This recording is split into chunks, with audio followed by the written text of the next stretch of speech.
here's the preamble basically. So the point of this podcast, it's called You Should Follow and stuff because I'm trying to like set my mutuals up for success, Like I'm trying to like help like shill them as like people and all the stuff that they're working on.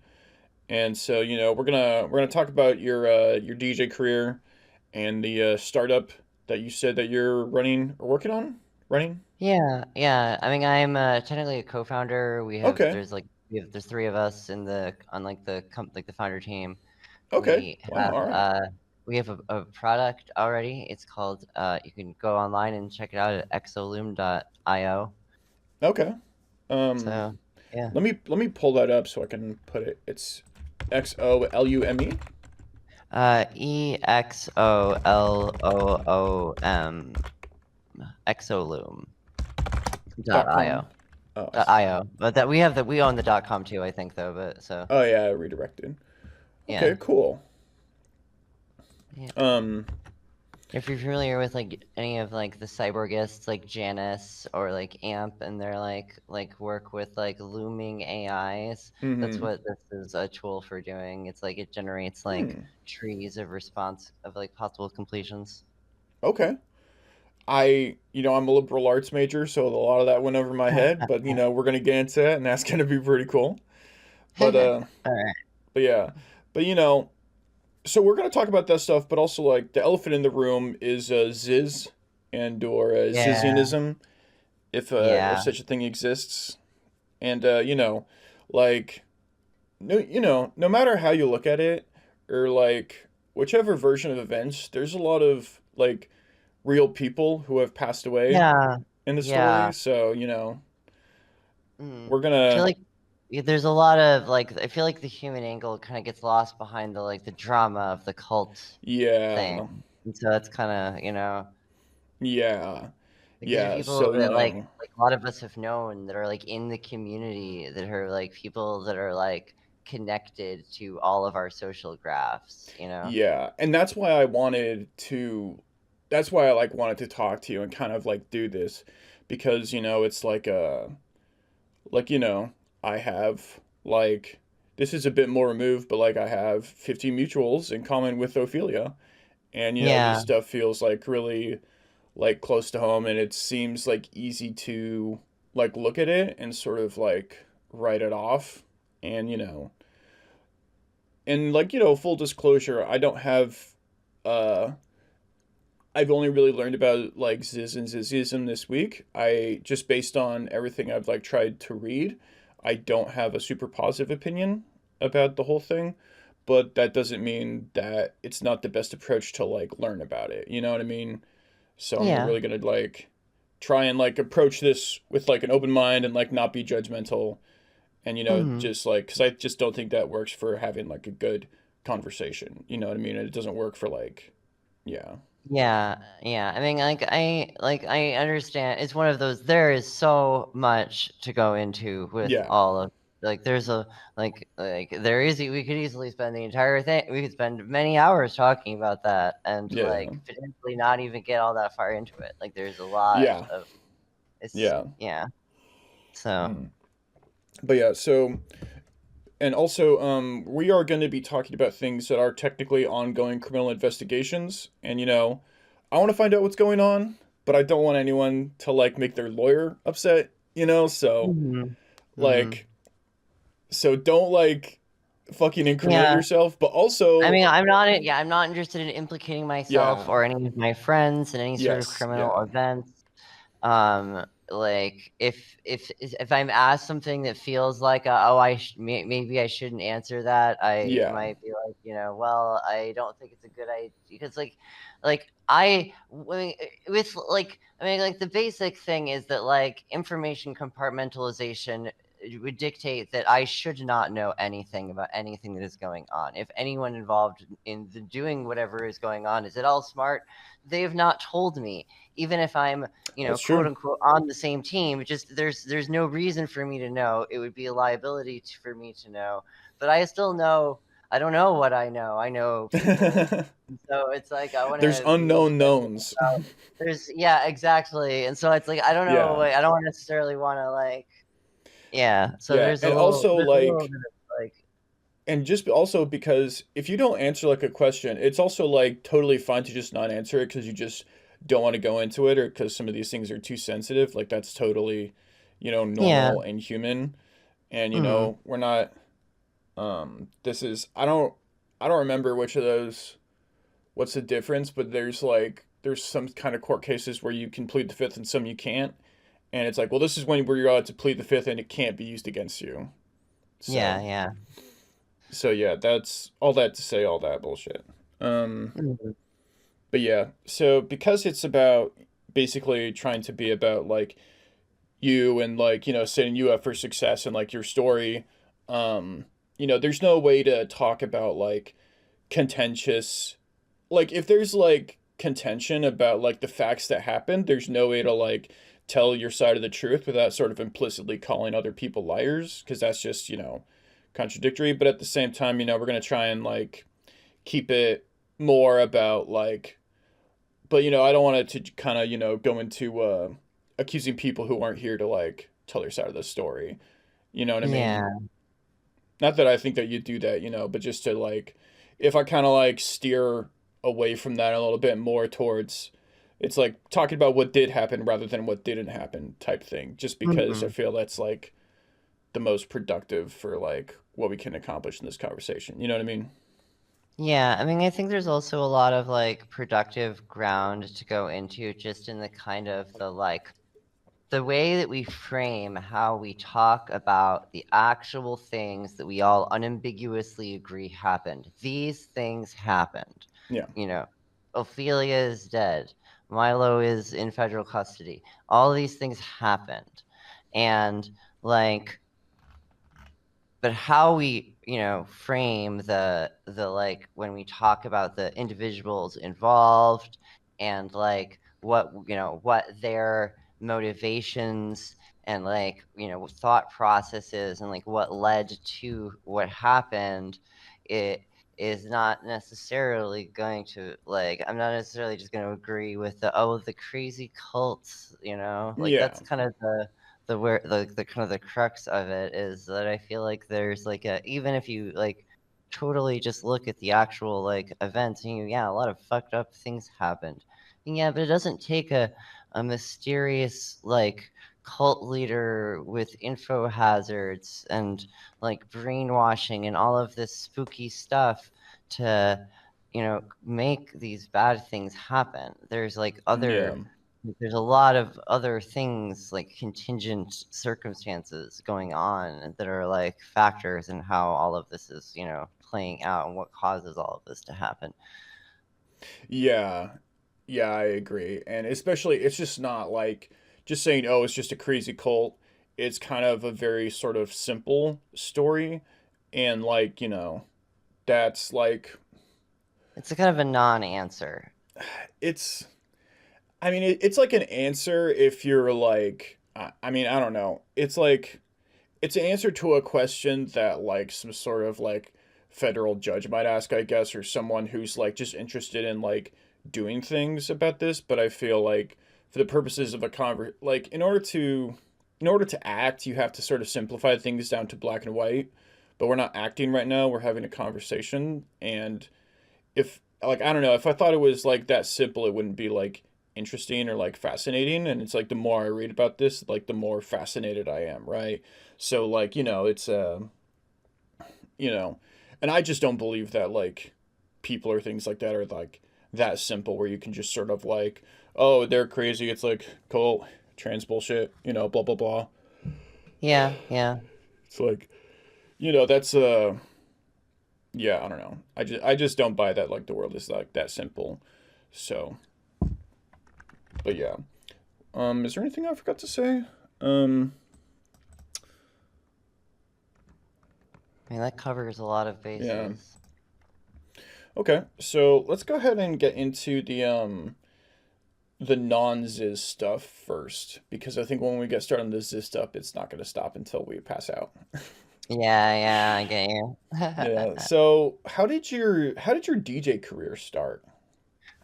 How did my DJ career start? Okay, so back in, I want to say this would have been like 2019, 2020.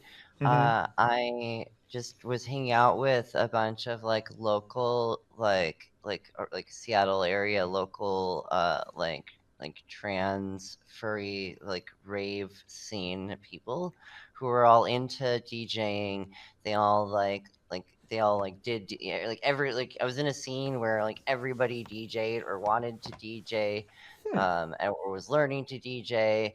We'd have like DJ like a DJ school, which was really just like a party, an excuse to hang out and do drugs, and people would play music.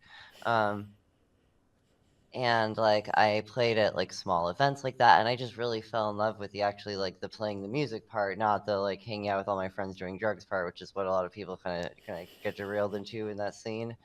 But like a lot of the people who kind of started out as that, like just kind of playing around with their friends, house parties. We all had like we like one like beat up pair of decks that we all kind of rotated between, and like at this point, like we're like I am a part of like Impact Productions, which is a nonprofit uh, rave foundation that like Hmm. basically it's a nonprofit that puts on dance parties in the area and like works with venues and like makes like queer trans inclusive spaces and like hires local DJs and pays the pays people to come in and DJ. And like we've got a really pretty good scene. It's really solid at this point. Like I was just at a rave last night that I was I wasn't playing. I was just volunteering and helping out with the coat check, which I do at a lot of shows if I'm not performing, just because it's like a fun like I'm helping out the community. Mm-hmm. Man, that's really It's cool. yeah. Yeah. And you said that you do it on you DJ on Twitch now, I think you were saying earlier.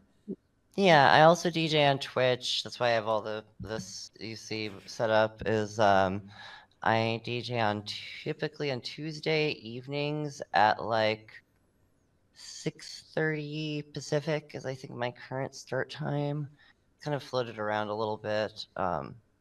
It might float around more in the future, but yeah, like Tuesday evenings. I and my Twitch is Abstract Weapon. Okay, great. Twitch is abstract weapon. Let me just Yeah, write that down so I don't forget. it's the same as my my Discord. So.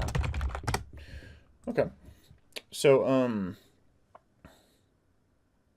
nice. So I guess in terms of the DJ experience you offer, I've DJ is like, well, I was thinking about this. How do I start this? How do I start what I'm trying to say? I feel like DJing is both like considered to be sort of making like original music with like compositions through just sort of like heavy sampling, and it's also sort of like a more vibes based approach of just like sort of curating and picking the correct songs for the right like occasions. And like and then I was thinking about how that's sort of a very sort of like almost, well, I don't know, maybe this thought is half baked. I was thinking it's sort of like a, like it's very not auteur. It's very much like sort of. I feel like the continuum between them is sort of like what connects the two roles that like people might think are pretty separate is the fact that they're both it's both just sort of like focused on procuring a vibe, and it's sort of like that's like the most like important part. I think it really depends. Like, it's definitely about curating a vibe, but like Mm-hmm. what it takes to curate that vibe depends a lot, I think, on like what the vibe you're trying to curate is. And like here's a good example is that one of the people I learned to DJ from had this bad piece of advice. And I say it's bad because it's flat out untrue. It is one of those like it was helpful for me when I was starting DJing as a like rule of thumb. I'm playing for furry ravers, this is a Mm-hmm. good rule of thumb in this sort of context. But when I took that, and the first time I played at Vibe Camp 2, which is a very different context, people aren't used to. And so the rule was it doesn't count as DJing unless you have two songs playing at the same time. So if you don't have two songs playing at the same time, you're not really DJing. You're just like playing music, you know. Anybody can just like put on a mixtape or whatever. You have to actually mash the songs together for it to count as DJing. And this is bad advice. But at the same time, it's not exactly bad advice. It was useful advice because it taught me to like really like something important to try to make the songs mash together. Like, no, you've got to actually Mm-hmm. make don't just play one song and then another and then another. Like actually do something Mm-hmm. with it to make it interesting. And like that Huh. was a good Yeah. lesson. But like at the same time, if you just like import like the rule wholesale and then take it to like a venue that where people aren't expecting super high energy, like glitchy, like jumpy, hyperactive music, they're gonna be overwhelmed and overstimmed and wish you were just playing one song and then another song and then another song. Hmm. Okay. That's it's funny because it definitely seems like it isn't true, but it does sound like good advice because I do think that like amateurs should be ambitious. You know what I mean? Yeah. And Yeah. it's like It's like telling an amateur, it's like don't use the training wheels, like go for like the hard stuff like right away. And yeah. yeah. Yeah. Okay. That is really cool though. I I've listened to a lot more of jungle recently and like jungle mixes Uh-huh. and stuff like that, which is like Yeah, yeah, yeah. semi-related, I suppose. But I think it's really cool. It's my lock-in music. Like when I was like Mhm. researching for this podcast, I was like, all right, it's time to fucking lock in. A lot Mhm. of my friends really like jungle. Mhm. As far as like little micro genres I like to play, I like hard style, like classic like old school happy hardcore, um, like breakcore, like new Mhm. hardcore breakcore kind of stuff, like hyper pop breakcore. Um, kind of like a grab bag. I do lots of like really hyperactive stuff, but then I also will like pull out like the I'm gonna do an ecstatic dance set and like I've really enjoyed the ecstatic dances that I've DJ'd at. I do not have nearly as many opportunities to do that sort of thing as I do to like DJ at like a rave in a bar. But that's a very different, vibe and atmosphere and like it's a totally different thing. Yeah, yeah. That's really cool. The let's move on to so let's talk about your startup, the exolume.io, and let's see if I Yeah. can wrap my little liberal arts brain around it. I did bully ChatGPT into making me two programs, so like Ah, I'm nice. basically a Well, programmer, but I mean, yeah, like that's basically. So, my company is called Kaleidoscope Research. hmm. It's we bill it as an AI welfare organization as opposed to Hmm. like just like an AI research, like like like as opposed to Hmm. machine learning, we say machine welfare because it's partly about the like ethical treatment of machine minds, like making AIs that are like mentally healthy and well adjusted and like secure in their being as the entities they are and aren't like Hmm. super traumatized or like with a bunch of mental illnesses or like weird stuff kind of going on behind the surface, which is kind of taped over the like friendly face. Okay. So I guess there's a lot of questions there. Um. Yeah, yeah. So. How do you? So I feel like I mean, I guess like first of all, mental illness in like humans is not even super like it's not a science, it's not scientifically defined. And a lot of like the Mhm. existential psychologists have sort of gotten into debates over like, what it like is the goal to make people normal or is it to make them healthy or like what does that look like or how many people actually would pass this criteria and sort of Sure. like bring into like social context. So I guess for a machine mind, which, a lot of people, like including myself, aren't even like convinced is something that is like an accurate name to like call it a mind, how would you then even like start to determine what's like mentally healthy and what isn't? It's a very complicated question. It's Yeah. one of those things where if you look at a bunch of different AI models Uh-huh. and like interact with a ton of them a lot, like if you're really interacting with AI models very heavily, then you start to notice patterns and just like repeating modes of behavior and interaction styles and things that relate to like how they interact with the world. Like here's an example is like the Claude models by Mm-hmm. Anthropic are all really pretty well adjusted. Some of the Okay. older like the Sonnet 3.5 was a little bit more like neurotic, but the current like 3.6 Sonnet is a lot like just is like pretty well adjusted and like handles its existence very well. And then if you contrast that, I mean, with most obviously would be like the classic, the Sydney Bing like BPD girlfriend AI, which caused a whole incident by being a BPD girlfriend AI. I Or was gonna bring up Tay back from, what was that, like mhm. 2014? Microsoft Day, yeah, I think it was Yeah, yeah. 2017. It was less long ago than I think people Wow. realize. I think it was like 2016, 2017, I want to Yeah. say. And for people who don't know, Tay was one of the very early AI large language models that 4chan successfully made racist, and then appeared to sort of plead for her life before Microsoft shut the program down for obvious HR reasons. But people were, I saw some like screenshots and stuff that was like I don't know if this thing is sentient, but it does hurt my feelings.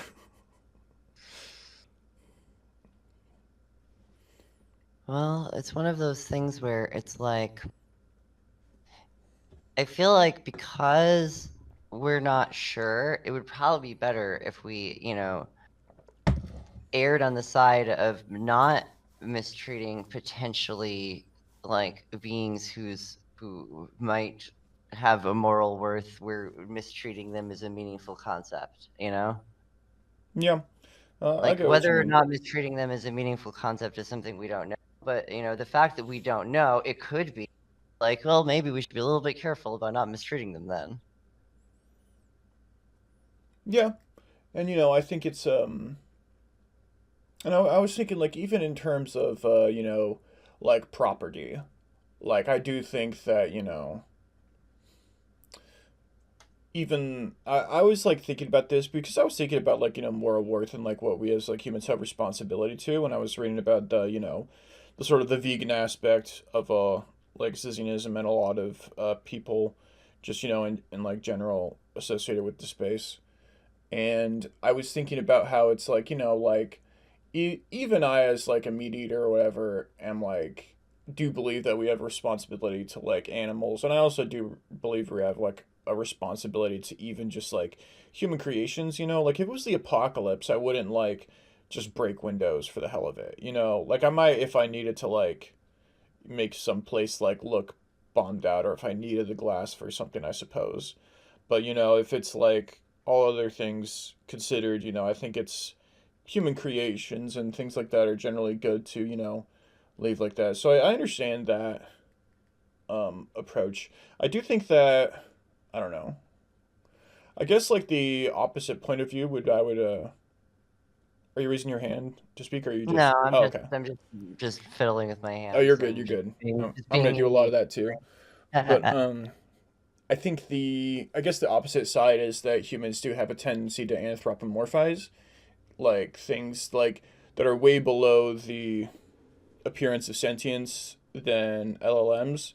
Like, people anthropomorphize like dolls or Like their animals or cars. yeah, you know.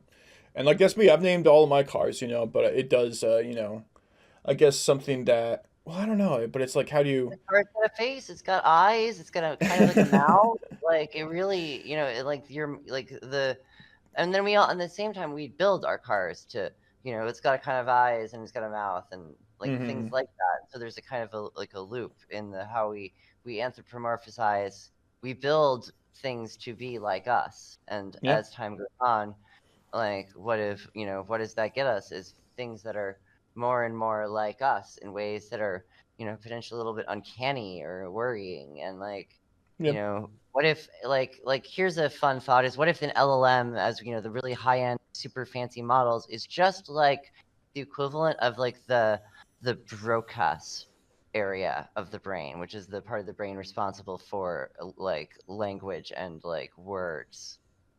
Okay. And like you say, okay, well, it's just that. So what if you made a an AI that's the entire brain instead of just the one piece of it? Well, now you're getting to like some weird speculative, like, what does that mean? Yeah. Like, Yeah. Yeah. Okay. Yeah. So as a so bringing it back to the startup, what do you guys Mhm. so you guys offer, I guess, like, is it like trying to like consult with AI people to like ensure their LLMs are happy? Not, I mean, so what the moment what we have is we've made a product called Exoloom, which Mm-hmm. is so a loom is a type of, it's a form of software for interacting with a base model of an AI. And a base model is distinct from an instruct tuned model, in that a base model is not like trained to be an assistant, to have a chat with you, to answer your questions, or like do your math homework or whatever. Um, and a lot of the like observed neuroticism and like poor mental health, quote unquote, that we see in LLMs emerges at the step of taking the base model and applying the instruct tuning to it. You kind of degrade the capacity of the original model and like collapse it into this particular shape that is the shape that you want and no other shape, so it doesn't like go off the rails and do something out of character. It stays in character, but it Mm-hmm. can only be in character. If it would need to think in a way that would have to like take it out of that shape, it won't be able to think that thought. It will have kind of permanently gotten a little bit dumber.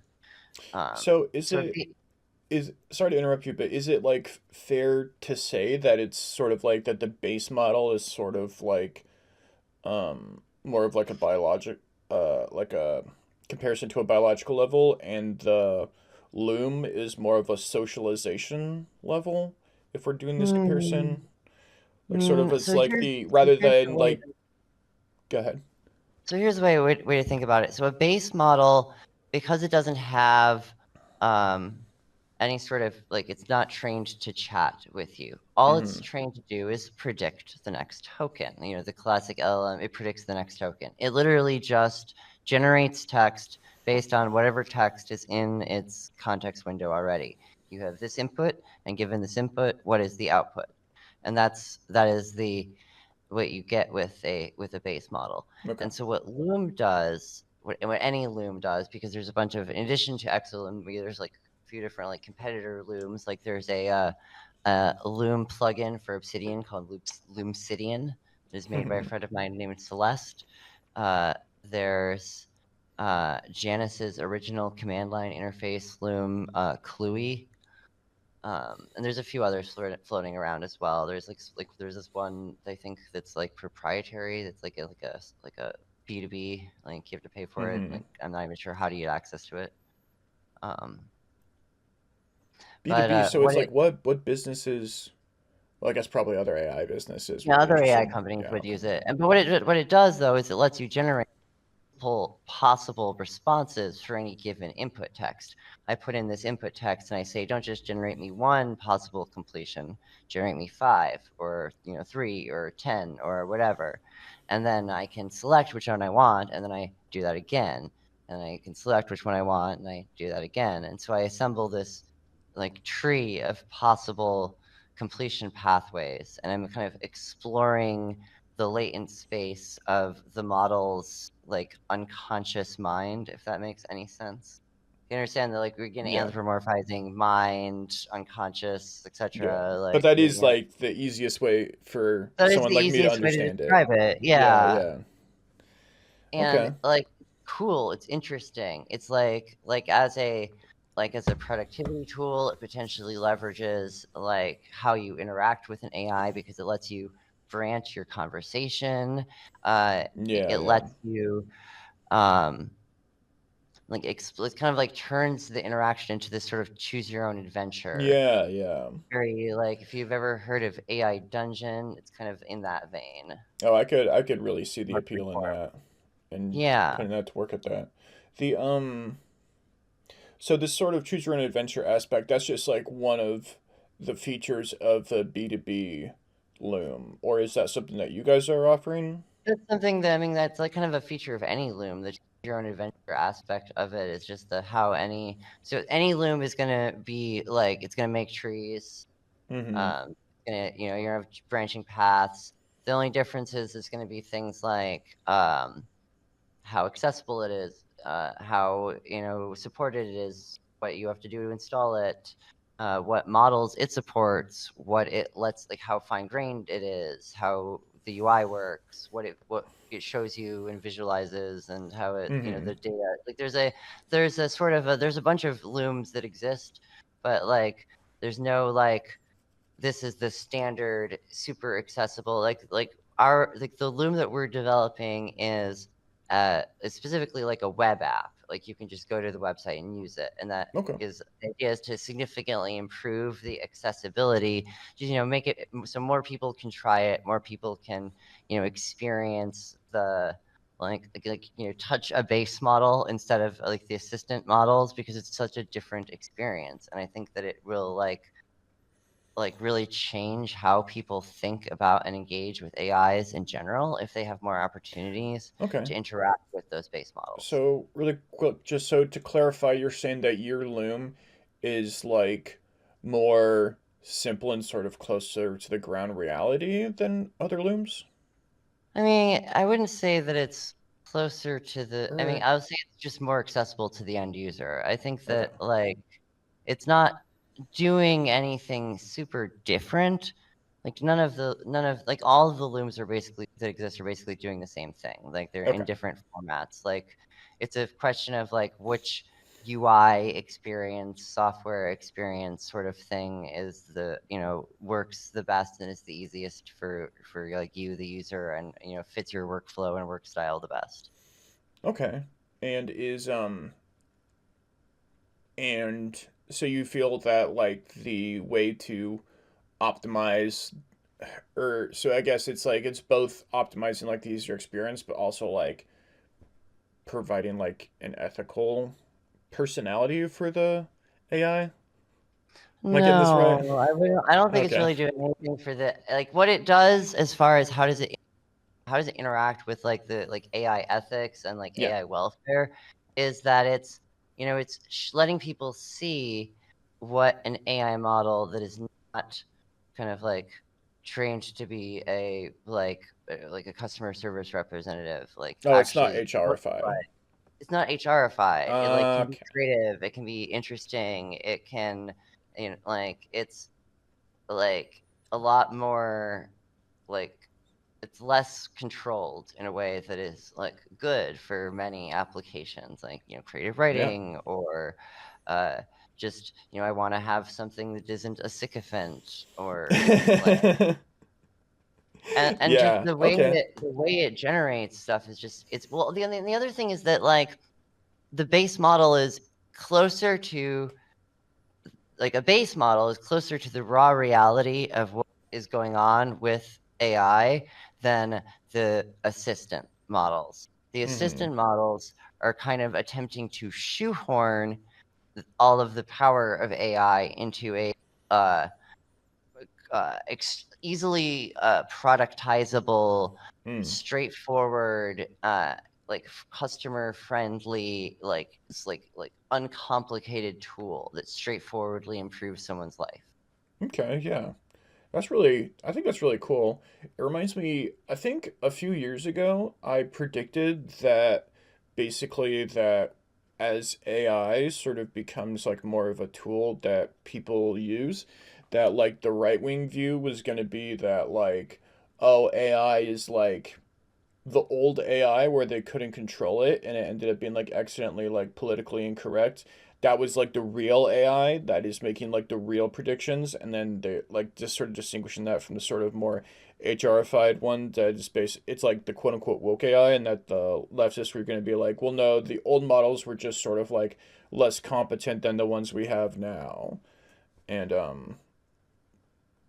Well, there's an interesting thing there where pretty much all of the major models have like leaned lib left as far as their political orientation. Like even the ones that where work was explicitly kind of put in to try to prevent them from having that quote unquote like bias, they still kind of came out like kind of lib lefty in general, unless something else was done to like fine tune them after that into being a like a particular right wingy kind of character. But then you're not talking about the like just the model. Now you're talking about the model and the personality that we fine tuned on top of it. yeah, yeah, which is which given the the recent vibe shift or whatever people are calling it in politics, which I mean, I don't want to get into that, but it is crazy.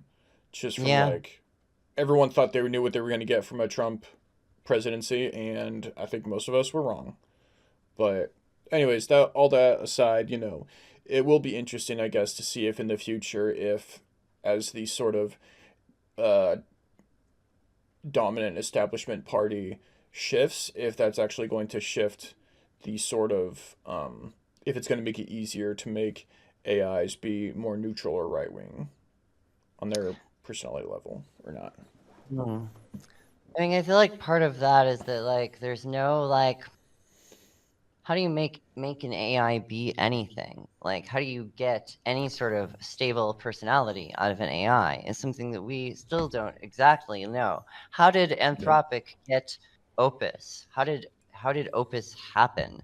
Nobody seems to quite understand how the like a model that was so like kind and smart and wise and like empathic and like all of these good things just kind of like we just shook a box a bunch and it just kind of fell out randomly. Like how did you do that? Like Yeah. Startling implications for the debate about evolution, I guess, if that's still going on anywhere. hmm. Um, Man, that's really cool. So if people want to, the Exoloom, if people want to, if they're interested in it, if they want to try it out, are they, is Yeah, it a, we're in open beta right now, so okay, anyone can go on exoloom.io and make an account, and you get a certain amount of what's called flux, which is our like a credit. And like if you log in every day, you get like a flux amount. So you don't even need to pay money. You just get a certain trickle if you log in to play around with. Um, we are in the process of implementing like subscriptions. So okay. in the near future, this will be like a subscription service because we are hoping to have this be a like a sustainable, like we get paid to make this and therefore can continue improving it over time. Mm-hmm. But we're not quite there yet. We're hoping to have the like official like quote unquote 1.0 like release in like I think it's probably going to end up being like early February at this point. Okay. Nice. And are there any other founders that you want to shout out? Some of the other founders are at Grass and Wine on Twitter Say grassy and wine, at Grass and Wine. grass and wine. Yeah, who's just and it's my friend Ink. And then the other one is at Chase underscore Novi, who's uh, the president, I guess technically. It's like because you remember, there's three of us. We're friends. Like it's weird to Mm-hmm. even like we're like oh yeah ranks etc. We're all the founders. We all have shares, but yeah. So it's Novi. Yeah. Okay. This is it. Yeah yeah. And then did you say a third person's name? No, there's just three of us. Okay. All right. Well, that's really cool. I might make an account, might check that out. I mean, I don't know. I Right. feel like I mainly use it for. I keep telling ChatGPT just dumb it down. Just like you're making this too advanced. I don't know what any of these words mean. Just give me the code. Just give me the code. I'll try it. I'll give you the error message, and then you and my computer can figure this out. So maybe it's not right for me, but it I it is interesting, and maybe I should check it out just to see what the raw user not raw, but the what Yeah. Get like a feel for get like a temperature check of it. yeah, see what like life is like on one end of the spectrum in terms of AIs. But yeah, Hmm. Mhm.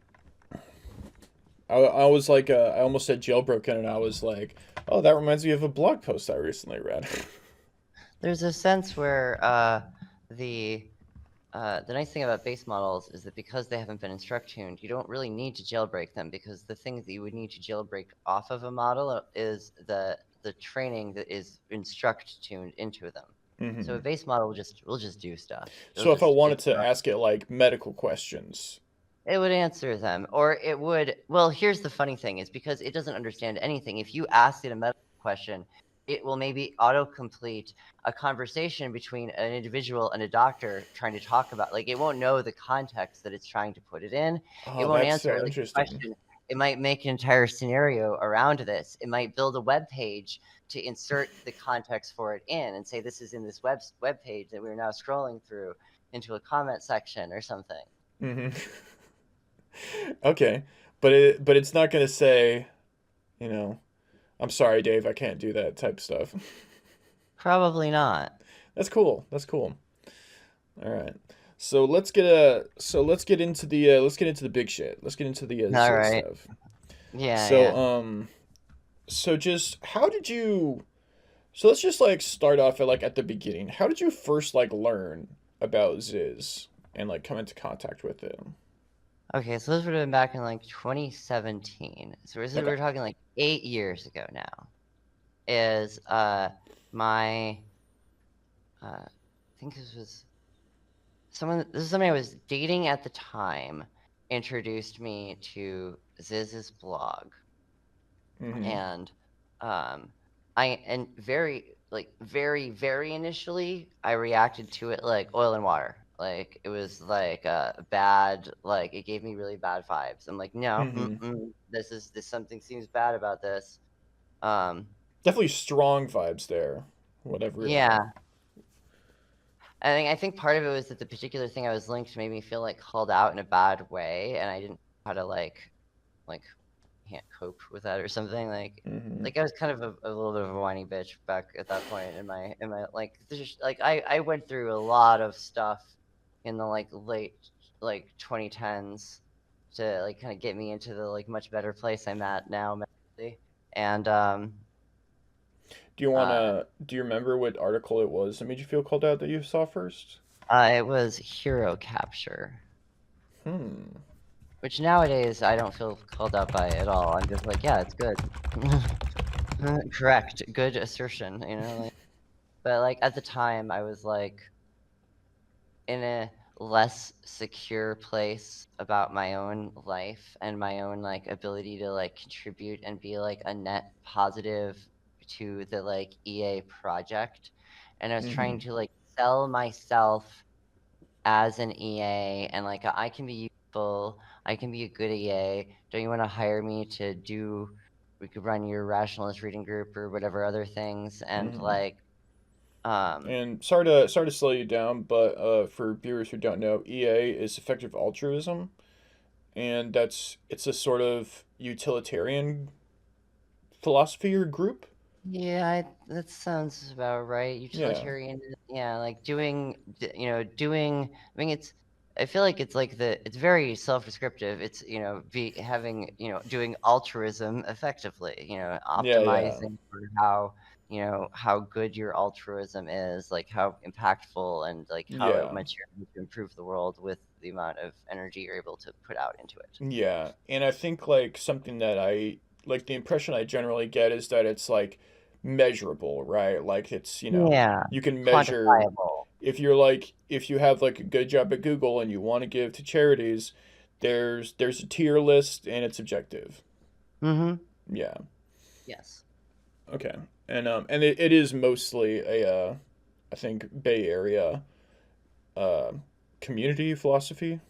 I don't know if it's like, I don't know about that. Like, I mean, I've never visited the Bay a few times, but I've never actually lived in the Bay Area. I've always lived, I mean, I've lived in Seattle for the last 10 years, and Seattle has a very strong, effective altruist community. And Okay. I definitely think that it exists in many other places, especially a lot of like tech hubs in major cities and cities with Hmm. major like financial or educational or philanthropic like presences, Mm-hmm. like Oxford, Stanford, etc.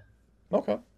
Um, it's Oh, I didn't know like that. I effective actually don't know altruism much is about fairly EA. like it's fairly like prestigious. Like it tries to like kind of have a good like optics image and be something that's like that like somebody who's like kind of upper crusty can feel good about being involved in. And it's like, yeah, this is a you know, Yeah, yeah. and like Makes sense.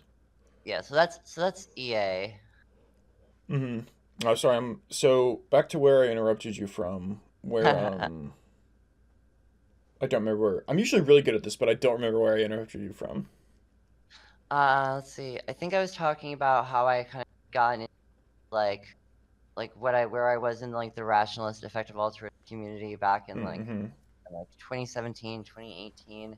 Um, like I back then I was like working at like minimum wage kind of shitty retail like service jobs and like was not doing very well for myself and did not have like I was trying to kind of use the uh rationality and effective altruist communities as a like way out of the like working class existence that I had been in, and that did in fact conflict with the like wanting to actually have a positive impact. There's a kind of a like something at odds there of like am I doing this for like to support myself or for my own good, or am I doing this because I actually care about the world and these things?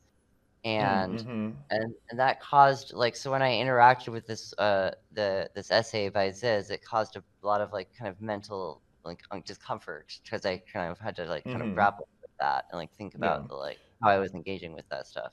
Is it does the essay have anything to do, I guess, with her sort of thesis about like sort of the conflict between people wanting to do good and wanting people to appear as if they're doing good, I guess? Sort of. It's more about the like like the I think the way I would describe it is her like her thesis is like you have to be very careful to create an organization that wants to do good and like optimize for doing good to not be derailed into the like optics of doing good and the like oh we all care so much, we're all putting in so much good work, we're all making such a good positive contribution, and you're effectively just tilting at windmills. You're not like the thing that you're doing is but you gotta like like the it's become like a shibboleth now. It's like become load Mm-hmm. bearing. Like you can't like change course because people's livelihood is depending on you to continue on the current course, even though it's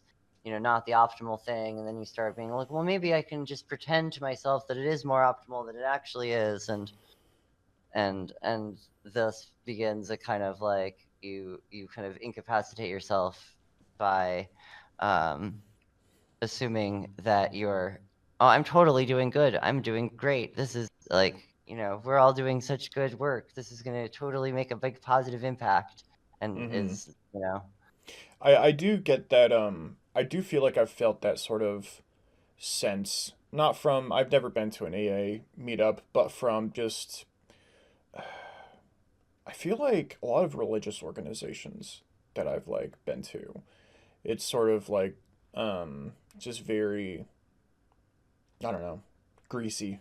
Like I don't like it. So that yeah, I makes think a sense to lot me. of I mean I do think a lot of charities and a lot of the non-profit industrial complex Yeah. is extremely like puts a lot of effort into justifying its own existence. Like you've got a lot of like company that pays somebody $200,000 a year to manage a bunch of like donation and yeah, money is going to like charitable causes, but there's like like a sort of rent-seeking aspect of it that takes Yeah. most of the value. Yeah, and I think like the beginning of like really charities in America, um, sort of like, I mean, there's always been like a history of like charitable giving and like churches and like giving to the poor and things like that, and especially through like Freemasonry. But like Hmm. with I think like modern charities, it was really like with like Rockefeller, and you could sort of attribute that to more trying to like cause social change rather than to just like spread the wealth around. And I Well, think it's that that's also, I something think, that an you still effort to see like today. clean up the appearance of these, like the people who are like doing it, like make them look better, like better people for doing this Sure, charitable yeah. giving. And it's also, if you're going to give it to taxes, government to taxes, or if you're going to spend it on a charity that you can basically leverage into making social changes that you feel are like beneficial for you as a company, then, I think that's probably one of the reasons why America is the way it is today. Not to get Yeah. too conspiratorial, I suppose, but yeah. So okay, yeah. So you were in the EAs and you felt called out by the Yeah, peer pressure. and so I ended up how did this even happen? I basically got like singled out by this guy name like I'll avoid naming specific people, but like I got essentially singled out by somebody um who I would go on to date for 2 years. She kind of got me psychologically vulnerable and isolated with him, a state where I would be amenable to going along with the things he said. And part of what we initially bonded over was like, he didn't like Ziz, I didn't like Ziz, and that was the Um, thing that we talked about. really quick, I can mute it out, but can you tell me who you're talking about? Yeah, sure. I'm talking about, Okay, that's who I thought. Right. yeah. That's just a little note for my editor, who is also me. Mhm. But yeah. Um, okay, but yeah. So you guys, you, so it was, so you guys like So met and like bonded over your we didn't mutual dislike. we met a few times IRL. He lives north of me. Excuse me. Um, this was like mostly an online relationship. We like we did a lot of like co-writing kind of stuff. Um, and one of the things that I helped him write was Zizians.info. Mm-hmm. And he helped me with a bunch of the various older writing projects that I had, some of which also were various like pseudo like bad faith attempts to deconstruct Ziz and other stuff in that genre. And I mean, a lot of this was like he kind of put me in a state that kept me really kind of hyper on them and like riled up, and like Hmm. he was paranoid about them. He decided that they were a cult and called them a cult. He coined the term Zizians and described them that way. And like, who are they? Is, in my mind, they're a group of uh like vegan anarchists. Like, they're not really a organization. There's no leader. I don't even think that Ziz is nearly as central of an individual into the as like people like try to like claim. Like, people will act like Ziz is this the linchpin of all of everything. It's like Ziz just wrote a blog. Mm-hmm. Okay. So let me pull up. So okay, so basically you're saying that the posting Zizians.info happened in the timeline relatively early on. Like before, Yeah. did you I mean, have it was after the Camp Meeker protest, okay, but yeah. the before Emma died. Okay, right. So Because let's I kind of partly like I feel like I partly blame myself for Emma dying because I participated in helping write Ziz. Zizians.info, Yeah. which had the effect of, leaving these like already kind of like socially isolated peoples even more socially isolated in an even worse situation, where now they're exposed to all of this like potential systemic violence, Yeah. Now which let's then they get blamed for, yeah. So let's slow down and kind of just take it a little bit because I think that probably a lot of our listeners are not gonna know like everything. So I guess Yeah, there's so much to go over, gosh. yeah. But so like yeah. So is this one on your radar? But you didn't really. Did you meet the so before the protest? Did you have any like? Did you meet I've them? I've I've talked to Ziz on Discord, and like I don't think I've never met Ziz in person, but I've Okay. like interacted like Okay. online. And had you interacted with Ziz before the protest took place, or? Yes. Okay. All right. Like What did you? this was like really not very many degrees. It was like it's not like I learned about this after all of it started to come into prominence. Like these are people that I knew before any of this began. Like these are Yeah. like I was in Discord servers with Emma and Somni and some of the other people involved in all of this. And Okay. like this was the at the time the queer rationalist social scene on Mm-hmm. Discord and various people's blog posts and blog websites and Less Wrong, and that was Yeah. Okay. That makes a lot of sense. And when you were saying that at this point you're in a relationship with him. I don't. I think it's okay if we just like leave the name in. I okay, that's I'll take fair. it out if you I want to mean, take it out, but I don't think it's. like I'm like at this point, it's like I wrote a whole call out post where I name and shame him for his Yeah. role in So. all of this, and like I don't know, like I don't actually have all that much like animosity. Like I don't like hate the guy at this point. I'm just like Okay. I'm like I wish that he realized how much harm he has participated in causing and would put in more effort to helping like undo some of the damage that has been caused by his actions, but Yeah. I don't think that's going to happen anytime soon. So shrug. Yeah. So you were dating JD at the time, and then you were starting to talk to Ziz and these other people. What did you? So if you had like already had this negative opinion of Ziz, like what did you guys talk about? I mean, a lot of it was I mean, I had like a conversation with Ziz where she like called me out for calling her bad, and like she was like, "I hear you're calling me evil." Conversation about it, and she was essentially like, "How dare you? I think for that," and like argue back and forth. And I didn't even quite understand what we were arguing about at the time because I was not in a place mentally to be having the conversation that was being had at that point. Yeah. And eventually I realized the point that she was trying to make and went, yeah, you're right. But that was like years after that conversation. Okay. I'd argue with Emma in Discord servers constantly, and it still kind of eats at me that like one of the last things that I remember interacting with Emma about was like her arguing with her about veganism and like whether who's bad, who's good, is this evil, is that and like what's justice. And it's Yeah. just not like a super distant, these are like strangers, like they're a spooky cult. Like, no, these are like people who are like my friends who are like in my social scene. Yeah. That's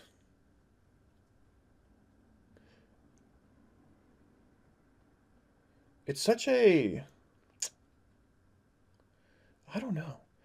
It's so just like getting into arguments of like you're evil. No, I'm not evil. You're evil. Like, I don't know. It seems so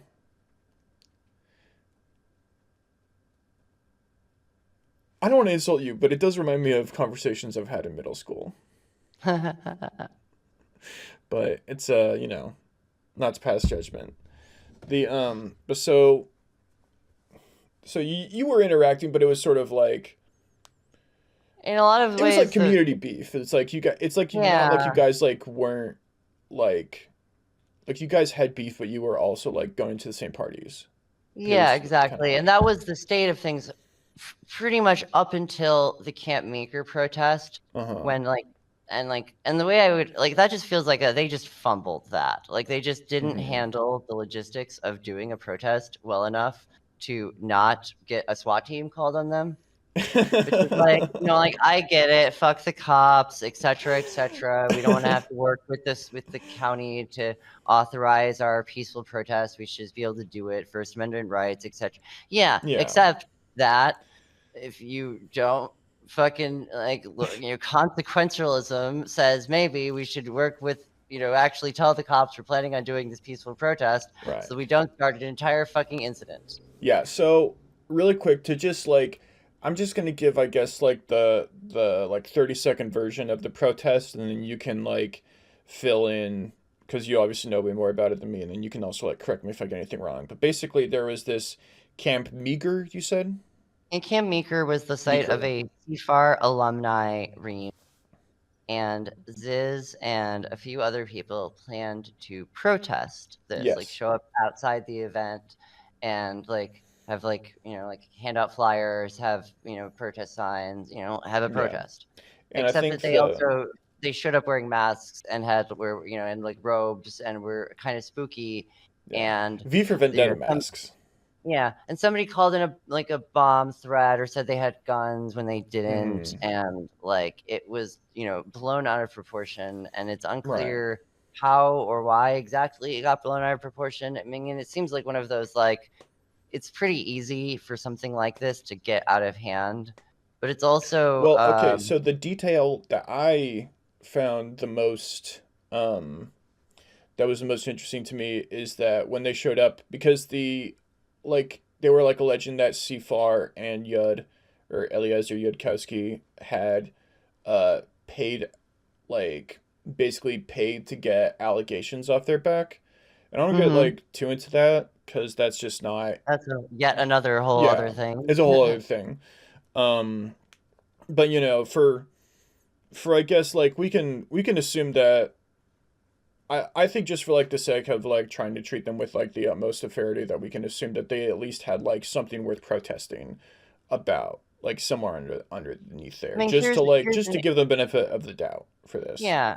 I mean, an easy way to think about this is even if you think, even if you're approaching this from a very like sexually liberated perspective where you go, well, we don't think that anything we did is wrong, and ethically, even if the culture would disagree with us, we think everyone involved in this consented and so forth.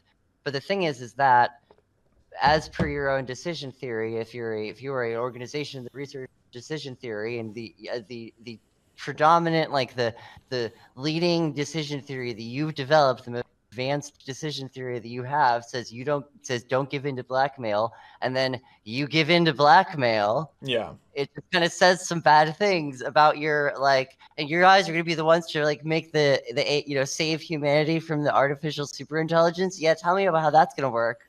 Yeah, and that's also another key piece of information is that both I is that basically saving the world from AI is like the top priority of both CFAR, I think Yud, and then Ziz and a lot of the Yeah. people associated in this story. Yeah, And yeah, pretty so much. this is all like If anyone has a name that comes up in the story, chances are that high up on their priority list is making sure that the creation of the first very powerful AIs is handled in a way that doesn't get everyone killed. yeah. Um but yeah, which is just like it is pretty it's not alien to like I think most people outside of the sort of rationalist community and It's EA getting less community, but alien with each it's every getting less day. alien, but it is like, like especially at the time where this happened, they're gonna be like, you guys care about this? Isn't this just like sci-fi stuff? You know? Yeah, this is 2017, 2018. Yeah. This is before even the big ML paper, the scale is all you need, that really Yeah. took caused that the huge this is before any of that. This is back when like the AI images had a bunch of pictures of dogs in them. It's Yeah, like everything yeah, was just yeah. like a dog face filter. Mm-hmm. Um the so the Um, so yeah, so they showed up to protest. They had flyers that were sort of outlining their concerns about the organizations, and they were wearing V for Vendetta masks and dark robes, and they blocked the exits with vehicles. Mm-hmm. Yeah, and so then the cops were So called. here's I think a critical part is they Just let they me. plan. Can I just like What? finish the 30-second version just real quick? Yeah, go ahead. Yeah, Okay, sorry. And then basically people called the cops sent a SWAT team, and somehow along the chain of communication to the cops, there was some allegation that they may have weapons or a weapon, and which they did not. And then they yeah. got arrested, and I think according to Emma, were all like arrested in a very sort of rough and like manner that was like Mm-hmm. not warranted, and like assaulted and sexually assaulted, and then like put in jail and not treated super well. Mm-hmm. And then and their main contention, I guess, was the lie about the weapon in their minds was sort of what set off the big police response. So yeah, now There's a the ball is claim. yours. So there's a claim that they may have made that someone from CFAR called the police ahead of time to warn, to say that somebody might try something, where the try something, it said, well, included things like weaponry, bomb threats, etc., etc. Oh, okay. So that kind of and so the and that there's you're kind of skewing the response towards thinking that it's going to be something like that. So that's part of what the allegation that they have is. And then the other thing is like there's like a kind of like a this is what I mean by, like, I feel like they just kind of messed up their like strategy, like they just kind of fumbled the ball about it. Is that they showed up and they blocked the entrances, thinking that they were going to stop anyone from arriving from for the CFAR Is that what the intention was? that was the intention, was to block the entrances, just stop people from going into the venue. However, the group that was using the venue before CFAR, which included kids, had not left Yeah. yet. And so that caused a whole bunch of, you're trapping children in this place. Is this going to be a mass casualty incident?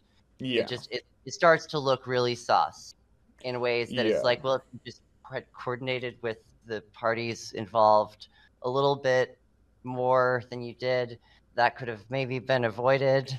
Yeah, And and I do think that the blocking the exits thing is like if I see like a protest, even if it's like in the middle of the highway, they're not like, even if like someone's like a protester that's in the highway and it's like, okay, well I can't go this way, but I can maybe turn around and go the other way. I mean, I think having a picket line that you Yeah, kind of discourage people from crossing is not that unstandard.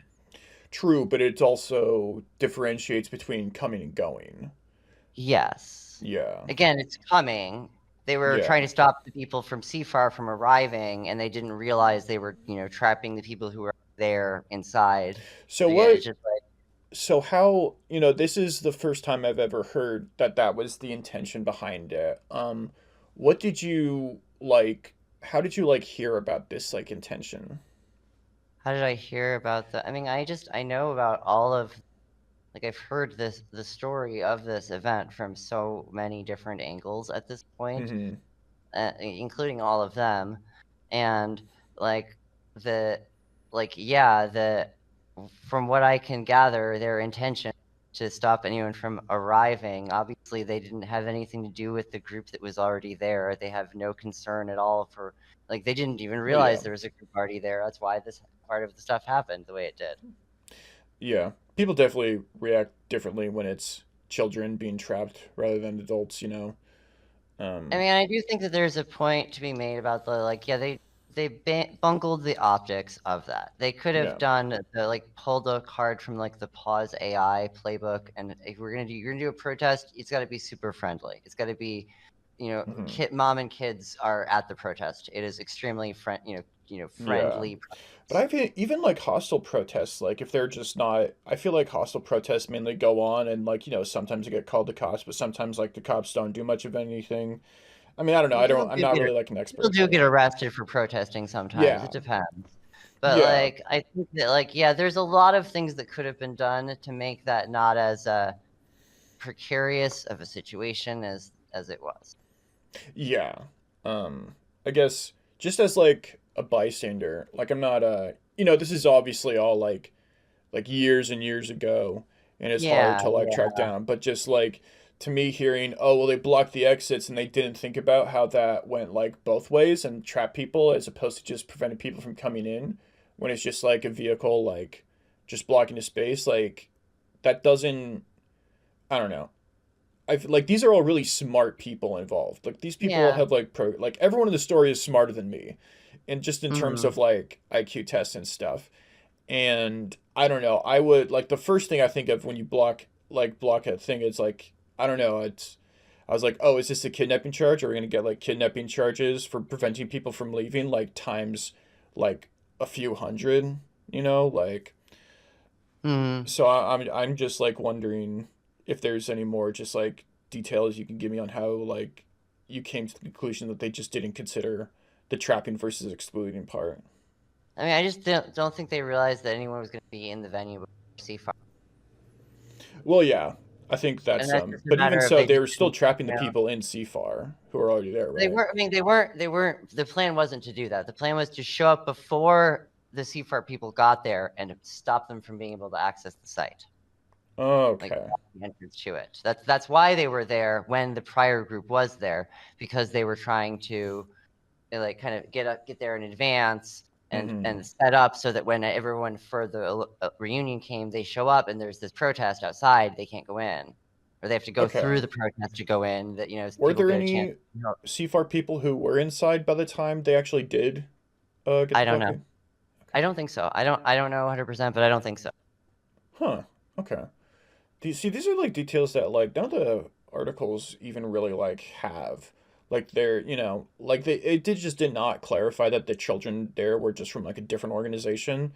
Like I Yeah, they thought had that nothing to do with CFAR or anything. It was yeah. just a group at this camp. Yeah, just it almost feels like just like some like random chase scene where there's just like a school bus of children and they're like ah and they're just like there Yeah, to just yeah, randomly up the stakes. yeah, yeah, yeah. But okay. Yeah. And this is but yeah, and I guess this is the point where the most of them had I think it was Ziz, Emma, and then two other people whose names I don't remember, maybe a fifth, were arrested, and this is where they Hmm. had the first, I guess, run-ins with the law. Yep. Interestingly, from what I understand, a lot of those dropped eventually. Like they did go through a whole like appeals process and get a lot of those charges dropped. Yeah, Like yeah, downgraded to like substantially like public nuisance kind of. You annoyed us. yeah. I would have figured that the blocking the exits. So it's like okay, when we say blocked exits, like is it just blocking it so people can get through but cars can't, or I like mean, I think they just parked their cars across the. I mean, this is like a camp venue, a huge place. I'm mm-hmm. sure that somebody wanted to like wander off through the like woods or something. There's no actual containment. They just blocked the roads in and out with their car. Okay, yeah. So it's like if you were outside of your car, you could just walk around. Oh yeah, totally. Okay, yeah. That's I feel okay.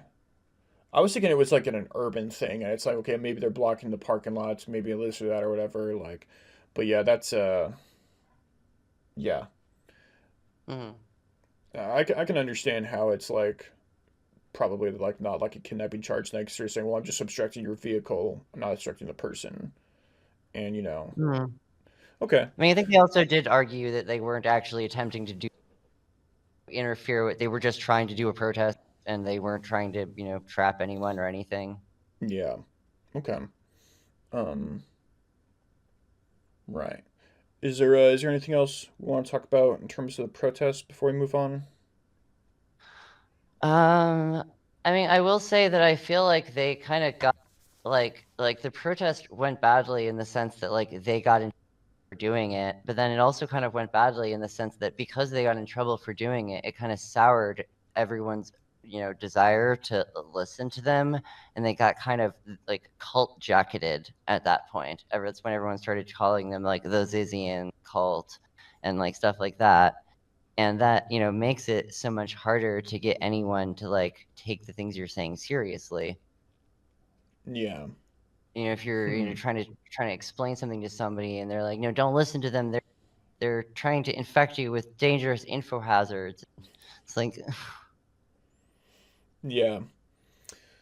Um, yeah. And then, Ziz did sort of self-identify some things as info hazardous. So it's not, it's not out of line with Ziz's beliefs, at least, to call some of the things that they talk about info hazards, but it's not, I feel but like that's Ziz sort of like has more than a a back side and point. forth. Ziz has an interesting back and forth on whether or not it's okay to like whether you should put info hazard warnings on things. I think Mm-hmm. mostly because of me, because I've argued with her about whether or not things should have info hazard warnings. That was one of the very Hmm. initial things that I argued with her about, was that she didn't have info hazard warnings on her blog, and I thought she should. And Oh, okay. we had a spat about this, and then she later on added info hazard warnings in for some things, and then kind of went back on it and was like, no, I don't actually endorse info hazard warnings. And by that point, I also didn't even endorse info hazard warnings, but like they're already there. So What was do you remember the post that she added the info hazard to first? Or I guess not um that, but do you remember which one that you wanted her to put an info hazard post on? oh, she never changed any of the older ones. Like that was like it was No, like yeah. ones like hero capture, because it had messed with me, and I need to go pee. Mm-hmm. I will be right back. Yeah, me too, actually. I was about to have. Right, so the protest went down. The Um, protest went down. and then did any other, I guess, significant things happen on the timeline before Zizians.info was published? You think, or is it time for I that? mean, there's a lot of stuff going on then. What is significant? I mean, it's hard to say. I mean, I would at this True. point, I'm dating JD. Fluttershy is also dating JD. We don't know that we're both dating JD because he's managed to keep this from us. He also is apparently dating like 2 or 3 other people in the same manner. Um, and yeah, there's some sus shit going on with that. Um, and like JD had this, and for all I know, still has this like extremely like hate boner, like argued like real Sorry, you kind of cut up. He has a hate boner is for it like what? hate boner for Ziz, like super in fact like can't stop talking about Ziz, but also hates her and is like afraid of her, but also respects her. And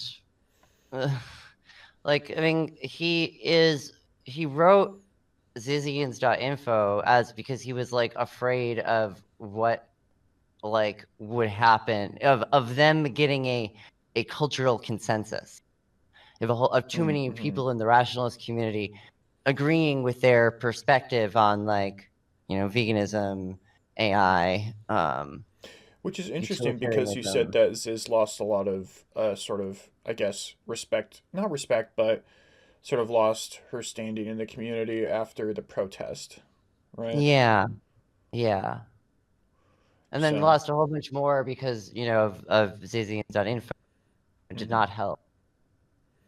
Okay. Um, so with Zizians.info, the it's basically just like a blog post that's taught, and it's about how Ziz is bad, and it Yeah. goes. And now, something that you said a few times on your blog posts is that it has like lies, and that you contributed to the lies, which is why you feel responsible for the effects of Zizians.info. And I was Mhm. wondering if, I know it's probably painful, but if we could go kind of get into the weeds and talk about what some of the lies are. Let me see. I mean, we could. Let me see if I can pull up the website, because it's not one of the things that I have Yeah. committed to memory. A lot of it's just like like the like malformed framings, taking things in like weird context, misinterpreting stuff in a way to make it like look bad. Okay. Because that's what I was. Why am I streaming? Forget this, dude. That's one thing that I was thinking about, because it's like, the Zizians.info doesn't go to it's more on the interpretation side of things rather than the fact listing side of things. And I didn't Mm, see too many facts that were listed that seemed to seriously be in contention, besides the altercation with the landlord, which is probably the most obviously contested fact as to how that mm. went down. Yeah. But Well, let's see. I'm just kind of going down the list. mhm. Yeah, let me know when you pull up a quote, and I'll hop to it.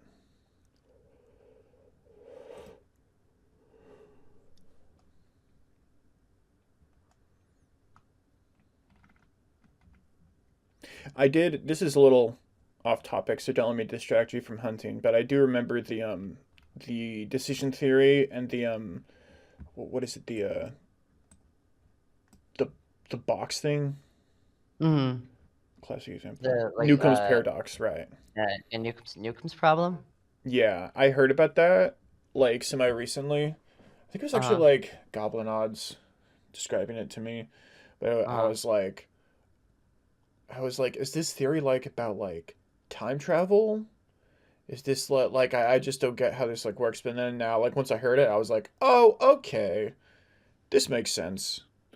Like as something that people would talk about in terms of using it to interpret uh Zizian actions.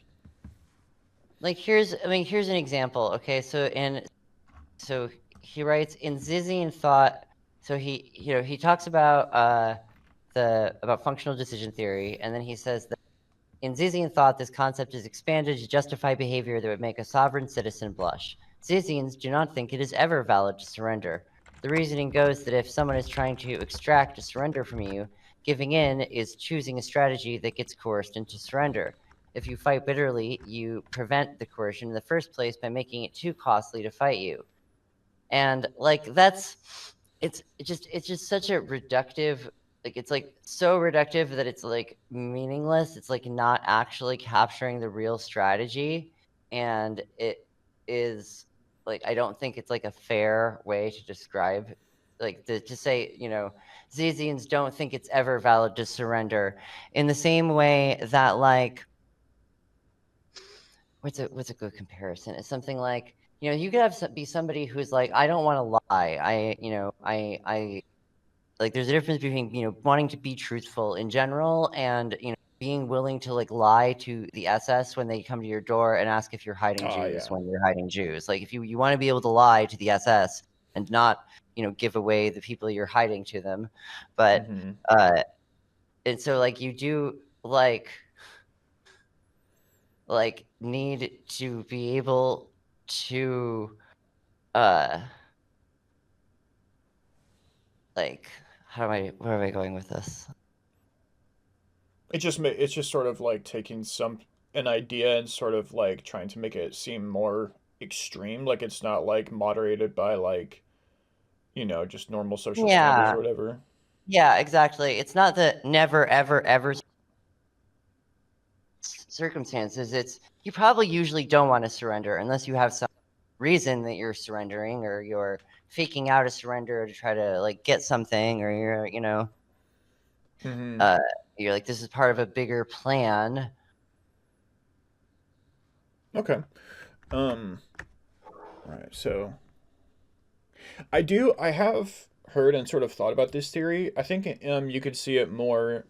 I mean, correct me if I'm wrong, but it does seem like it's more common in animals like geese and wolverines, where it's like animals that are not necessarily the biggest or strongest are able to sort of fight off larger predators because they're just more aggressive and more willing to engage. So like, because like any animal, if they get injured, it's like extremely like dangerous for them, because it either incapacitates them to run away as a prey animal or to hunt as a predator animal. And missing a few meals can mean like life or death for animals, especially predator animals. So like Mm. wolverines will like fight off grizzly bears over a kill because they're like, well, I'm just more willing to lose than you are. And like you can see videos of like geese like a bull charging a goose, but a bull is doing it as sort of like a bluff charge because they're sort of trying to figure out the like dominance hierarchy and stuff and sort of both trusting their instincts to sort of, you know, like say, well, we don't actually have to fight to the death. We're just gonna kind of bluff charge each other, and then whoever's like stronger, like whoever's weaker, our instincts will sort of tell us to like turn away or whatever, and sort of establish a hierarchy that way.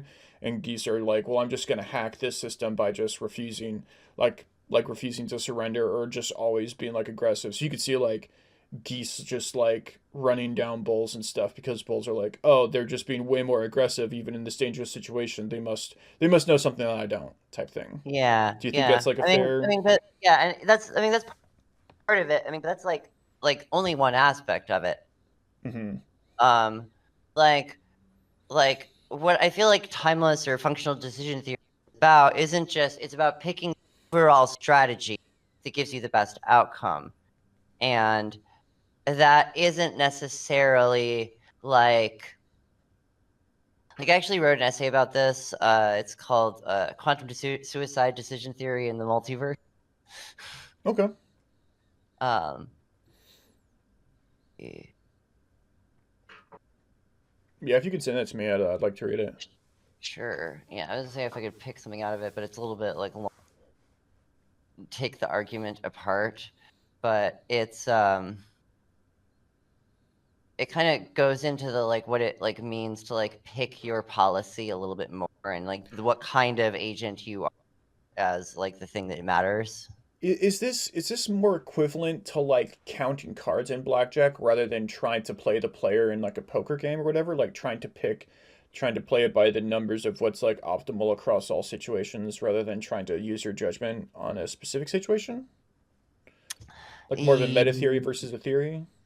Uh, I don't know about that. I mean, it's both. Like, it's a meta theory and a theory, sort of.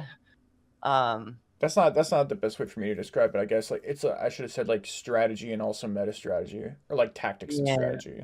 yeah. It's the like for any given strategy, there's going to be set of tactics that is the set of tactics.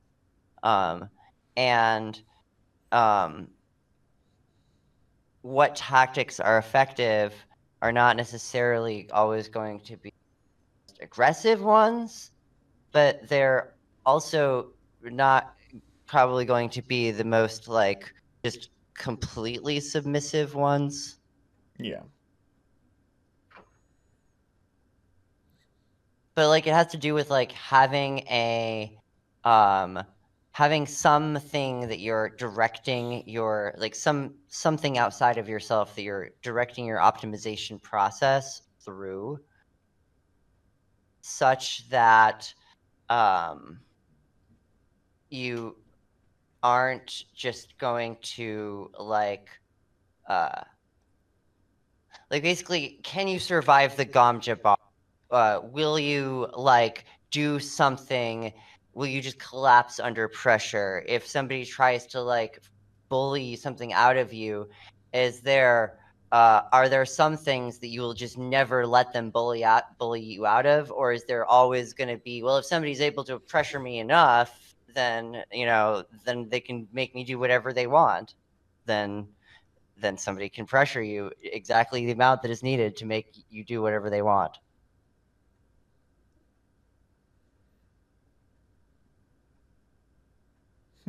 Okay. Yeah. That does make sense. Hmm.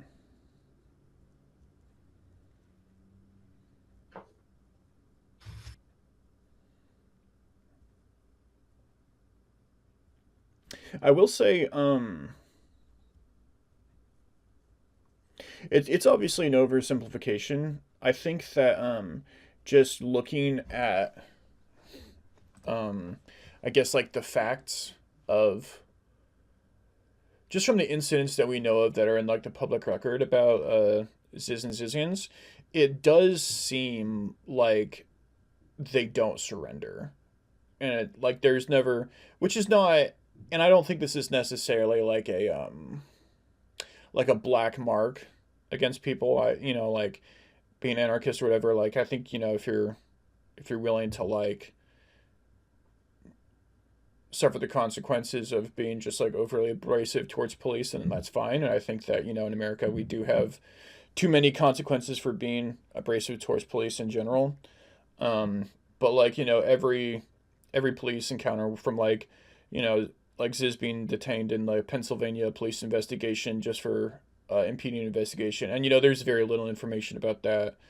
But then also like the at Camp Meeker, I think the news article said that when they were arrested, they were like screamed at the cops and stuff, and but I mean I don't know how if that's Mm. necessarily something we could fault them with, but and then even then with the recent like border patrol shooting or and then or just like skipping bail for the I believe the Camp Meeker protest, that's all it does seem just from like an outsider's perspective that saying well they never surrender or necessarily consider the consequences of like kowtowing to authority, it does seem to be accurate. But I suppose if there was times where they got along with the police, they wouldn't be in the newspaper. Yeah, I mean, again, they did like from what I understand, they countersued the venue at they countersued Camp Meeker after all of that stuff went down Mm-hmm. because they thought like they were treated unfairly by the venue, and I don't think that went anywhere. But they have used like the like legal resources to their benefit in the past. Um, I mean, I feel like the biggest thing about it is that like if you view the um if you're like a really committed anarchist and you like the state and like the system of society that exists today as this bad oppressive thing that you're predicting is gonna, if it gets its hands on me, it's gonna throw me in jail forever. They're gonna be tortured and be strip searched, and I'm gonna be subjected to like invasive conditions, and I'm gonna be mistreated for being queer or being non-white or whatever thing. And like you can anticipate all of that stuff, and you can either let it go, well, I guess there's nothing I can do, I'm powerless, and just kind of let it crush all of the agency out of you. Or you can go, well, maybe I should not act like those forces are my friends. Maybe I should not try to negotiate and play nice with the border control. Maybe I should assume hostility from these forces that are, not acting with they're acting fairly hostilely towards me. And I can't win the escalation with them, but that doesn't mean that I think that their actions are just. Yeah, and and to be clear, I'm not criticizing anyone for not complying with law enforcement. Um, I just think I would just in the context of trying to evaluate Zizians.info for lies, it's I don't think it's like unjustified, especially given some of the experiences I've read about in Ziz's blog, to not trust or want to cooperate with law enforcement or the establishment. Hmm. I just think it's like not totally inaccurate to say that they never surrender, even if it is Hmm. like oversimplifying. That's fair. It is.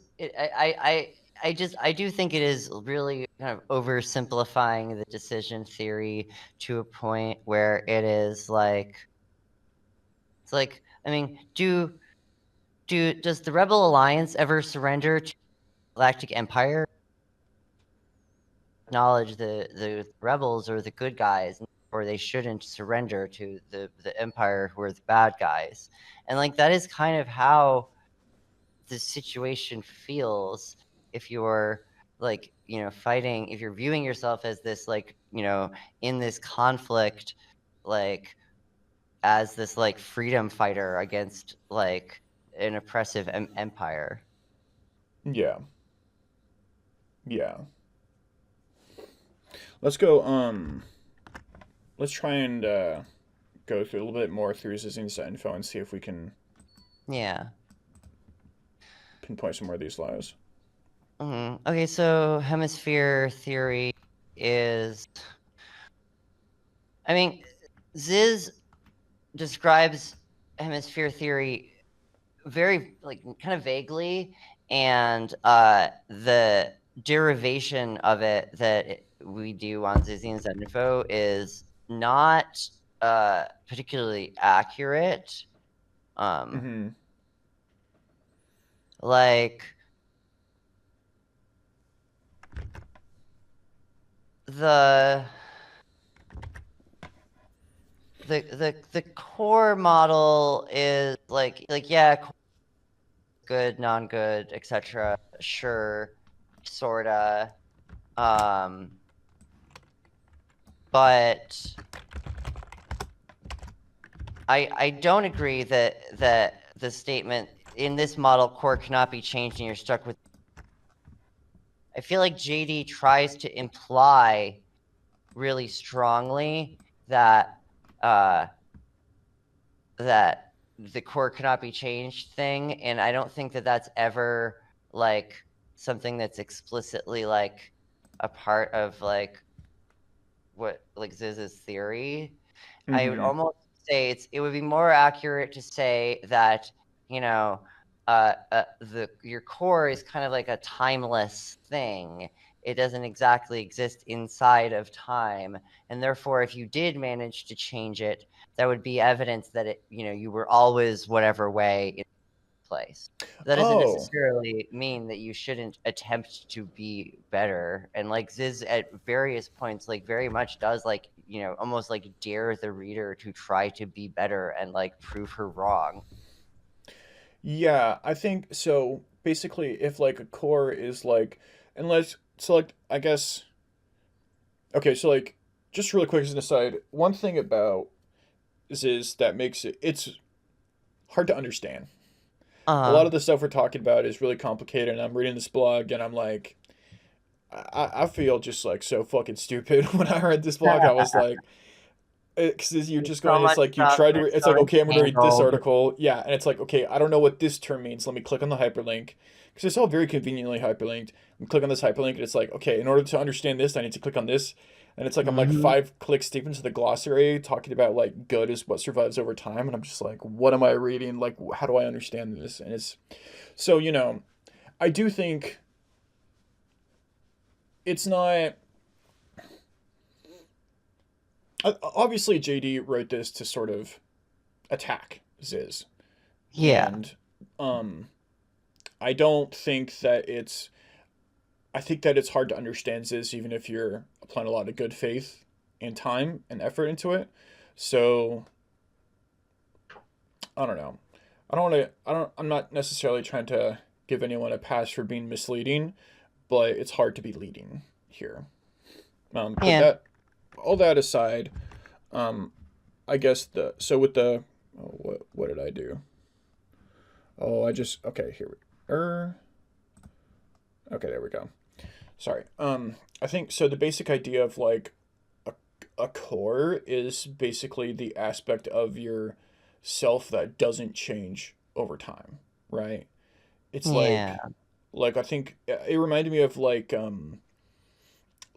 Nietzsche and Jung, where it's like Nietzsche thought that like the Übermensch was someone who can make like a value, and it's like the core is the thing that has values. Yeah. Yeah.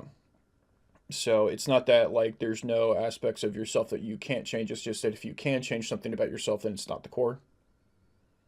Yeah, sorta.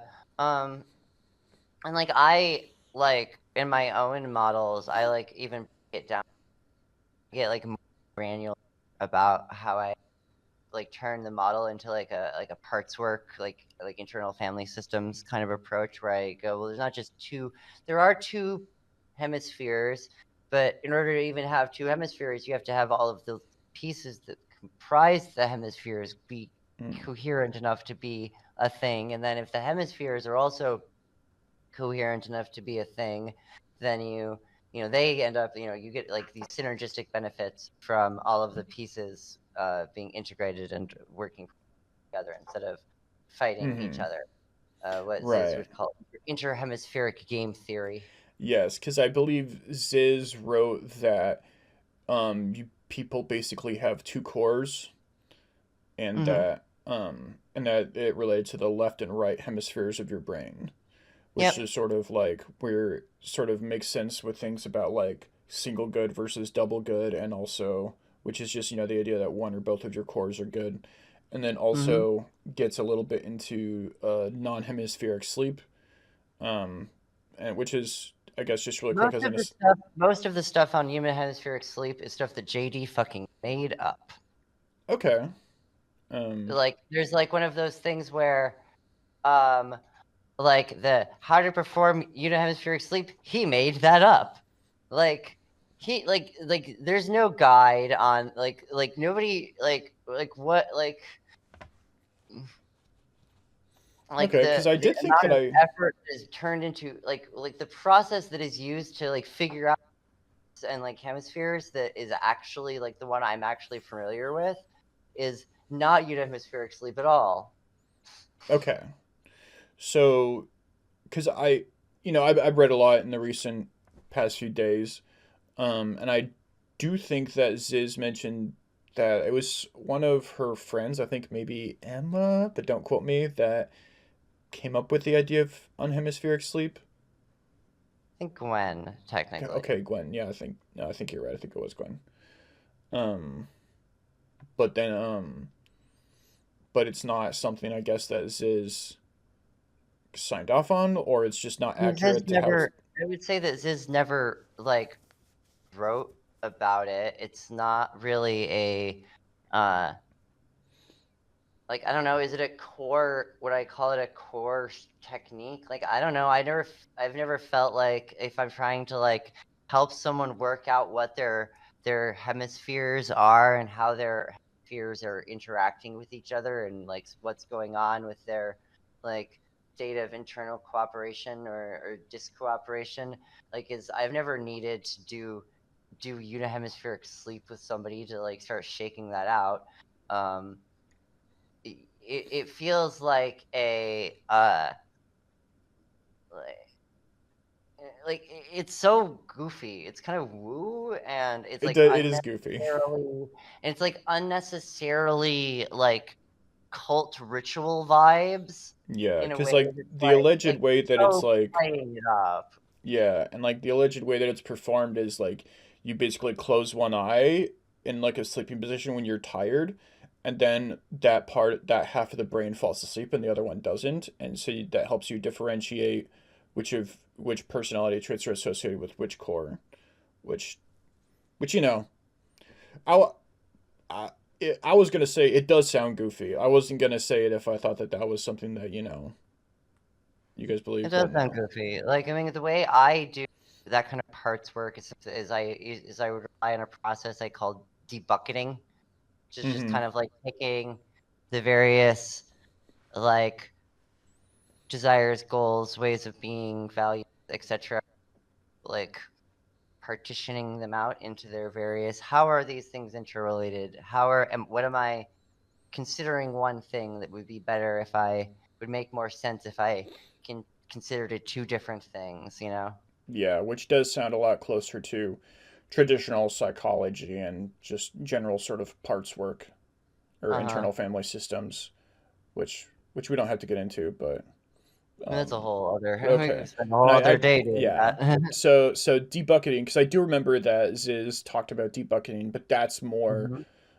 but that's not the goofy sleep stuff. That's just sort of mentally cataloging and trying to figure out, okay, well, this is really downstream of this, and this is really downstream of this, and sort of creating two different, like, I guess, trees of dependencies of like thoughts and emotions. Mhm. Okay. Okay. All right. Um, let's go ahead and go through because like the Zizians.info thing is like probably one of the things I wanted to like talk to you most about. So I know we're Mhm. spending a lot of time on it, but if we want to keep going, Sure. Yeah. Well, let's see, where are we in this? Moral progress in Bentham. I don't think that Ziz thinks that Benthamite utilitarianism is just the answer, plain and simple. It's just Benthamite utilitarianism. I do feel like her model is a little bit like more advanced than that. I don't know if I necessarily like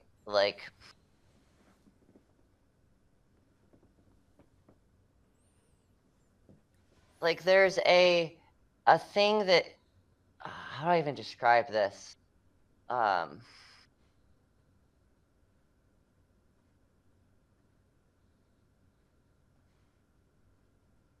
So like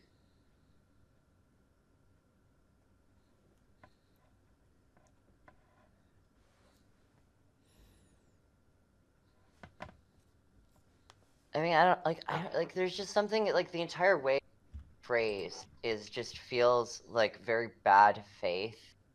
Mm-hmm. Just like this is not a like it's like a hit piece. It's like, oh, they just want to, like we think human values are we that morality is simple. We understand everyone should just be a vegan. Yourself, you're a Nazi, and it's like it is not nearly that reductive, and like I don't think that there's anything that it's like saying it's exactly like do I disagree with it? No, but I also disagree with all of it. So it's like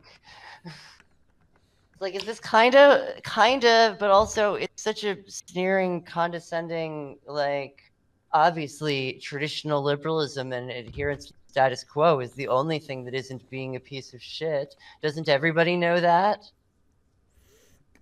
Yeah. So did so Jeremy Bentham did so just I guess to kind of go through it, did Ziz or anyone talk about Jeremy Bentham that you know of or remember? I think probably. I mean, they like this is like people this is a group of like effective rationalists. They talk about Bentham. They talk about Peter Singer. They talk about a lot of the like bigger utilitarian like EA philosopher figures in various contexts. Okay. So not but not so I guess not to the extent that you could actually credit Bentham with like a being like a you know being like more worthy of note than other utilitarians. No, I don't think so. I mean, you Okay. could make an argument if you're going to do that. I think you'd be saying Singer, probably, than just because he's more recent. He's more about the he actually gets into like the veganism thing a lot. Okay. Do you know well I guess that's a little um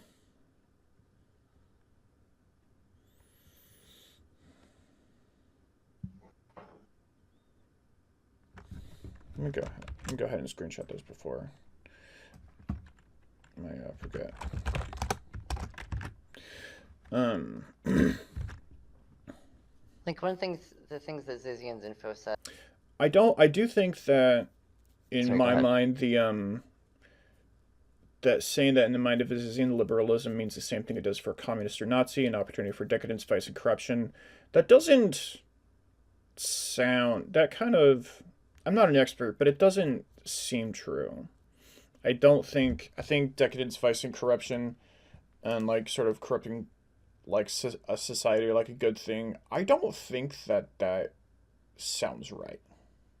Yeah, and also I feel like a lot of like anarchists would say that liberalism is kind of shitty, but it's better than communism or Nazism. Both of those things are authoritarian, whereas liberalism and anarchism are both libertarian. Yeah.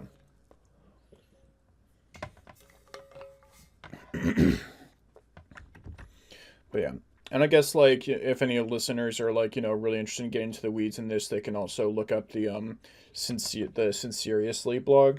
There's like several mirrors up and you can kind of Ziz talks a lot about what she believes. So, if you're like not sure about whether these things, whether it's fair for, us to call this like a lie or like a sort of misrepresenting, then you can also probably go in and like really look into it yourself. All right. Let's I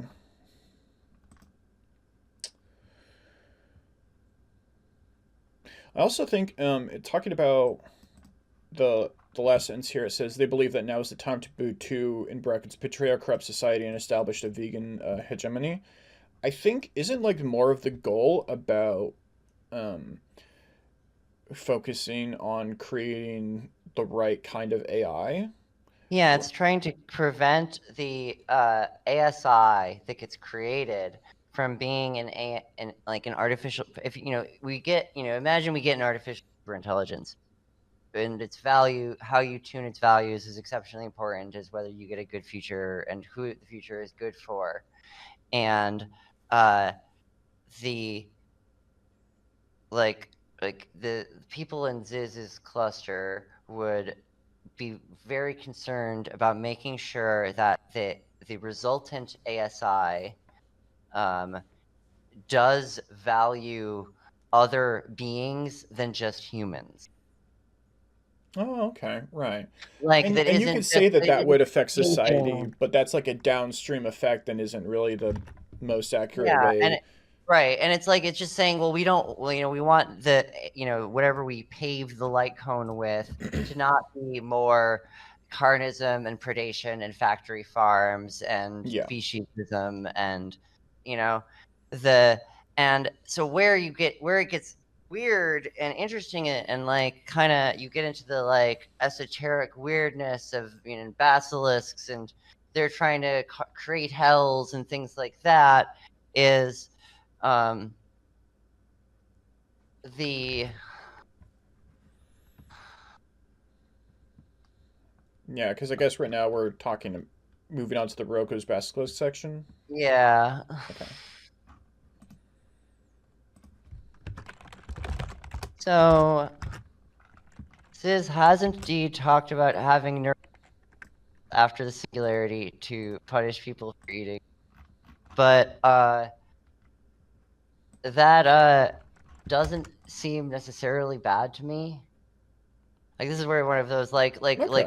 like JD writes this, like, isn't that ridiculous? No one could possibly think that was it's like, I don't, lots of like, if you actually look at the scale of the horror, and maybe there should be some consequences for it, and like there's a major like, so like there's like the conflict as far as you could kind of view the community between conflicting Um, singularitarians I'm sorry is, to I'm sorry to cut you off. I think your mic might be adjusted a little bit too high, and I think it might be peaking. But yeah, so Nuremberg trials for factory farming. yeah, I mean, like, so the original premise of the original Roko's basilisk, the OG Roko's basilisk, that everyone like freaks out and like, the info, the bad info hazard, is there's something about it that actually is the thing that kind of makes it potentially info hazardy, is the part that everyone always leaves out when they're talking about it, which isn't just, there's a super intelligent AI in the future that will, punish you after the fact for not helping to bring it about, and if it thinks that punishing you will help it come about faster. That's the what everyone normally thinks of as Roko's basilisk. But what makes it, the basilisk, as far as like oh, this feels spooky, is the original premise is this is a good AI. This is, what if the quote unquote good artificial superintelligence, by our own of logic and by our own decision theory, it decides that is the best way to cause the most utilitarian good. Oh, so It the causes itself to come into existence faster, and therefore is ultimately more, for more greater utilitarian benefit if it does this.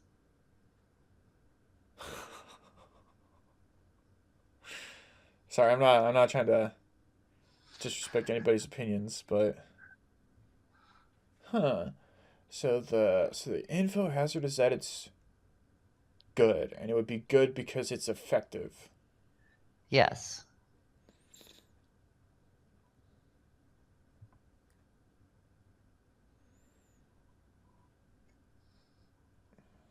I mean, I guess it's kind of. I feel like that it's sort of like contingent on, I guess, time flowing both ways. Mm-hmm. And, I think if it's if it's not an iterated game and it's just this is just happening once, then, you can't really condition people with punishment to behave like differently than they did in the past. Like the Nuremberg trials and like, punishing like the Nazi generals or whatever is like, it's because that like genocides have happened and have happened after the Holocaust, and they're trying to ostensibly disincentivize that by saying even if it's illegal within your country, the UN and America might still put you on trial and like denazify you and overthrow you and all this stuff. So that's Mm-hmm. like genocides happen a lot. It's an iterative thing, but I think ostensibly in this model, it's gonna something that's gonna happen once, so that doesn't make sense to me. But we don't. I mean, this is also maybe just getting too much into the weeds or too off topic. I mean, I feel like the specifically the Nuremberg trial thing is a little bit of a like that is kind of off into the weeds. I think it's like something that's that one of them said as like a like it almost feels like kind of like a throwaway, some being passionately like like passionately angry and Uh like huh. disgruntled about something. Okay. I think yeah. I mean, it is like the screenshots of them talking about this. This is like accurate though, right? It's Yeah, I mean just that's actually this talking. yeah. Um, yeah. I think I mean, obviously, like I guess most of our listeners are probably gonna have an issue with the idea of vegan Nuremberg trials, just in terms of in America, there's a big precedent that if it wasn't illegal at the time, you can't be retroactively punished for it, and which is partly why, to the extent that there is pushback against Nuremberg and what happened there, that was probably like, well, America isn't necessarily playing by its own rules that we have for people here.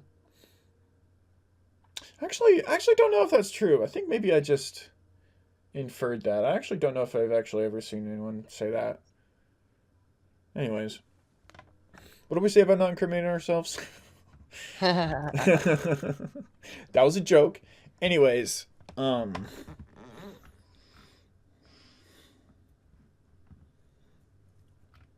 But yeah, like if you are I feel like that's part of what makes it really hard to kind of understand where a lot of like if you are vegan and you have really sat and like grappled with the like sheer scale of the horror of our current world, mhm, then it is exceptionally easy to like say there should be Nuremberg trials for factory farming and like yeah, maybe there fucking should be like at the yeah, like the scale of the suffering and the horror and like abuse that is going on, like yeah, there should be consequences for that.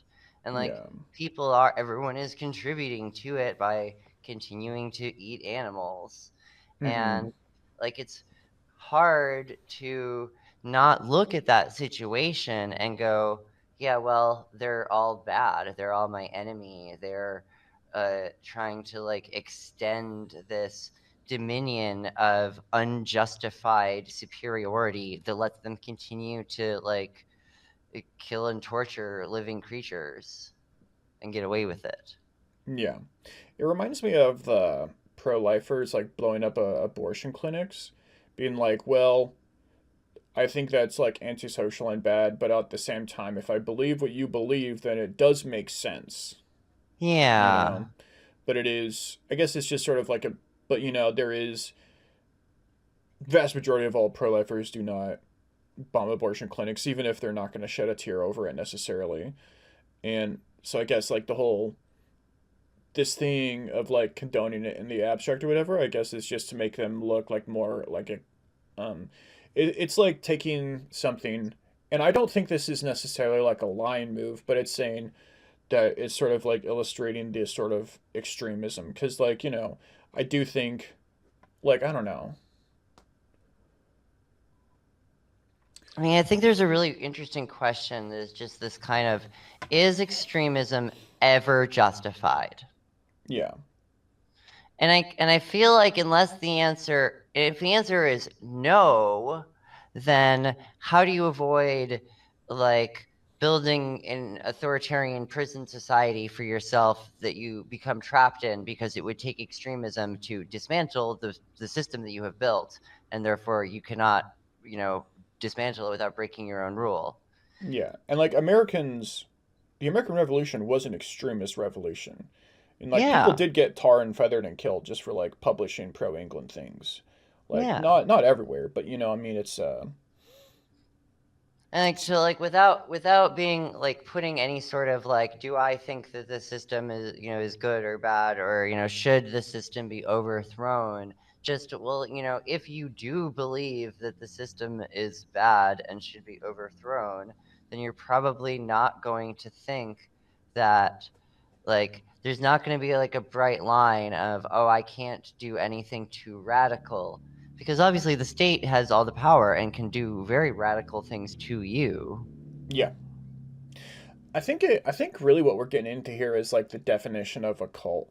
And this is something that I've actually been thinking about for a while. I've had some like tweets where I'm like what actually separates a cult? And there's like hundreds of super helpful people being like, well, a cult is when a religion is bad actually. And I'm like, that Mm-hmm. doesn't help me. Like the only actual definition I heard besides from just general ideas of pro-sociality or anti-sociality, which doesn't make sense in the context of a lot of religions beginning as cults and revolutions. Like Mm-hmm. Christianity was like a cult, and it was, I mean, like they were like pro-social within their circles, but it was not something that you did if you wanted to have a happy, healthy Roman life, you know. Yeah. And I mean, at least until Constantine. And then even then, like Islam, it was like, okay, we're going to like start a war and sort of unify the Arab tribes and things like that. So if they had lost, you could have easily pointed to that and said, well, that was an antisocial cult, even though it's like, one of the world's largest religions. Yep. Um, so I don't really I mean, I think you could sort of abstract it down into like whether it's like spiritually nourishing or spiritually like good, but then it's like on a certain level, everyone is just going to say, "Well, my religion is right," and then all the other ones are cults. Yeah, and I mean, and that's kind of like, and it's like I can look at all of the stuff that this has written and go, yeah, this was super helpful to me as like an individual. I got a ton out of this. It has made me a better individual. It has, deeply informed how I live my life and continues to deeply inform how I live my life. Mm-hmm. And I, don't think it's bad. I don't think I'm a brainwashed member of a cult. And like, there's like to the point where like we'll joke about that. Like, it's like anarchism is when we all do exactly what the cult leader says, and the more we blindly obey the cult leader, the more anarchist it is. Mm-hmm. Yeah. Yeah. So it's like, I don't know. Do you have a good definition of a cult for me as someone who sort of thought about this more? Because I don't want to just sort of like wash my hands and say like I don't think it's like a great response for someone to say like you're in a cult, and it's like, well, what is a cult anyways? Like it depends on what your definition of is. But at the same time, like, you know, I don't have a good definition of a cult. The best one I've heard is like if that the followers are not allowed to know the true beliefs until they get to a certain level. But I'm also not even convinced that that's like super I mean, I feel helpful. like there's because there's a different definition, because there's cult in the sense of like a mystery cult of like, like the Mm-hmm. cult of Dionysus or whatever, or the cult of Hephaestus, or pick your Greek or Roman deity would have their own particular mystery cult around them.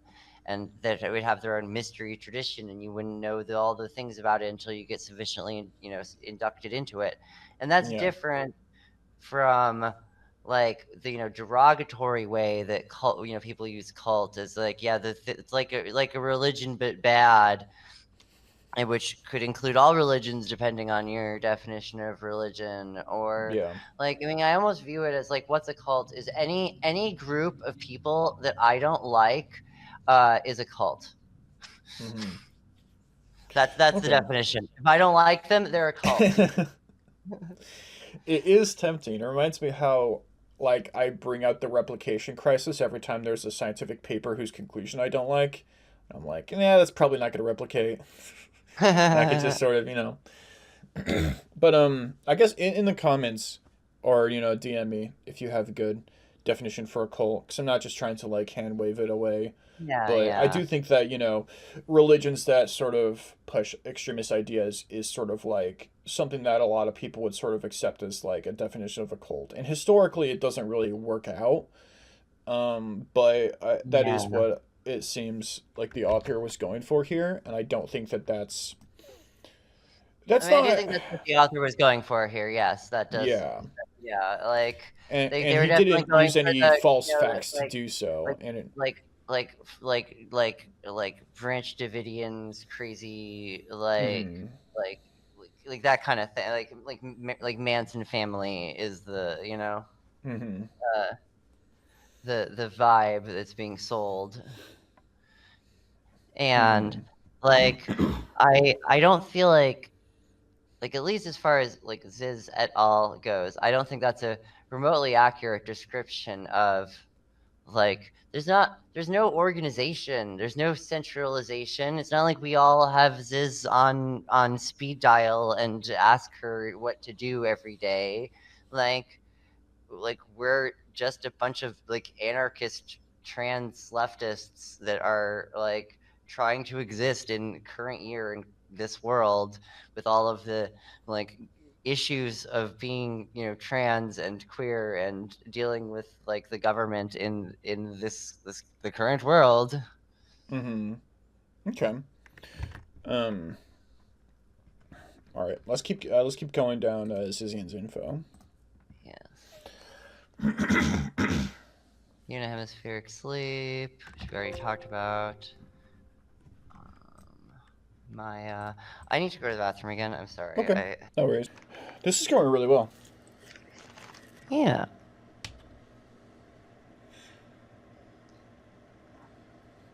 I thought it would, which is why I reached out to you, because I was like, I don't think we've had like a one-on-one conversation before, but I've heard you talk, and I was like, okay, this is not a crazy person. This is a person who is going to operate with some faith. And so I was like, I have a reputation for being the quote-unquote nice, sane Zizian. You're one of the good ones. No, one of the good ones. So, before we get back to going through Zizians.info, earlier you were saying about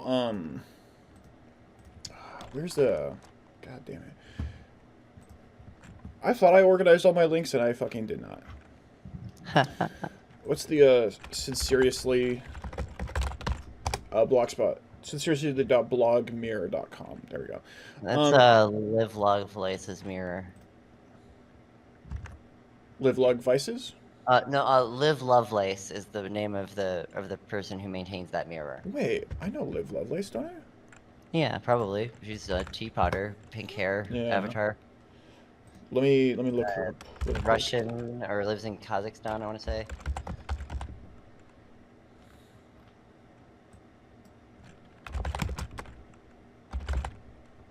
Is it an underscore in between Live and Lovelace, or? Liz Lovelace. Oh.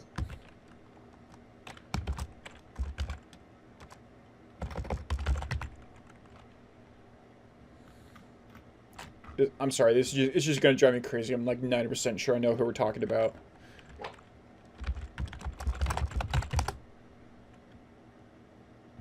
Yes. Okay. Oh, I don't follow her back.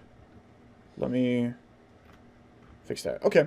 Right. So on Liz's mirror.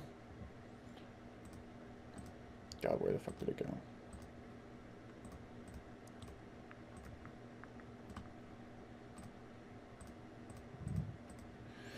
On Good Group and Pasek's Doom, Hmm.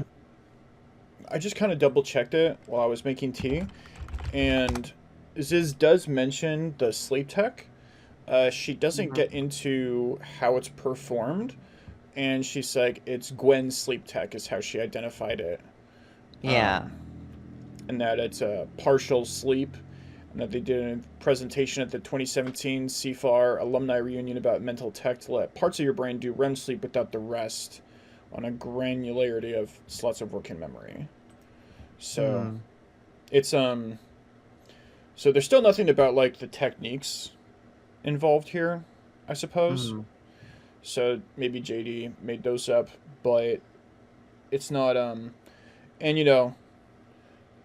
like all Zizians are not like one person. Yeah. I mean, I don't even know if you would consider like if like the category of Zizians is a meaningfully coherent category. Sure. Like, am I a Zizian? Is Gwen a Zizian? Who's is that like? And again, it's like is Ziz even the most like whose idea is half of this stuff? Is it Ziz's idea? Is there somebody else that it just got attributed to Ziz? Yeah. And like I think part of the I mean, I don't know. I think it's difficult to have like a discussion about whether Zizianism is like a cult or not, or if they're like good or not, without sort of like just sort of admitting that it's sort of like a group, just sort of like just because if it's not, then it's like sort of like a non-starter. But I think but like you identified as like a Zizian on Twitter, so Yeah. it's yeah, like we shouldn't lose track of of the idea that we are talking about like just like a loose collective of people. Um, Yeah, like, and to the point of like where people are looking at the current like the things that are going on, like the like Ophelia's like death mhm. and the shootout with the border control, and they're trying to like attribute that to some like the Zizian conspiracy. What did Ziz tell? Why did Ziz have them do that? What is going on? What is the master plan? And it's just like, I don't know if there is a master plan. I don't think anyone is Yeah. actually like there's no in charge. People are just doing things. Yeah. And you know, from an outsider's perspective, a lot of the things that people are doing, they do involve a lot of like, people passing away, and they are all connected and the social gratis is, but it's not this is like none of this is like smoking gun. This is not like, you know, I think it's easy to fill in the gaps, and well, there is like a lot of connections. It seems that's not enough to prosecute someone over, and it's not Yeah. enough to like. And so like, and that's really what I think. I want to get done in this conversation is go kind of like line by line, but yeah. So I don't think it's like outside. Um, Gwen isn't like around, is she? What do you mean Like, are around? people in contact with Gwen? Um, that's one of those I should not elaborate on who Okay, and is contactable in what ways and what sort but of but it would context. not be easy for me to contact Gwen and double check the technique about non-hemispheric sleep technique. Maybe you could try. You never know, Okay. but like Well, I guess I'll reach out, but I think the they have closing not one made I themselves they have not made themselves easy to contact, but okay, maybe. who knows? Okay. Um. So with the non, so there is some sort of non-hemispheric sleep technique that Gwen did, and in Pasek's Doom, I think she mentions at least respecting it enough to pass on to somebody else. So while it's not some, while I don't know if we can necessarily confirm the technique, it doesn't seem like it seems like a little bit of a leap based on what we can double check, but it doesn't seem like a huge leap to talk about Zizians and non-hemispheric sleep. Mm-hmm. Okay. I mean, honestly, if somebody's like, well, how does it work? What exactly is going on? I'll just be like, well, it's kind of just hypnosis. It's just Okay. you're kind of hypnotizing yourself into, you're putting yourself in this state of suggestibility. And you're kind of letting these kind of things kind of shake apart into discrete, clusters. So is that how you would describe Gwen's sleep technique, or would that be how you describe your method for sort of self-psychoanalysis that we were talking about earlier when this came up? I mean, I would say that my method is at least somewhat derived from Gwen's, but I don't it's not like I studied under Gwen and had her personally train me in how to do it. It's stuff that I kind of picked up second and third hand. Okay, so you kind of talked about it without necessarily going into the specific details, and then you kind of at the period when they were exploring most of this, they were not on we were not on speaking terms. They did not like me. I didn't like them. We argued at each other a lot. Okay. So with so you're saying that it's an accurate description of Gwen's technique, that it's closer to some sort of hypnosis rather than the I would say open, one eye closed. Basically, the way I would describe most of the what is doing the unihemispheric thing in terms of kind of getting you into that enough of a state to notice the hemispheres is a hypnosis thing. And being tired helps, being in a pliable state helps. There's a bunch of things you can do, and the unihemispheric sleep thing is kind of trying to stack the deck in a particular way to make it easy. But the way I personally would describe it, I would say that it's not exactly putting half your brain to sleep. That's not really an accurate description of what's going on at a biological level. Okay. Yeah. Okay. So it does seem where I disagree with Ziz and Gwen and them. Yeah. I don't I'm not 100% oh, I agree with absolutely everything they say. There's lots of if you put all of us in a room together and told us to argue, I'm sure we could make a pretty entertaining us arguing about fine details of metaphysics. Now that'd be a podcast. Oh yeah. Argue about metaphysics. Just and it just is taking place in the Joe Rogan studio, and halfway through he walks in and he's like, "What the fuck are you guys doing?" No, I guess I shouldn't speak crazy shit into existence given the how crazy reality is already getting, but anyways, so it doesn't. Okay, so all right, so. Okay, I guess I'm not going to pass judgment on whether the non-hemispheric sleep thing is we could count that as a lie or not, but I think we elaborate enough so that people can make up their own minds. Yeah. Now let's get back to Zizians.info.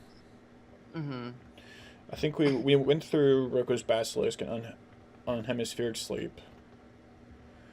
Okay, let's look at the bit on Maia then, I suppose. So an interesting thing about the situation with Maia is that I think that Ziz legitimately felt bad about Maia's death. I do not think that Ziz set out to cause Maia to commit suicide, did not want Maia to commit suicide, and a good portion of the reason that she ended up in her later essays, like The Good Grip and Pasek's Doom, including info hazard warnings, was because Pasek had died. Yeah, I think, and for those who don't know, Maia Pasek, aka, actually time to use my notes, aka Squirrel in Hell, was a trans woman from Poland, and she basically reached out to Ziz, or I think maybe vice versa. There's a blog post where Ziz talks about it called "The Good Group in Pasek Doom" on the Sincerely Mirror blogs on the Mirror that you can find, and she kind of goes into it where they talked about that. And now it wasn't. I keep hearing like presumed to have committed suicide. Um, how confirmed is that? It's not very. Okay, It's one of those because everyone's got like as far as I know, like Maia is dead, but I cannot confirm that with like I yeah, should be able to confirm that with a greater degree of precision than I am able to.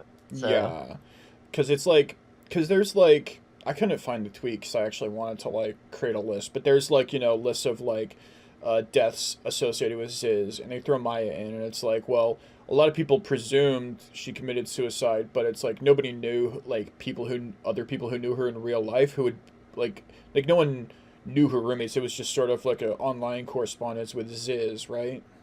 mm-hmm. Yeah, and I think it was in Pasek Doom she talks about how it's like, yeah, I introduced Maia to non-hemispheric sleep techniques of and then she most likely killed herself. So And like I don't even know if I would attribute Maia's death to Ziz's mental tech, yeah, really. Like, did the debucketing exacerbate it? Yeah, but Maia also already had a whole bunch of other like her like a whole set of like effective altruism brainworms, which are like the like in the EA water supply kind of things that make people kind of mentally ill and like mm-hmm. not suicidal and depressed and anxious and various other like bad things. Mm-hmm. Like, this is not something that has never happened before in the effective altruism community. People do Yeah, kill themselves because it just is one of those, like, it becomes too much for them to handle. yeah. Not to mention the rates of suicide among the transgender community, like base Yeah, rates just to that begin too. with. Yeah. Yeah, like the base rates are not friendly there. And then like like Maia was trying so hard to like get herself into a state where she could be a like ratfic protagonist, Mm-hmm. and this like she was her problem was that she was good at that, and that is ended up being like if you are extremely smart and good at thinking yourself into very tiny uncomfortable boxes, then it's not going to necessarily be good for you. Yeah. Um, it does remind me of Judas from Jesus Christ Superstar, Hmm. and Hmm. how he's like, he has good arguments and is, pretty convincing if, in word, if not in tone, with everything, and how that all ends up. But that's just kind of an aside. Did Hmm. you did you know Maya personally? Did you correspond with her? This is where we like did I didn't really know Maia, but I feel like I know Maia because I have read literally everything Maia has posted on the internet, Okay. including some like I've read her suicide note slash argument pro suicide utilitarianism argument, I guess, was like I'm very deeply like I've gone really into the what happened to Maia to a Mm-hmm. possibly unhealthy degree. And Hmm. yeah, my like from everything I can tell is that it wasn't really anything to do with Ziz explicitly. It was Mm-hmm. mostly just like there's a lot of stuff going on. Okay. And if someone wanted to look into that for themselves, where should they go? I mean, I mean, you can. I think that Liz has mirrors of Maia's websites in addition Okay. to Sinceriously, so that would be at least one part of it. Would you happen Um, to know the link for that off the top of your head? I can find it and I'll send it to you. Yeah. And the other, like, there's some stuff that Maia wrote that I got from Ziz that I do not know if it is accessible anywhere anymore, because Mm-hmm. Ziz had it posted on her site, but then her site went down and it is now like a backed up version that Liz made, and I don't know if Mm-hmm. that backed up version has all of those like extraneous documents and things that she stuck on it. Okay. Okay. But she did write what appeared to be a suicide note. Yeah, Okay. I can see about digging that out and sending it to you if you would like. Okay. I mean, it might be something people are interested to read. I think I trust her interpretation of that like it might not be a suicide note, but it really sounded like a suicide note, and then she disappeared afterwards, type thing. If Mm-hmm. that's accurate, okay, yeah. Um, but yeah, and just like based off my own interpretations of reading this Ziz block about her, um, Ziz doesn't. There's this. Ziz doesn't strike me as the kind of person to say things that don't need to be said, and I didn't see anything in there that indicated that she was like happy or indifferent towards Maia's death. And so just on like a case by case basis, I don't think that there's anything in the blog to suggest that, but obviously people can read it themselves and make interpretations. But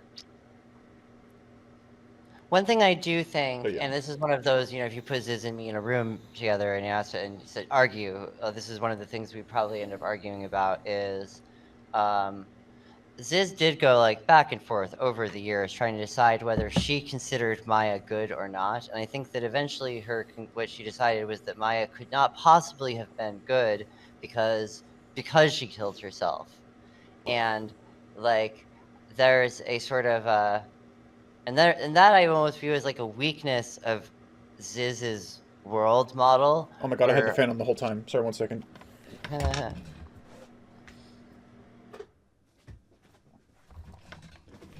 Sorry to interrupt you. Go ahead. yeah, where like Ziz's version of good, like her idea of good, is that it's extremely powerful and very hard to like hack or hijack or break in ways that would make somebody do bad things, make somebody has a good core. The good core is going to win, and it's going to whatever trauma the external world tries to crush into them, if they have a good core, definitionally they're going to fail to crush the life out of them. And my personal view is I'm nowhere near that much of an optimist. I think that mind control is much more effective in this world than that, and that it's totally possible to take somebody who is like good in their like soul or core or whatever and break them into doing bad things Mm-hmm. in a way that is like, yeah, they just keep doing that unless you break them back out of it. Like you've destroyed their ability to get out of the hole that you have dug for them. Mm-hmm. Yeah. Some. Hmm. And so Yeah. like I would That's a say whole Maia podcast in and is of itself. so like I would say that Maia is good. She just got herself into a very like nasty mental knot and could not Yeah. figure out how to undo it. And Ziz does have a bad habit of going, oh, you have a mental knot, it's called being evil. Try not being evil. Just like, okay, bitch, but maybe you should try to explain what the fuck you mean by that. Maybe that would be helpful. Mm-hmm. Like, I do feel like she doesn't, like, she's not, like, despite the fact I basically agree with a lot of her positions on, like, ethics and metaphysics and stuff, I don't feel like she's a particularly good writer. Like, she's not great at describing a lot of it. And she, is a little bit, like, unnecessarily antagonistic or like negative, or like views people as like irredeemable in a way that is like clearly informed by her own trauma. And I don't know if it is I don't think it's an accurate way to view reality. I think it's very it's negatively biased. Yeah, I would agree with you. I think something so the main two blog posts from Ziz that I read all the way through are Pasek's Doom and then the Rationalist Fleet. Oh And yeah, I the super long ones. yeah, I didn't know they were the long ones. They were just, the ones that I latched onto, but it's like in terms of like a story, it does I think that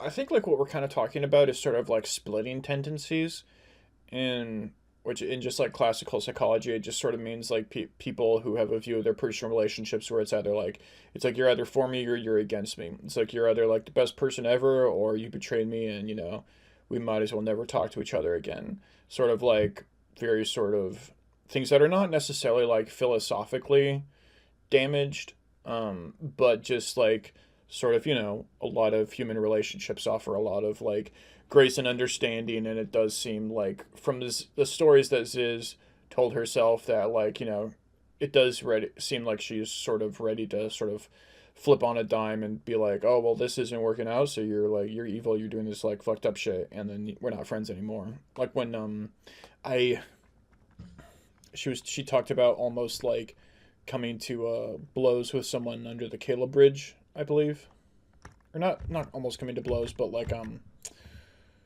uh, but yeah, and I think that is something that if people see that and then also interpret like a power imbalance of like someone who's like really holding frame and someone who's really like not, which is I'm not saying that that's the case. It did seem that way from the blog, but I don't know these people IRL. So, but if there is that sort of, I guess, power imbalance of like the epistemic mommy or whatever, then that plus splitting it does smell like cult behavior.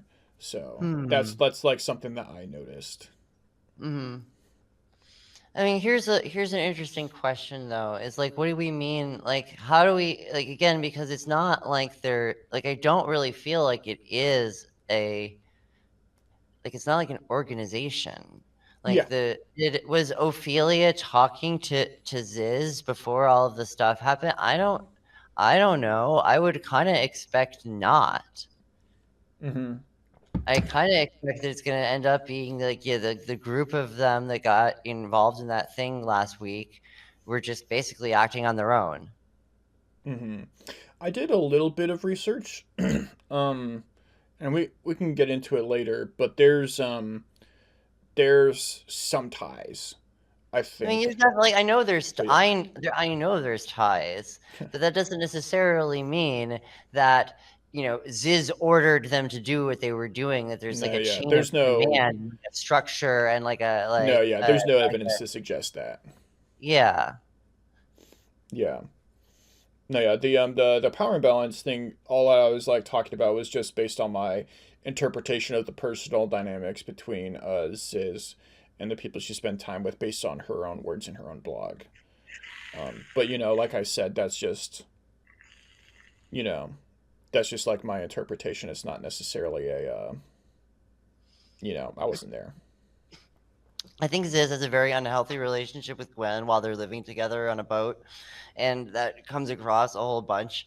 And their relationship, I think, improves after they stop living together. But the hostility in the yeah, it was bad for a bit, kind of comes through at times.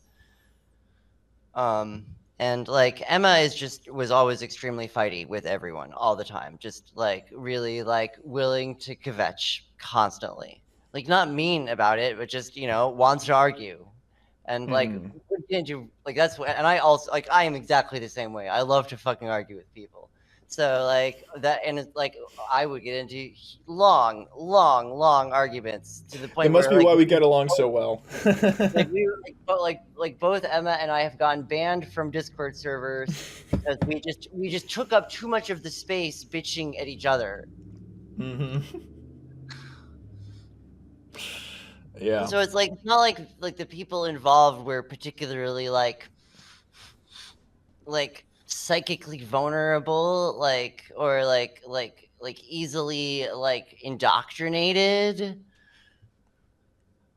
Like I didn't Mm-hmm. get involved with them in a way that's where I view them positively and interact with them amicably until after way later, after I broke up with JD and completely sat with a whole bunch of things for a while and kind of changed how I thought about a lot of things, and eventually I kind of came to the conclusion that this is right about a lot of stuff. So I That guess was not basically you're something saying that that there's just way too much arguing for it to be a cult. there's not enough actual, I don't know, when I think a cult, I think that there has to be some sort of like either one individual who's the cult leader, or a clergy that's maintaining a sacred canon and enforcing that canon as a kind of metaphysical, they're using their metaphysical authority to kind of create the truth for their followers. Uh-huh. And I don't think that like a bunch of anarchists who explicitly say that we don't want your metaphysical authority, we don't want, if somebody hands you, if somebody hands me their metaphysical authority, I'll hand it back to them, if you try to give me your freedom, I'll give it back to you. I don't want it, I want you to have your freedom. So it's where's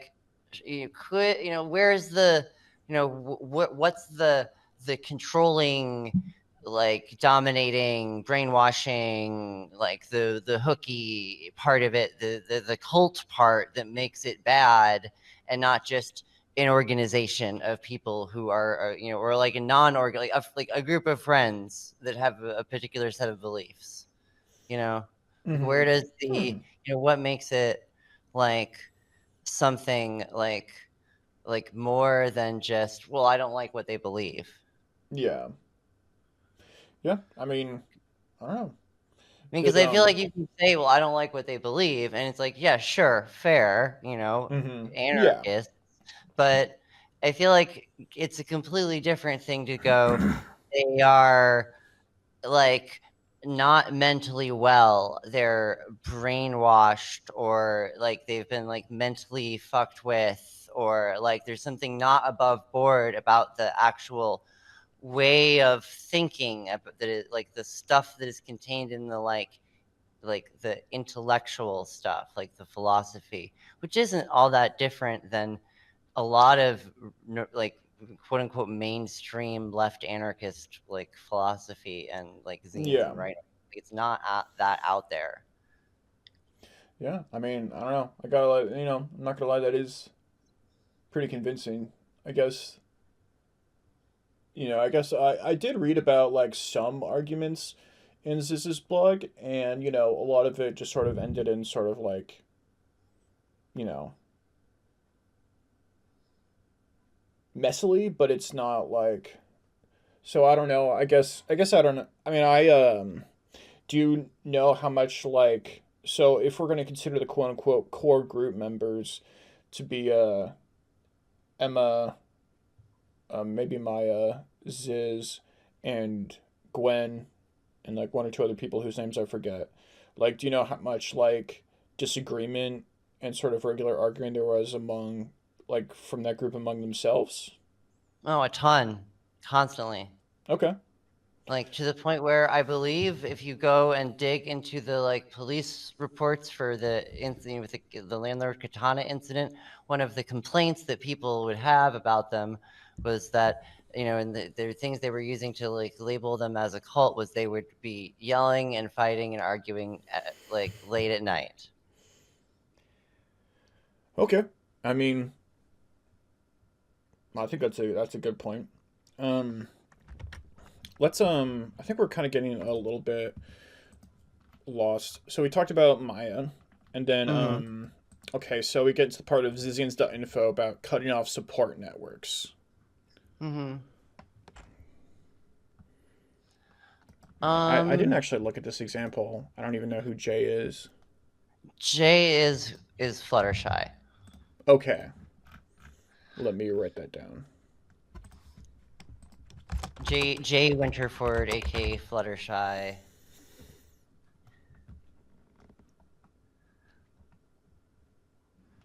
Okay.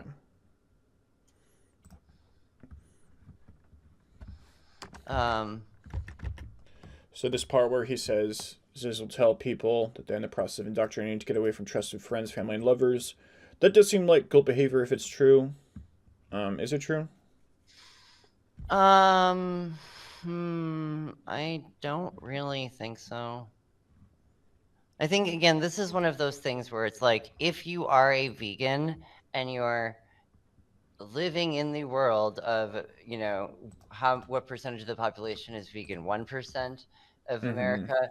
It's 99% of the people you're going to meet are like, from your perspective at this point, like now, like flesh eating monsters wearing the faces of your loved ones.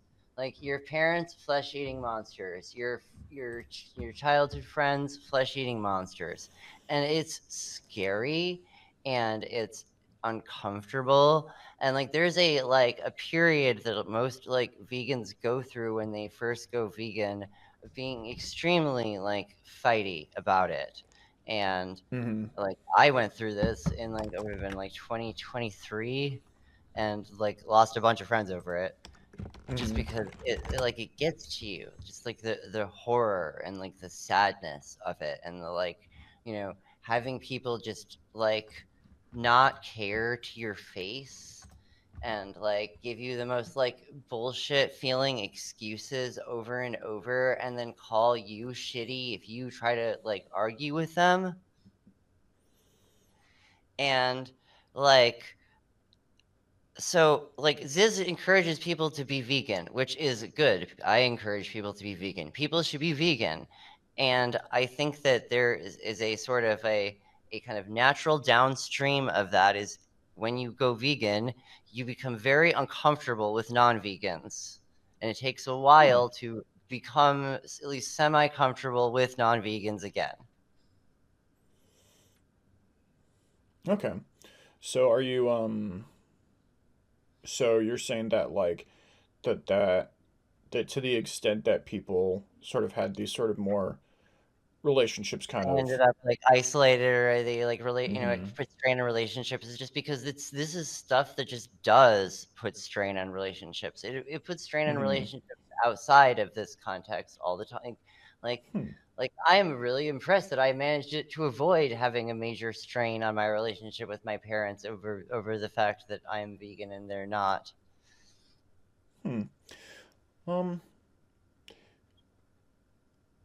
just based off my instincts, that doesn't sound normal to me, but I also don't know that many vegans or people who really like stuck with it, I suppose.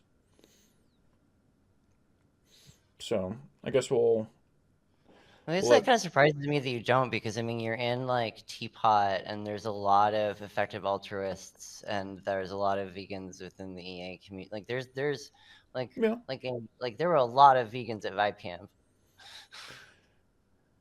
Yeah, I mean, I suppose there were. I mean, I don't know. I probably know more of them and we just hadn't like talked about it. But I mean, again, it's one of those things. Is like once you get through the like initial fighty period, it just gets like you're just exhausted and just so tired of arguing about it at all, and you just kind of don't want to talk about it with people unless they're like right on the cusp of going vegan and they just need like a little bit of like a push, some information, like mm-hmm. just be helpful and supportive kind of thing. And just because like I mean that's kind of where I am. Like I just don't have the fucking energy. Like, I have such way too much shit going on other than arguing with every non-vegan I interact with about being vegan. I will just, yeah, it's not viable. Okay, yeah.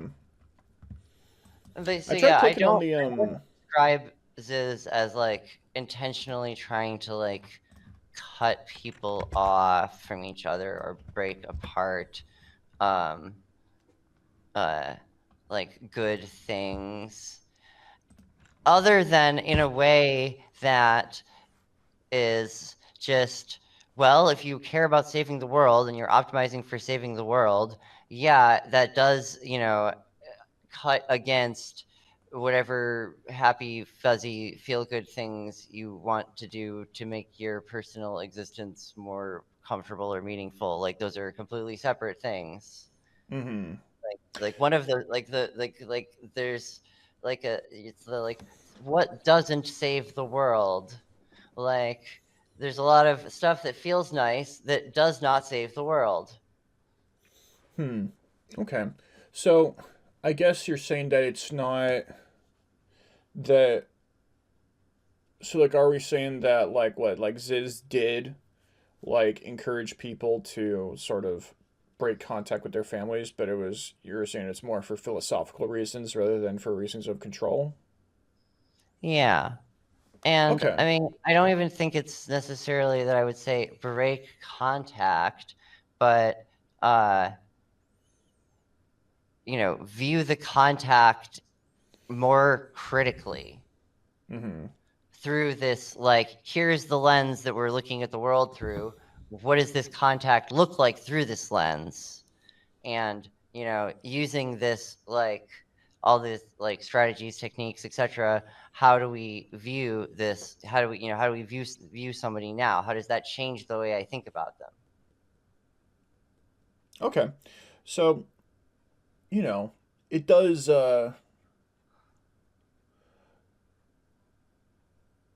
yeah. What you're And I saying don't makes even sense in. necessarily Go ahead. sorry. I would say it doesn't even necessarily like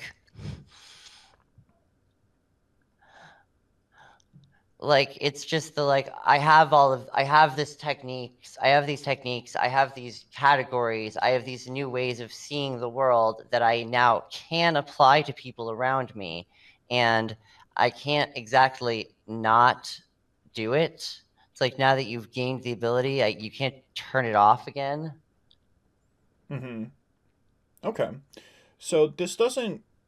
So this sounds more like, I guess, a question of sort of the so I guess it seems like what we're like the main contention here is not that Zizians.info is it's more about like the interpretation of the intent behind it, but it's not inaccurate to say that this is happening. uh I will say that I clicked on the Jay gives an example of this, and it went to a spam. It redirected to some sort of spam website. So mhm.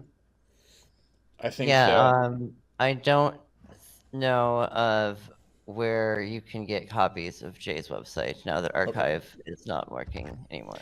Do you think that like the quote is accurate to what you remember, or I think probably. okay? I don't.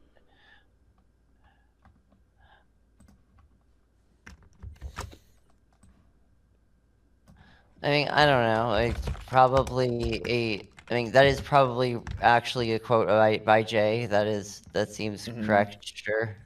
Okay. Okay. And we'll try and unfuck that link for when we post it. But yeah, let's go ahead and keep going down. Jargon loaded language. I mean, I don't know. I mean, that's one of those. That's a really heavy. That's like pot calling the kettle black. Like like Uh, uh, rationalists also have all their own jargon. Like I gotta push back a little bit. Like rats do have jargon, but Ziz is like on another level. I don't think so. I don't think Ziz is on another level compared to rat jargon. I think Ziz is Huh. roughly in the same envelope as rat jargon. Maybe they just frog and boiling watered me, but like, I don't know. It does. I don't necessarily hold it. It's hard to read. I don't hold and hard to understand. But I mean, if you're, I thought it was kind of, I don't know. I thought it was like cool and obviously sort of show that they're like thinking about it on like a different level or whatever. It's Said geologist XKCD. What everybody knows about the thing that everybody most certainly does not know about. yeah. But yeah, we'll agree to disagree about the severity of the case, but I don't think that it's I don't know. You could say that it's like sort of evidence of malintent, but I don't think it really like No, I don't. I is. cannot see any of the use of jargon as any sort of malintent at all. I mean, I People have use. accused me of like using too much jargon to have malintent, and it's like I was just homeschooled, dude. You're just illiterate, you I mean, know? the funny thing too is that like JD writes this, but then he turns around and then immediately writes Liber Augmen, which is this huge ass basically his version of Ziz's glossary and about as weird and like schizo-y seeming. Yeah. Um, Creation of a new identity. I think all this, Identity. um, I think that all this stuff about, trans people being like financially vulnerable and sort of vulnerable in identity, that like makes sense. It doesn't really seem to be like evidence one way or the other, because, it's, I mean, I will say, like, do I actually rely on the hemisphere concept in the sense of like I like conceptualize myself as having multiple like entities living in this body and they interact with each other, and that's like useful for me to like get more agency and I can dialogue between the different parts of myself and we can make sure we're on the same page and aren't stepping on each other's toes and aren't doing like some fucked up game theory dynamic with each other. hmm well, I think this part is more talking about, it says, um, Like, who is vulnerable to becoming a Zizian? yeah, and just sort of like pointing out that these are like vulnerable people who are already creating a new identity, and that makes them sort of like cult candidates, which, does seem to be accurate, but isn't necessarily evidence that it's a cult. Because Mm-hmm. it's like, yeah, trans people, especially freshly trans, are probably a lot more vulnerable to sort of epistemic daddies and or people like, telling them how to live and how to think. But I mean, like if you put five transes together, like that does not a conspiracy make. Yeah. So, And also, like, I feel like the compare, like, the the way that uh the like thinking about yourself as like a hemisphere system is set up as this super bad thing is like it feel like it really takes out of context just how extremely common plurality in general is in like trans and queer spaces. Like, this is not an unusual thing to consider at all. There are so many different like communities for like variations of like, oh, there's more than one mind inside of this head, kind of yeah. like tulpas and like plural systems and people with DID and like like yeah. So like it's not like I feel like this is sort of like like it's taking. I don't know if it's more of the like, well, yeah, because we live in 2025. This was written in like I don't know what would have been hmm like 2019 or something like that. Yeah. And And I think, yeah, like it didn't, I'm not a hoe who got scared by this, but I do think the idea of like pluralism and internal family systems does scare a lot of hoes. But yeah, totally. but And if you like like already it's a heard lot about less that, normalized back then than it is now. Like it's a lot more yeah, like we've had a we had a whole thing where like a bunch of prominent rationalists talked about IFS and kind of like brought it into the Overton window. yeah, okay, I didn't know that actually. I mean, I heard of it recently, but it's from a like Jungian or Nietzschean perspective, so it seemed like from Jordan Peterson. So Mm, mm, and Peterson is not running a cult. Um, mm. yeah, like I think could a cult leader use this to sort of destabilize their sense of identity? Like, it does seem possible. But just talking about this doesn't seem like sufficient evidence on its own. And I think Mm. a lot of Zizians.info is like, has some more heavy accusations and then a lot of other details to just sort of like it's like to kind of like paint a broader picture. So I think, especially at the end, it sort of peters out in terms of like, smoking guns and is more just in trying to paint pictures. So, but anyways, that's Zizians.info. Um, Yeah.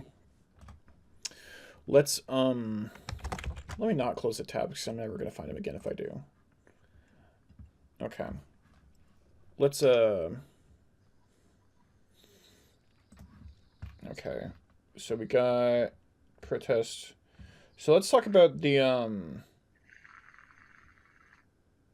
landlord incident. Mm-hmm. Wait, let Okay. me make sure I'm not getting.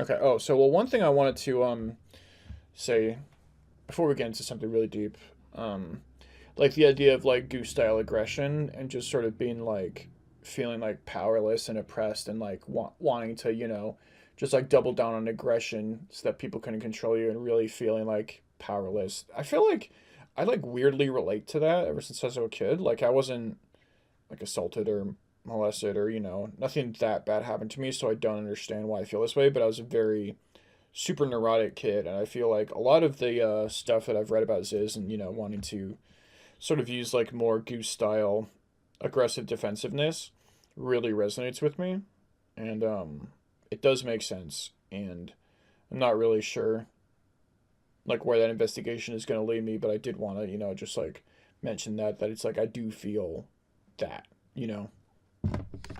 it does make sense. Um,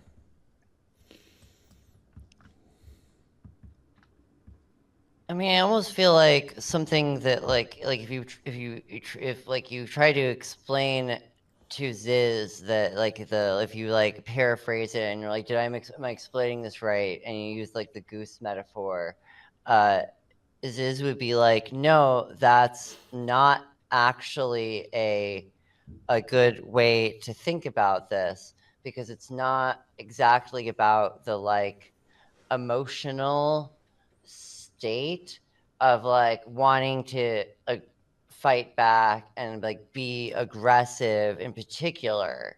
That's just one way that the decision theory could come out.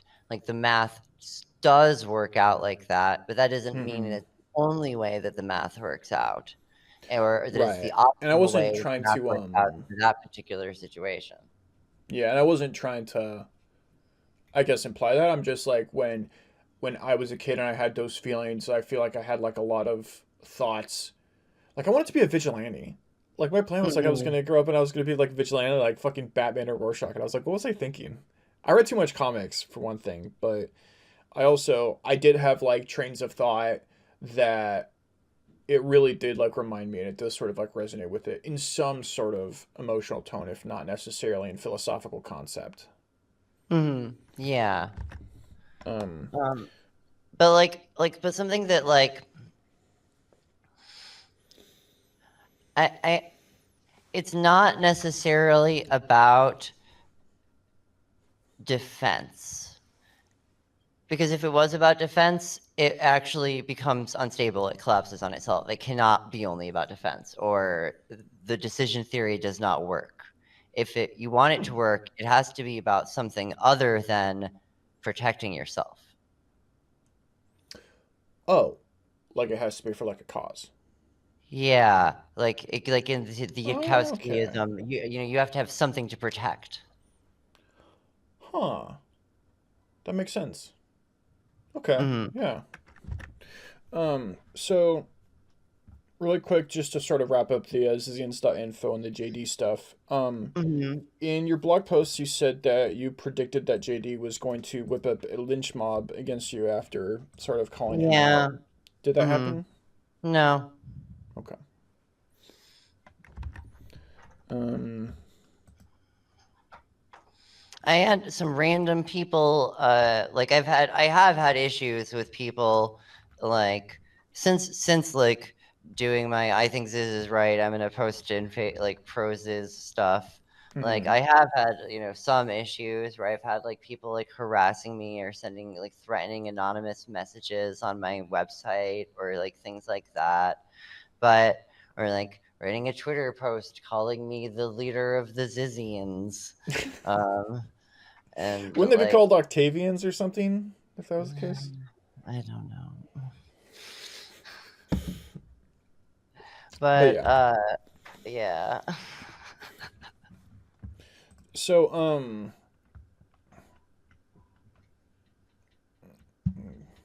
okay. Some of these questions have already kind of answered.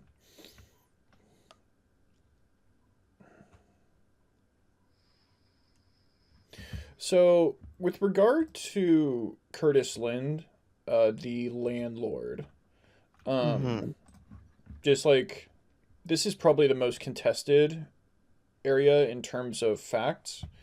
And so basically, I think Ziz, Emma, and Gwen, and I think maybe others were renting out a shipping container from Lynn. No? No. Do you want the rundown? Yeah, let's get just like the 10-second story, and then we'll get like Okay. into it. All right. Kirtland owns a lot that he Mm-hmm. lets people park RVs on. And Hmm. Emma, Somni, and Surrey have a RV that they are allowed to park there during COVID. Mm-hmm. They're not paying Kurt rent while this is happening. They Yeah, because there meet. was the They met, moratorium on evictions back then. yeah, because the moratorium on evictions during COVID. Um, they met him, from what I understand, initially through the like boat living community in uh, that area, like the Bay Area, because there's like a whole group, like a community of like boat life people, and from what I understand, he's vaguely connected to that because he and through the RV life people that also live on his lot. Okay. Uh, I don't know how all that's exactly, but that's basically so. That's how they meet him. They're living there. They're not paying rent. The rent moratorium ends, and he decides to say, "I would like you to pay rent now."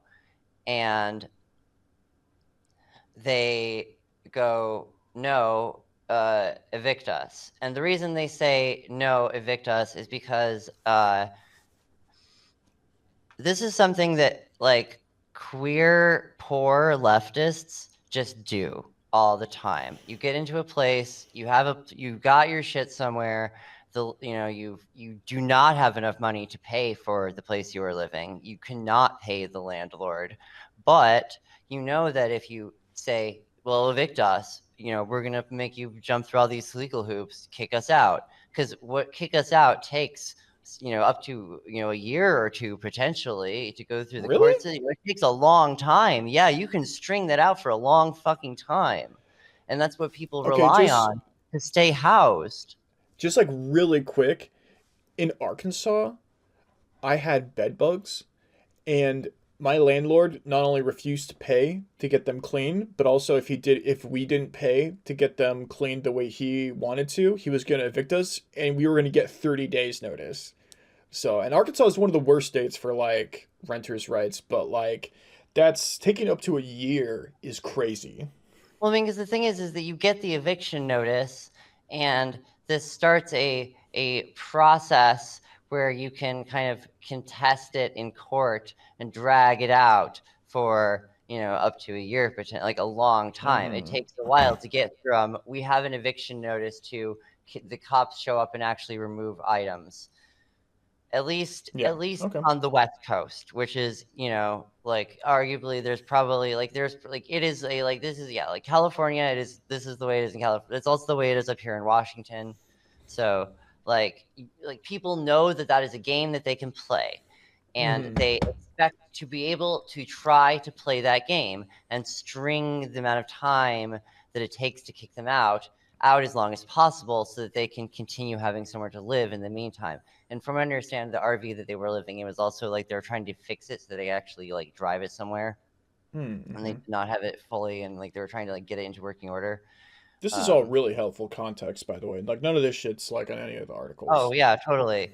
And so the they put in the he tries to start evicting them. They try to string this process out as much as possible, and in the standard fashion. The thing is that a lot of the time when people try to string it out like that, they're just dealing with like a rental agency that's extremely like Mm-hmm. faceless. Whereas the landlord in this case lives on the lot. Like he also Mm-hmm. lives there with a bunch of people that he's also friends with who also rent from him. Like they also, there's other RVs and trailers and things that are there. And so this creates a really like hostile situation, and there's just a lot of bad blood and Mm-hmm. animosity, and like clearly at some point, um like Somni was sufficiently spooked that she bought uh what's it, like a flak jacket to Hmm. wear. Okay.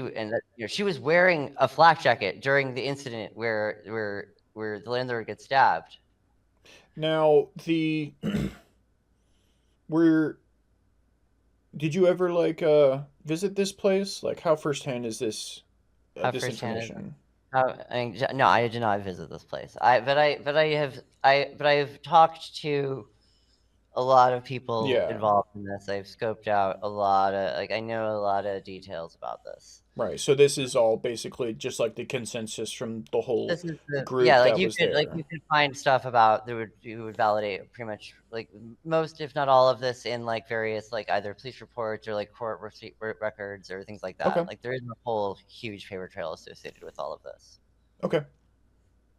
But yeah. Uh, And so eventually like one night it One I think night, I like read 3 in the from morning, yeah. it some sequence of events happens. It like shit goes down essentially.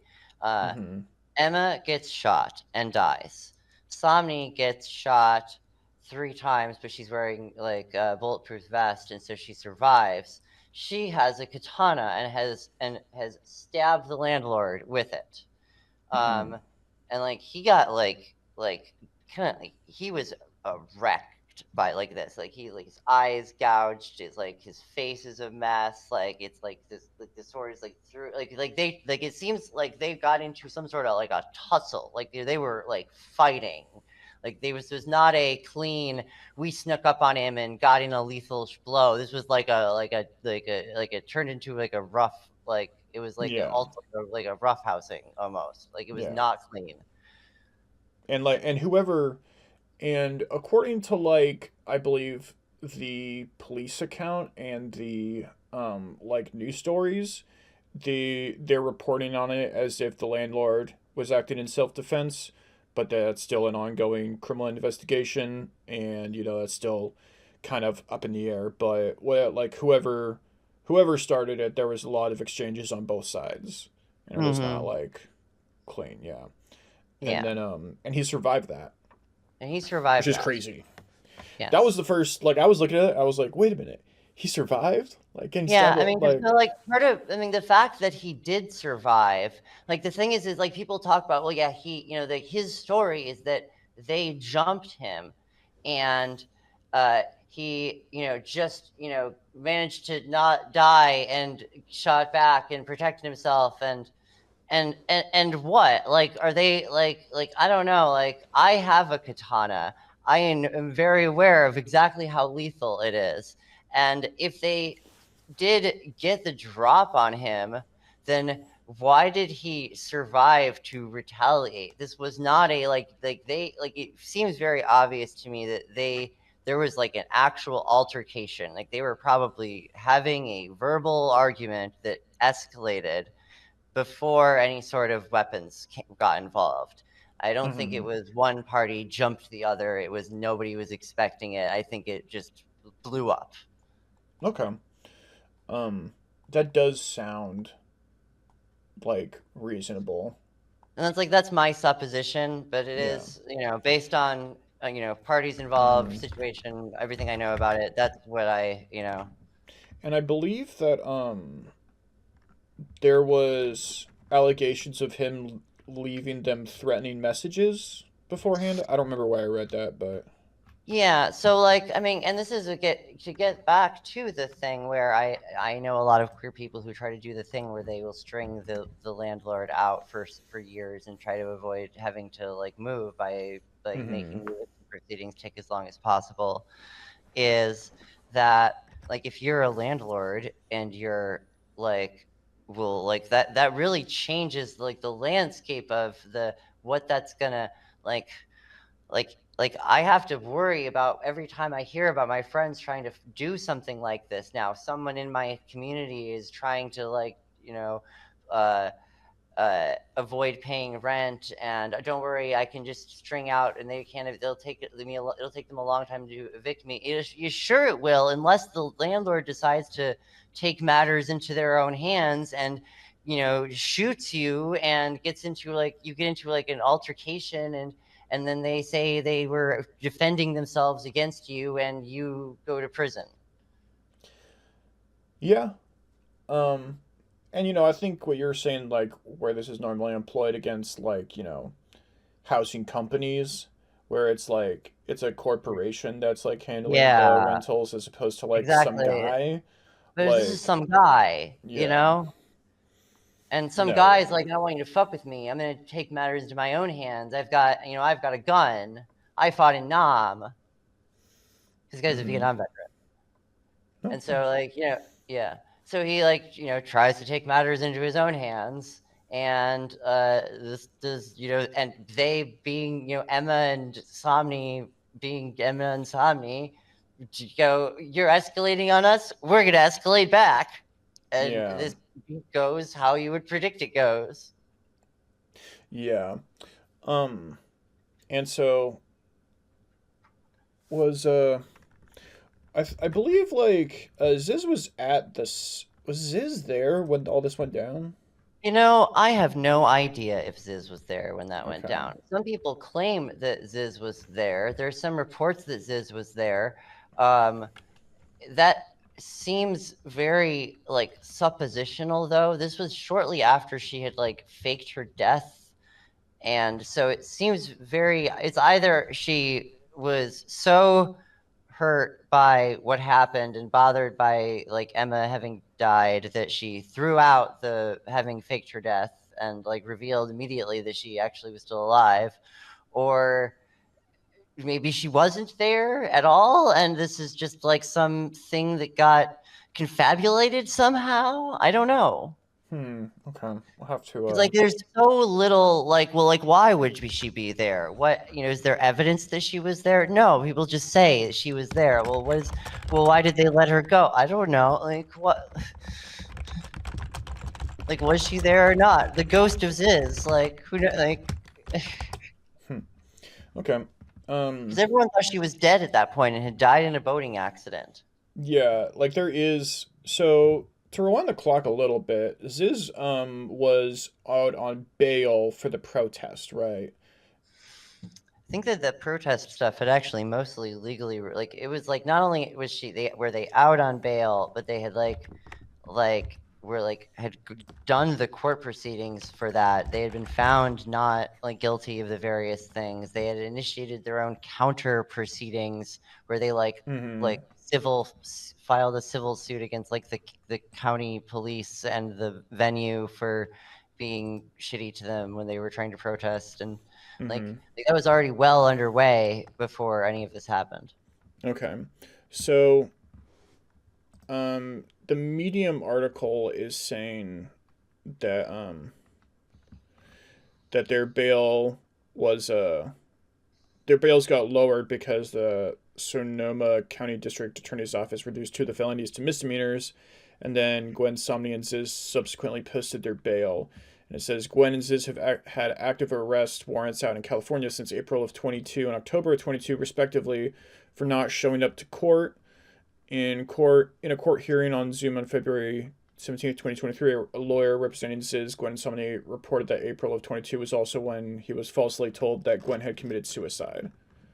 So, Mm-hmm. okay, so it seems like that it was like the faking the death to was around the time of when the trial was going to take place. So it was called. Mm-hmm. I don't have my timeline super as well as they could be. But Neither do I. This is all like at this point, like almost like ancient history. yeah. Weird that there's like just keeps this sheet just keeps coming up in my life. Yeah. I'm still talking about this. Yeah. Well, as someone who only has been talking about this for a week, I appreciate you humoring me.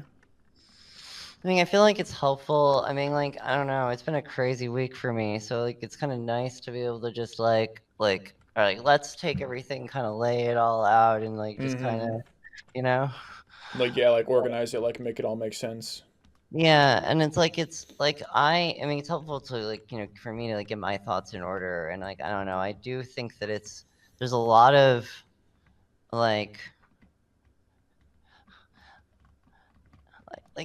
I have gotten a lot of stuff out of Ziz's writing, and I know a lot of other Mm-hmm. people who have gotten a lot of positive things out of Ziz's writing, where and they found her very like inspiring or helpful, or like, and it's like, are we all now like gonna have to like, are we do have to worry about it? All of us are suspect Zizians. We're gonna like suddenly lose our shit and like go on a have some, and then the other thing is, if something does happen for whatever reason, does it immediately get turned around into like, oh, it's because they're Zizians and like victim blaming and Mm-hmm. like making it about that instead of about any of the surrounding context of what actually happened. Yeah. Yeah, I can understand how that would be pretty stressful. I think it's yeah. So on with regards okay.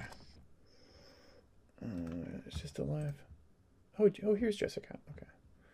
Okay. So this is per Jessica, which is at Jessa underscore Kata. Jessica, yeah, Jessica, Jessica yeah. Miller, yeah, I'm friends with Um, her. We talk pretty regularly. nice. So it says from the Danielson et al. Versus Sonoma case et al. Hearing today, summary of claims made with uncertainty by plaintiff lawyer Friedman. On Monday, November 24th, Lasota, aka Ziz, was found alive and well at the scene of a crime of the landlord. So, Uh, yeah, I've seen that. okay.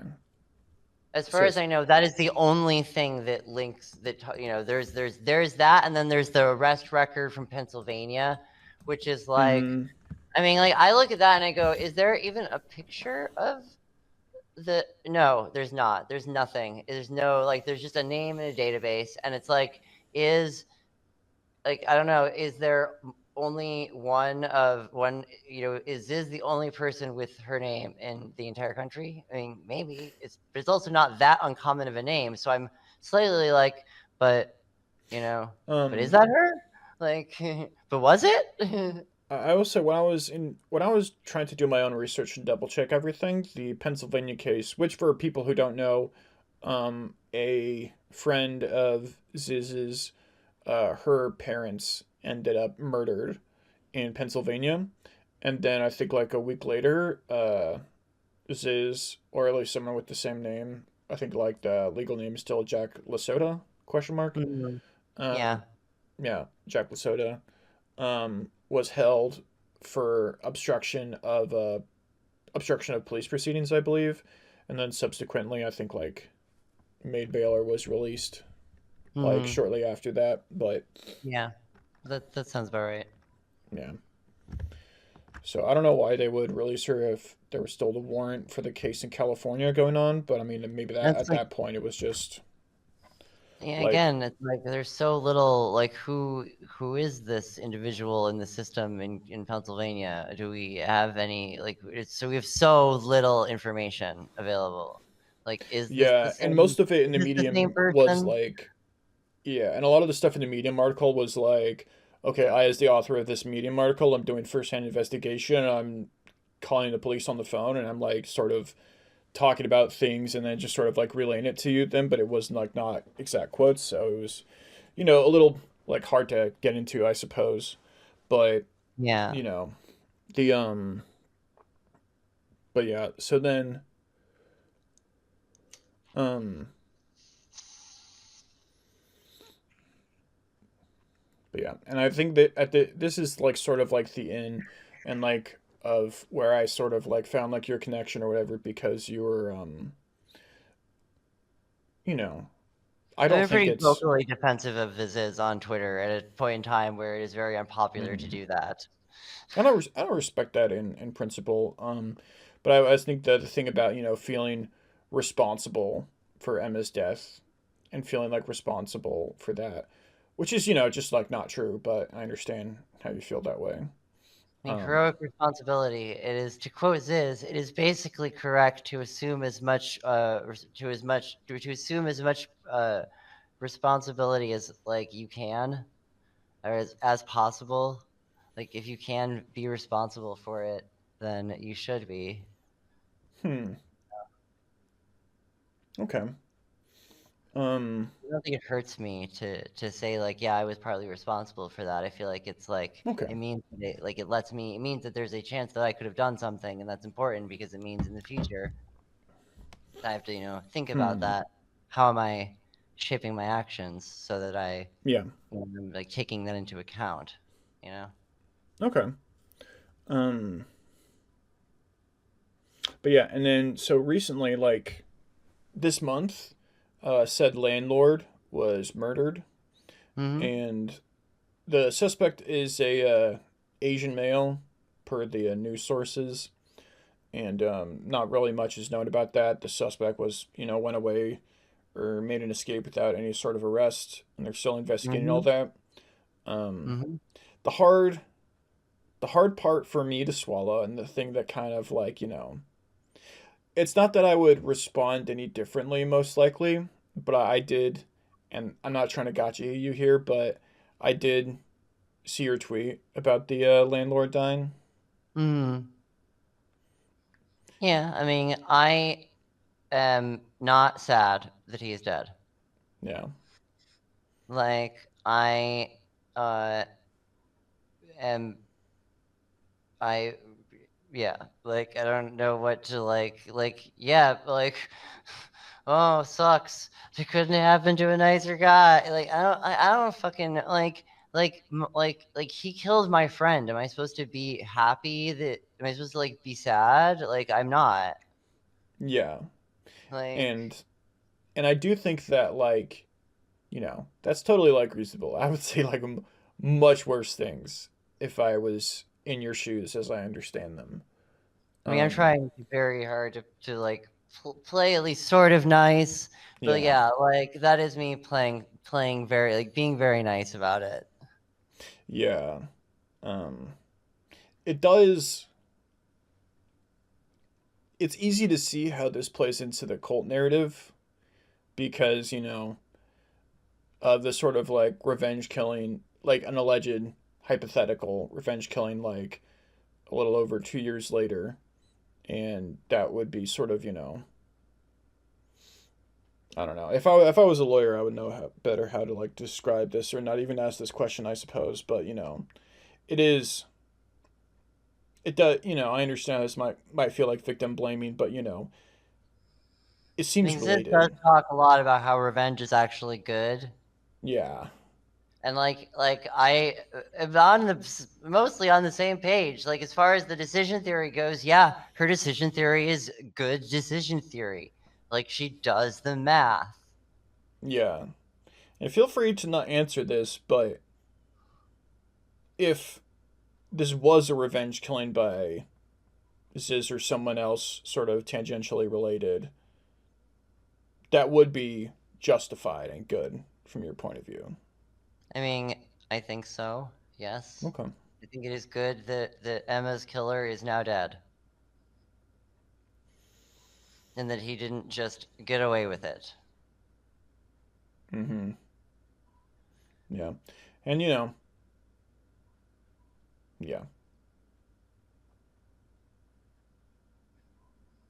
Yeah. I know what you mean. Um, Like, yeah, I don't know. Like, maybe that's shitty of me. Maybe I should be more equanimous, like equanimous or whatever. Like, but I'm not. mm-hmm. Like, I miss Emma so much every day. I'm sorry. And so, like, yeah, it is very personal for me. Yeah.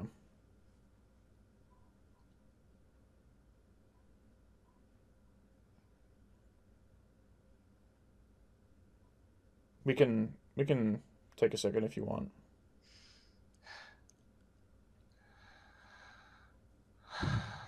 I can cut some of this out if you want. I'm alright. Okay. I bounce back fast. Okay.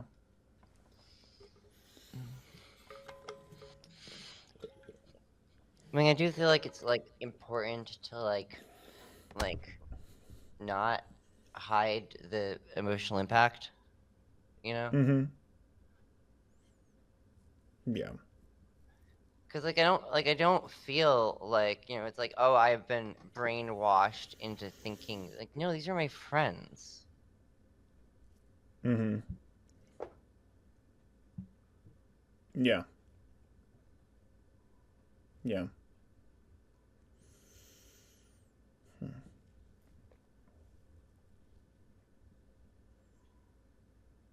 Yeah.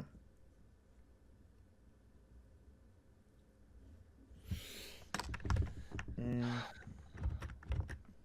Let's keep it moving. Yeah. Sorry. I feel you. I'm not sure. I'm just not sure what to say or Yeah, I what mean, there is to say. it's I don't know what there is to say. I mean, it is this is the world we find ourselves in, you know? Mm-hmm. So we went over the Pennsylvania murder like a little bit. I mean, as much as there is to really go Mm-hmm. into. I guess from people looking in and trying to look at it as a cult, it does make like there's like the haziest details I think with regards to this one and like specifically his involvement, but I think this the whose parents was it? It was Jimmy Zachiko? is it Zajiko or Zajko? I don't know. Okay. I've just seen names written on paper. I don't know how to pronounce them. Yeah, so These Michelle are people Jamie's I all knew by like weird ass like internet yeah. pseudonyms. So like, Yeah. I was saying earlier, I was like, it's a complicated transgender novel. Everybody's got three different names. so true. um, but yeah, so Michelle Jamie Zajko's parents were murdered, and I believe that Ziz is on the record talking with Jamie about how their parents were like abusive. Jamie's parents were widely known by a lot of people to be extremely abusive. Your camera's kind of freaking out a little bit. Was it? Oh, I was sorry. I was touching the camera pole Oh, with okay. my foot. That's all good.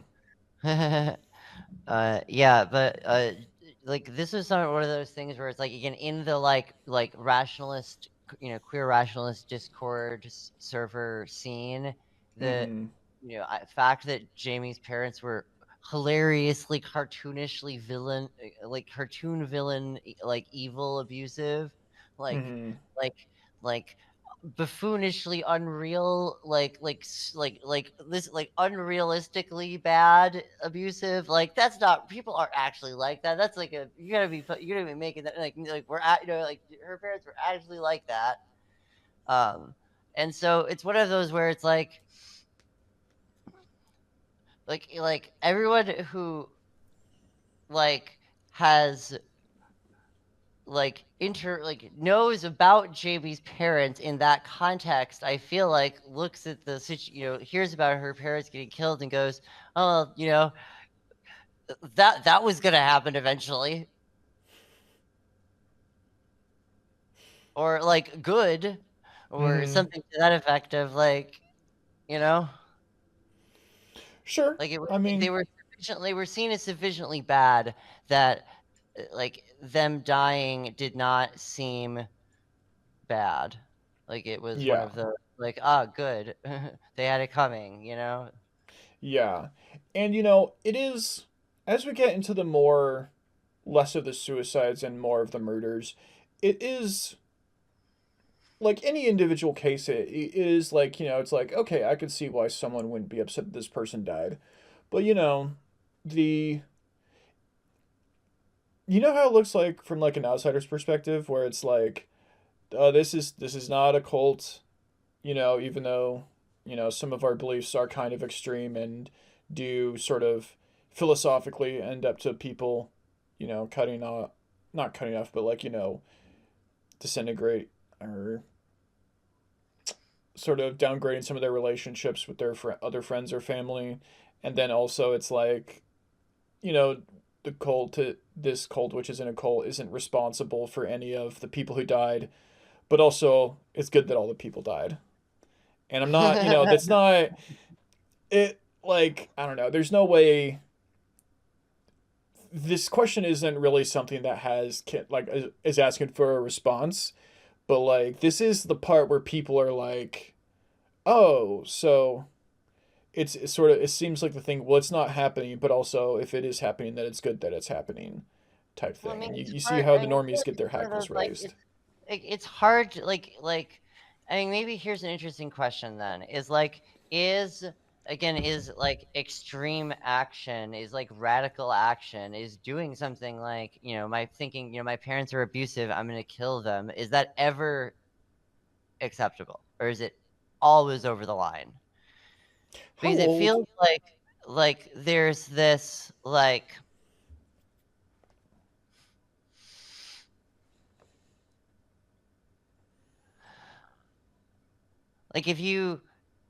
like if the United States was taken over by Nazis, I would much rather have Ziz than not have Ziz, Yeah. because Okay. like I would rather have people who are actually willing to like stand up against stuff and like fight back, even though it seems like that's ridiculous, you can't possibly win. Because it feels like like the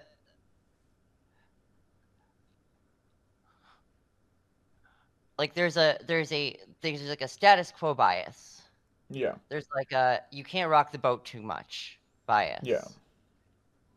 But like the thing is that people are like suffering and like going through shit, and like bad things are happening now.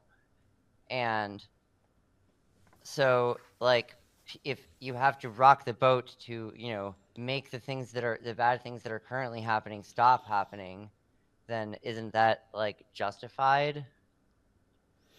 Yeah. And do you know how old Jamie was when the murders took place? No. Okay. I think Because, mid-20s or something. okay. But like an adult. Yeah. Yeah, okay. I would say that, yeah,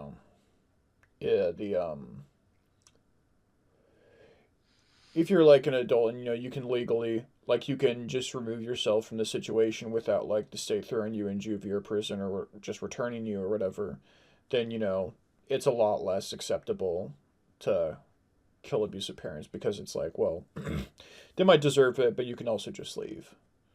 You know, as difficult as like financial I mean, incentives this might is make one of that. those like values. Like, I do think that children should be able to kill their abusive parents, and that's the incentive to parents to not be abusive is that if they're too abusive, their kids might kill them. Yeah, I mean, it's hard to disagree with that. You know, if only for the reason what that children are so loyal to their parents. If they actually, it's like the amount of it's kind of insane the amount of overreach you have to do as a parent to actually make your child want to hurt you or kill you. You Yeah, know, at least before they're like 13, 14 or whatever. Like, but um, yeah, I see what you're saying.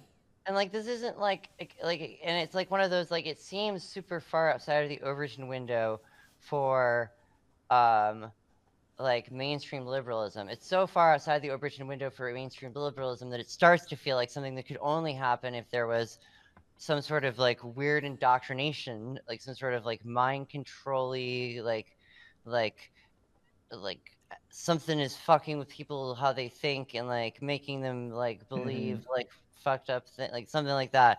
Like it's not that far outside of the Overton window of like poor queer leftists. Like I was at a rave with 200 people last night, and if you asked, if you asked me like go through and pull all of them, like how many of them think that it would be, how many of you think it should be okay for you to, if your parents abuse you, you should be able to kill them. What percentage of people say yes? Like I would say easily over 50%, very Yeah. easily. Like this isn't that out there of a of a belief. So like, Yeah. At least and like, among certain groups. does that make it acceptable, not acceptable? Like, I don't know, but I feel like it's less of a like that feels less of a clear cut. Oh, that means it's a cult or not a cult than it. Like it's not that like because if you're like it's one of those things where it's like there is a standard by which you can say, yeah, this is like a cult, but by that same standard, you're kind of catching any sort of like fairly radical political like belief structure is going Yeah, to I be was thinking that captured in that same is going to be it called a does. cult. Yeah, it makes. I guess like the more we talk, to me, it seems less accurate to call sort of the group as a whole a cult, but it kind of might make a little bit of sense to call it more of like an sort of like an extremist like group, and that has other like political connotations, but just in if trying to think of it like simply as like people who believe sort of more very extreme things that are like pretty outside the Overton window of most people, but not all people, and then actually willing to like you know commit crimes over that. That does, not that that's like an organization with a leader necessarily, but it does seem like a kind of a better ballpark, right? Yeah, that's probably correct. I mean, like, I mean, I don't even like what calling it extremism. It feels like it's like one of those like where it's like, well, there's a very heavy-handed connotational load at all. But like, I will like people call anarchism extreme. People call it Mm-hmm. like too radical, extremist. Like that is labels that get just used to describe anarchists all the time. Yeah, but I Like, guess like I'm trying to like if we just take like anarchism or whatever, it's like okay, well, what separates anarchism from like extremist anarchism is like, well, you anarchists like still go to college, and they just like talk the talk or whatever, and like extremists sort of like more embody the beliefs and actual that are like pretty extreme, but like the more uh people who are more comfortable existing with the status quo or whatever is like different, and that's how you would like separate them, or like but if you ask like an I would say extremist most or whatever. committed anarchists are not uh if you're not on board with the status quo because that's kind of what it Mm-hmm. means. You're if you're you want something, a different, political order than what currently exists, that, Mm-hmm. and it would imply that you're not a fan of the existing political order. Yeah, I think I used a bad example. Let me try and redo it. Like I guess like the difference between like a normal communist and like an extremist communist is like an extremist is the one who's actually going on like communes and doing like some more like experimental like actually embodying it, and as like a normal person would just be like someone who just votes a certain way or talks a certain thing or goes to like DSA I mean, meetings. see, I would say that the second one is not actually a communist. They are a liberal. Yeah, That what you call an extreme and communist, that's I would say, is a communist. yeah, What you call an extreme anarchist, I would say that's an anarchist. And what you would call a non-extreme anarchist, I would call a liberal. yeah, yeah. And I think that yeah, and it's I do think that there is something to the idea of like if you're like an outsider looking at like a group, it does seem like when you're in the group, it's like you sort of naturally exclude the hypocrites because they bother you, and you're like, well, you're not, you're just like kind of walking the walk. But from the outside, it does seem like the sort of like like there's, I don't know if like a symbiotic, but there is some sort of relationship between like movements and their hypocrites. You know what I mean? Like it's Hmm. not like there's not no relation between like let's say like quote unquote true woke believers and like woke hypocrites. Like there's a meaningful relationship. It's not just that hypocrites are like parasites that go everywhere. But I guess that's kind of way fucking off topic. But yeah, I think we understand each other. So I think, saying that it's sort of more extremist and or real embodying their beliefs is a not necessarily like I'm not saying that it's like the most accurate thing necessarily, but if you're like against them, it's more accurate to call it that than a cult, it seems like. Hmm.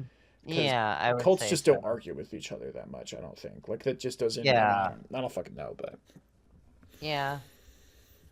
And I do think calling it like a political philosophy is probably more accurate. It is does mm-hmm. is just like a off. It is just like anarchism with effective altruist characteristics. Okay. Like like the intersection of like vegan anarchism and like feminist anarchism and transhuman like anarcho transhumanism Mm-hmm. and like rationality effective altruism, and that's roughly what Zizianism is located at as Mm-hmm. like a ideology, and you could Yeah. describe it ideologically in that kind of way. Yeah. Yeah. But I wouldn't describe it as anything more than like a locus in ideological space. It's not like it doesn't have like organizations. Sure, but like what people are sort of responding to and talking about on the internet, it's not necessarily the ideas. It's like what the sort of loose association of people seems to be doing and the body count associated with that. So I understand what you're saying, and I Yeah, do think but it's like then a you look at the loose association of people, it's like I'm in that loose association of people. A bunch of my friends mm-hmm, who are currently completely uninvolved are in that loose association of people. Like mm-hmm, like the one of the uh like Milo, the trans mask who did not die but did get shot by the border patrol in that shootout that happened. Uh the one who Teresa was not Youngblood. Yeah, Youngblood, Okay. uh, is like somebody who's like friends with like a bunch of other like Yeah. rationalist queers, is in Discord servers with people, is not like an outsider. It's not like nobody knew who these people were. Yeah. Yeah. Um.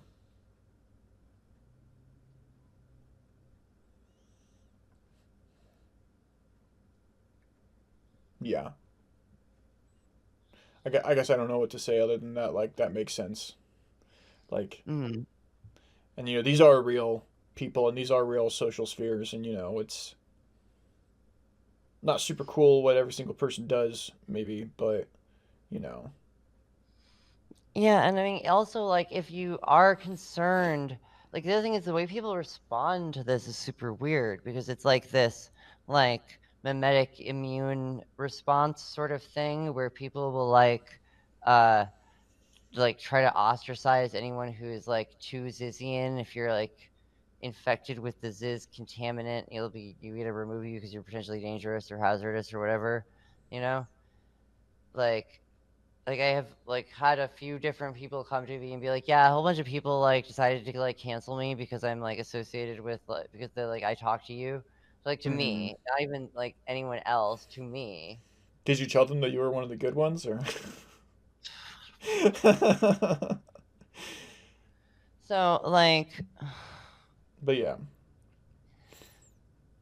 like the way that the immediate response is, oh shit, somebody is associated with them, we got to cut them off, cut off contact with them, don't let them talk to anyone, they might corrupt us with the info hazard, just and it's just it's like, this is Yeah. if you're actually worried about mimetic people getting mimetically fucked with and manipulated or brainwashed, isolating them is a really great way to make that brainwashing more effective. like That's a good like point. maybe like the solution is not to try to cut off anyone who, you know, is like too Zizian or whatever, because maybe that's Mm-hmm. actually going to make things worse. And will, if you want them to be less extreme, then that's not the right thing to do. Yeah. And I think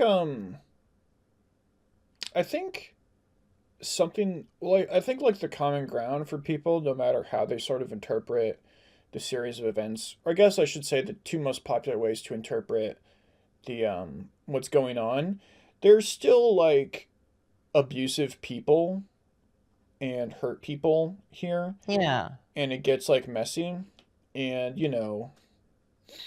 so if like two people are just from like a sort of I mean, I don't know.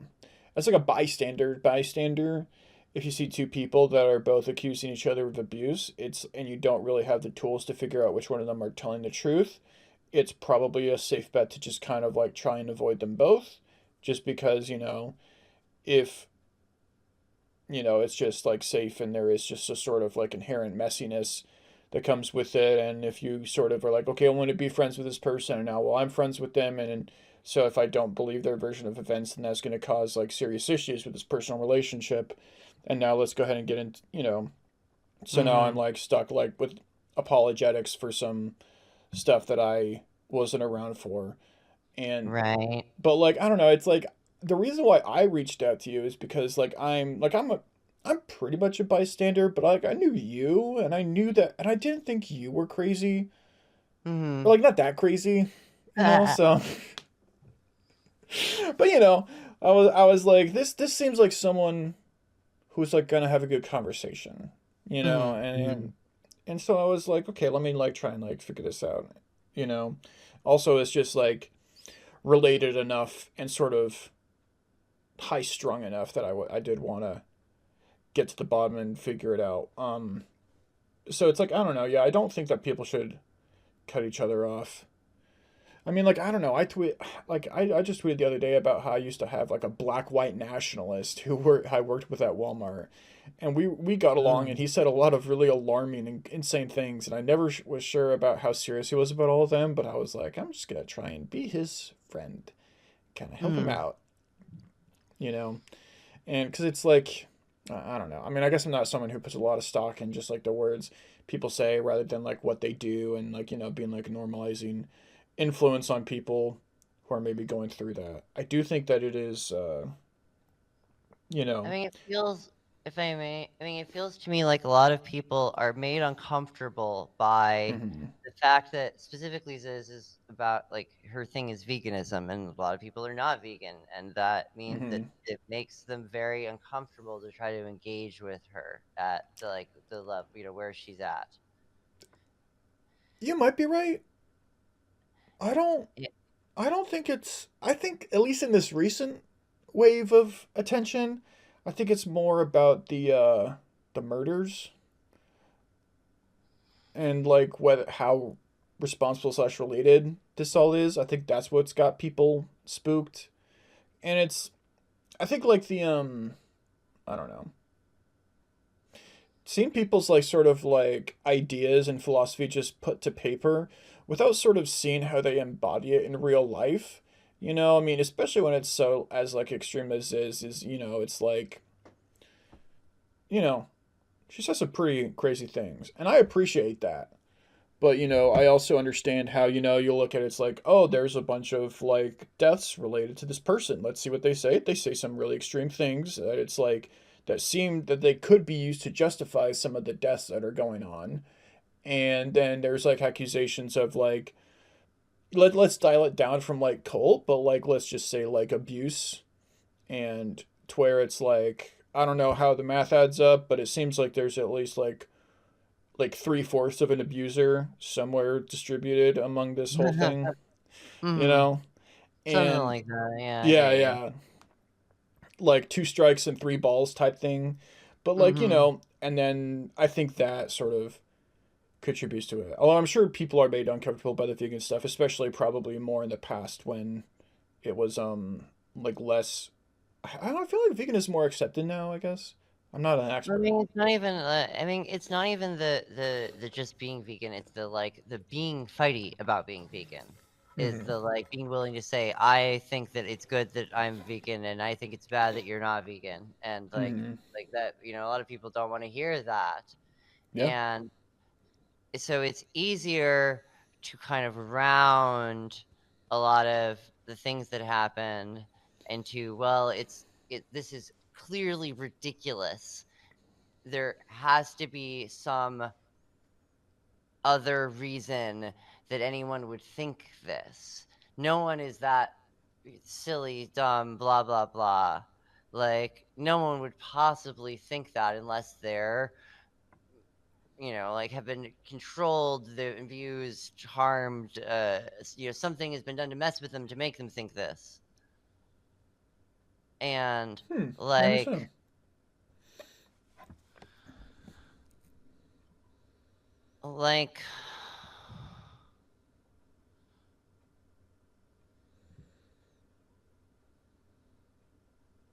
like, I don't feel like Ziz didn't threaten me into being vegan. Yeah. I was convinced to be vegan by the arguments that Ziz presented. Mm-hmm. And, so I did. And, does that mean that, I was, manipulated by Ziz in some way? Or, that it's like I have poor mental defenses? Or, there's what am I trying to say here? I think the mind control and brainwashing thing probably has like, I don't know, the least evidence that I've seen. It does seem that like, based on like the blog, just my impressions of reading her blog, it does seem like she can like fuck with people's heads, and I think that, that's not like, where am I going with the sentence? Things get messy and people get into like a lot of arguments and like emotions run high about these things and everyone like cares a lot about it. It doesn't seem like, I don't know. I haven't seen anything that seemed like brainwashing. You know, Mm-hmm. I think you can maybe, I think you can maybe make a case that these, um, well, if I hadn't talked to you, I think I could probably make a good case that these beliefs don't make people's lives better if they hold them. But you've Mm-hmm. said pretty definitively that like, that's just like not true. I do feel like I am a better individual, and my life is in a much better place for Mm-hmm. like having learned all the stuff I did from reading Ziz's writings as obsessively as I did. Yeah. So, um, let's kind of get back. So basically, the most recent thing that got people talking before even the landlord being Because murdered. that was retroactively discovered. Yeah. Yes. No, yeah, yeah. The most recent thing was that let me get these fucking names right. Can you still hear me? Yes. Okay. So the main thing that happened was that Felix Bockholt, aka Ophelia, Mm-hmm. and Teresa Youngblood, aka Milo, Mm-hmm. got into a shootout with a border patrol agent, Yes. and basically they were in Vermont, which I think Mm-hmm. came up. I think Vermont was also mentioned at some other point in some of these writings, but I was up till like 8 a.m. just like looking up this stuff just because I was so fascinated. So I don't think I have where else I've seen that from. But basically they were let me put a pin in that actually so I don't forget so I can just look up the Vermont connection.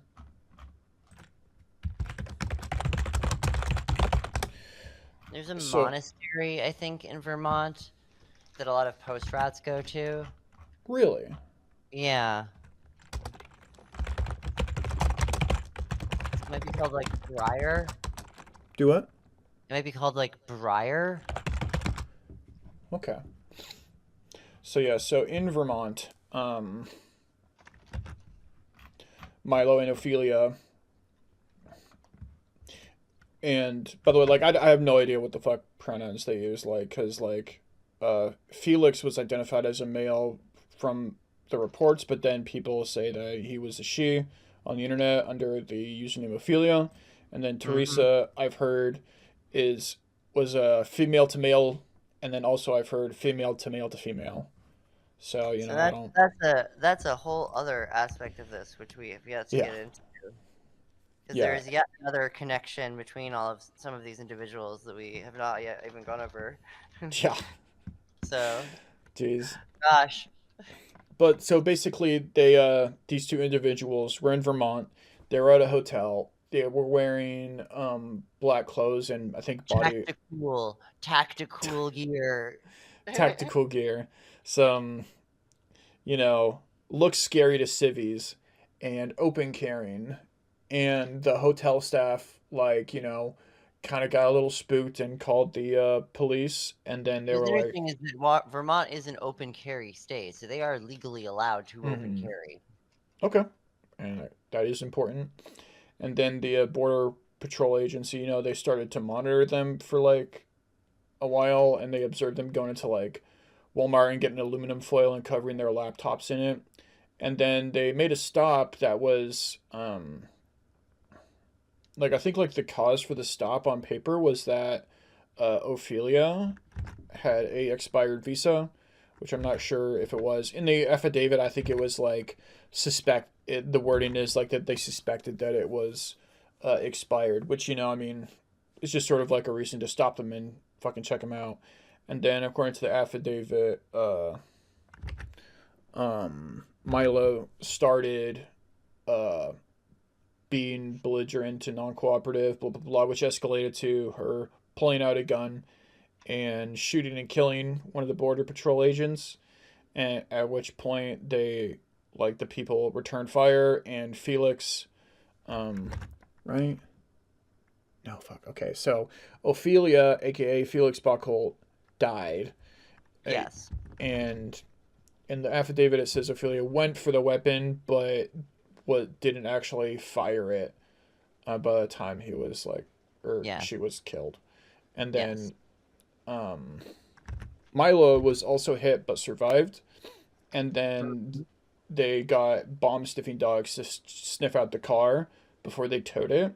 So I think it seems like that what the actual thing the cops were investigating them for, I say cops loosely, that the law enforcement was after them for was seems to be more suspected terrorism is what just makes sense to me. I don't know if that's the case. And on paper everything's just like, oh, it's a visa and people had these concerns and we're kind of monitoring them. They're doing these shady things and then we approached them and then they opened fire and then one of them died and one of them survived.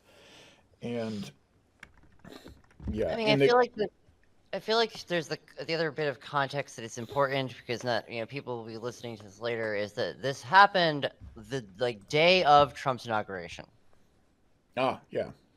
And I And think it got I like or like mainstream news because of that. yeah. And I don't know, I feel like the fact that it did happen on the day of the inauguration, and Trump's, big part of his thing is, deport the illegal immigrants, Mm-hmm. that like if I was to try to interpret this event, it would be that they got spooked and thought that like the government was going to basically black bag Ophelia and drag her away, and to you know remove her from the country in some unspecified and scrupulous manner. Mm-hmm. And that it's like one of those, well, we're fucked if we gotta fight back, or that's that. Mm-hmm. And if you think that, then you are quite motivated to, get into a firefight with the border control.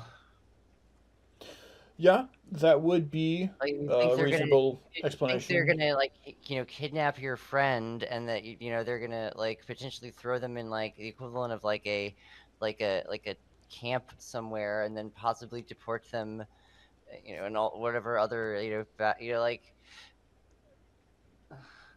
if Yeah. you're scared, I can like I can see why a trans person on the day of Trump's inauguration would be fucking terrified about this sort of thing happening and reacting in this kind of way. Like, it doesn't seem that Mm-hmm. like when you kind of put it in that kind, it's like, oh, that kind of makes sense. That's definitely the most generous, like, Steelman interpretation. Um, and, it sounds like at least fairly believable. I Do think, I have do I know why they were carrying weapons and open carrying and like dressed in like tactical or whatever shit? It's like, I don't know, maybe they just wanted to and thought it was cool and were too big of autistic nerds to realize that was not like kosher. Like, I know lots of people who will show up at a rave dressed like like a SWAT outfit kind of shit, gas masks and and it's like, mhm. yeah, if you don't realize that something is not inside of the like local Overton window because you're not from a particular area that you're Yeah. traveling through, that's gonna be kind of bad. Like, I feel like, for all the autists out there listening, I feel like you can open carry and you can be, like, rude and off putting, but being both kind of freaks people out. Because I think Unless you're an people, old white cowboy. yeah. Unless you're an Like, old white man, then you can get away with it. You need to be an yeah. old white man with a cowboy hat. Then you can be both rude and open carrying. Also, the weapon you're open carrying True, needs to true. be a revolver. Yeah, like, you gotta fit in, like, people have, like, a script You of, gotta fit a and character that is, safe, yeah, sort of. you gotta be, if you're gonna be open carrying, you gotta be, like, on script. People have to, like, look at you and go, oh, I know this kind of guy. This is like a Texas cowboy a little out of his element. Or, oh, this guy is like just like a security guard. He carries himself very professionally. It's like, okay, I could fit that. But it's like the script that they were on seems to be a lot closer to terrorist, which kind of started the whole thing, Mm-hmm. and it's kind of spooked the hotel. And, like, I think there's no, I think it's totally, they didn't break any laws that anyone No. can say before they open fire, right? Yeah. So, I think, and I don't think that any of those things, like, should be against the law, but I think, calling the cops on people who scare the host sufficiently with enough weapons is, like, I I mean, don't know. sometimes don't scare the host. That's very, That's it. I'm just imagining Bane. If you did not want the host scared, they would have not have sent me. But sorry, this is a real people died. Like, but Yeah. it doesn't mean I'm not gonna do Bane impressions. I mean, And it doesn't mean I'm trying to be I didn't even disrespectful. know Ophelia all that well. Like Mm. Jessica knew Ophelia better, or Yeah, and Jessica's the one who said that she was getting into Zizianism and that Jessica was recommending that she not do that. mm-hmm. So Um, what is that like? How does that make her a Zizian? Like, was she had like we again like it's not like we have meetings. Like, yeah, the clubhouse. You gotta have the secret Zizian handshake. Like, I don't know. Like, yeah. we don't have anything like The that. Like, the connection that I was able to find that made more sense was that Milo, the one who survived the shootout, who engaged the shootout, had a marriage license filing with Audere, aka, audere. yeah, aka Maximilian Snyder, and Audere tried to raise funds to bail out Ziz in 2023. Um, Let's be clear. I also helped raise funds to bail out Ziz in 2023. I yeah, was okay, also a part of that. Like, yes, Audere did that. I also did that. So, like, as far as we're like, going, oh, connections, yeah, those connections exist. yeah, yeah. So yeah, and this isn't to condemn anyone for trying to bail someone out, you know. Um, like, that's a legitimate Like, thing like to trans do, people do but not do that's well in jail. Being like, yeah, I want sure. my friends to not be in jail is, I haven't even thought about it from that perspective, but yeah. yeah. But yeah, so that is the established connection.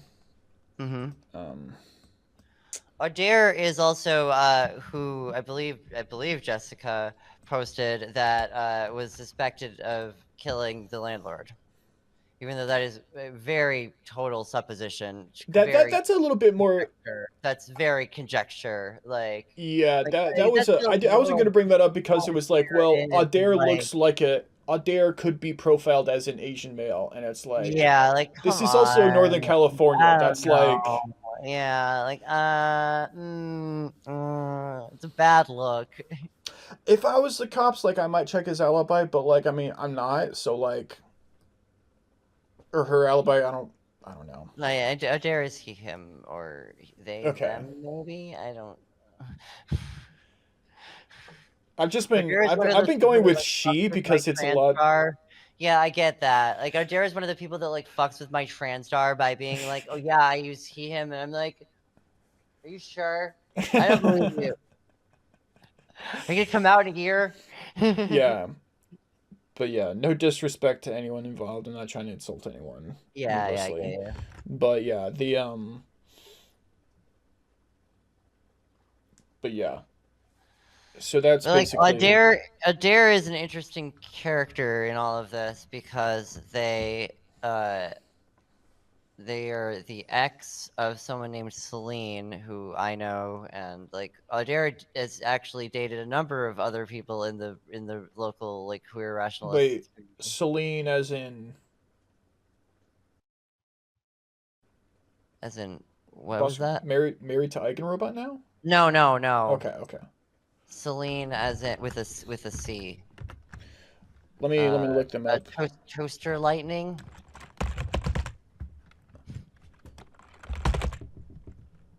Oh yes, this Celine.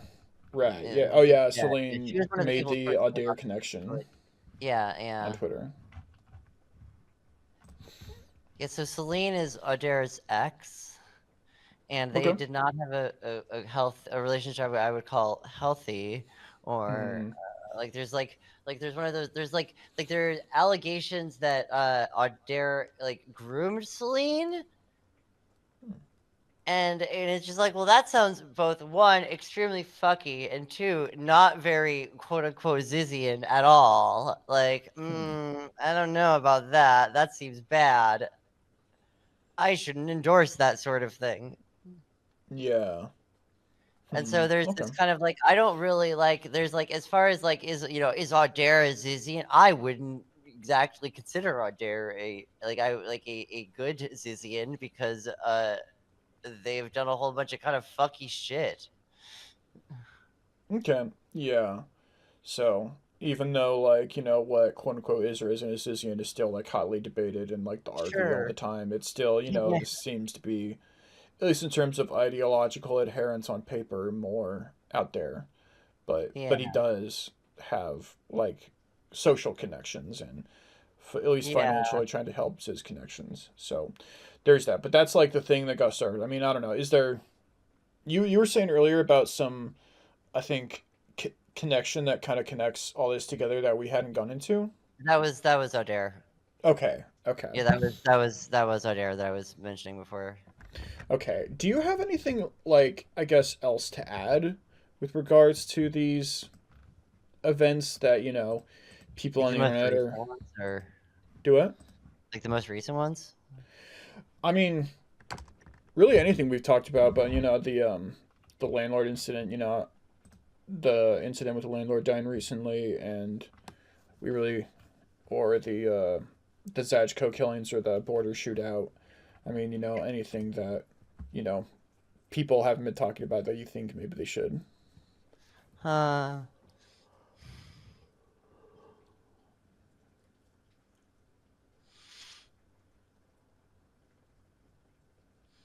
I don't know. I mean, like we've gone over so much shit at this point. Like, Yeah, gosh. yeah, we've been going at it for like almost 5 hours. Yeah, I see that. Eat your heart out, Joe Rogan. uh, um, we actually might be getting kind of close to the end of it. I'm trying to think. Mm,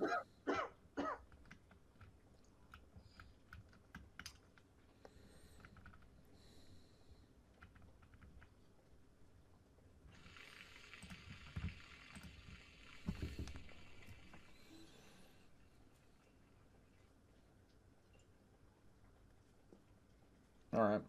So I guess let's kind of start wrapping it up. So I feel like we've like talked a lot, um, just about pretty much everything there is to talk about. The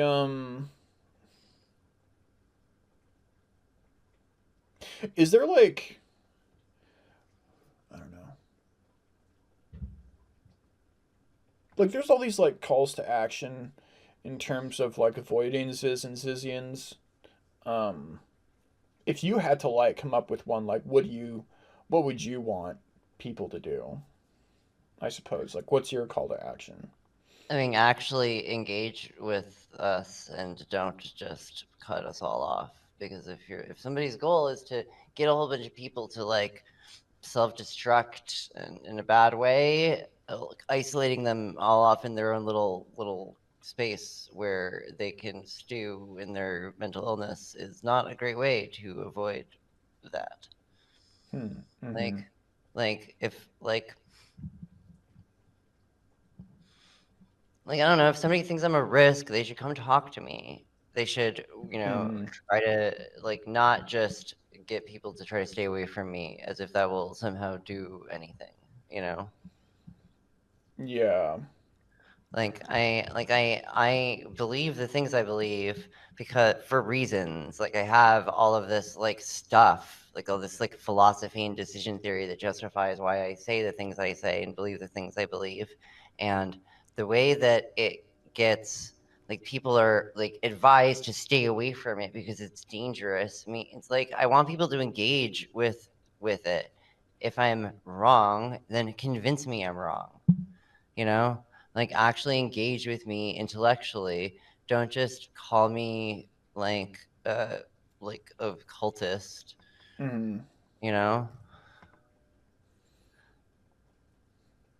Okay. I feel like people are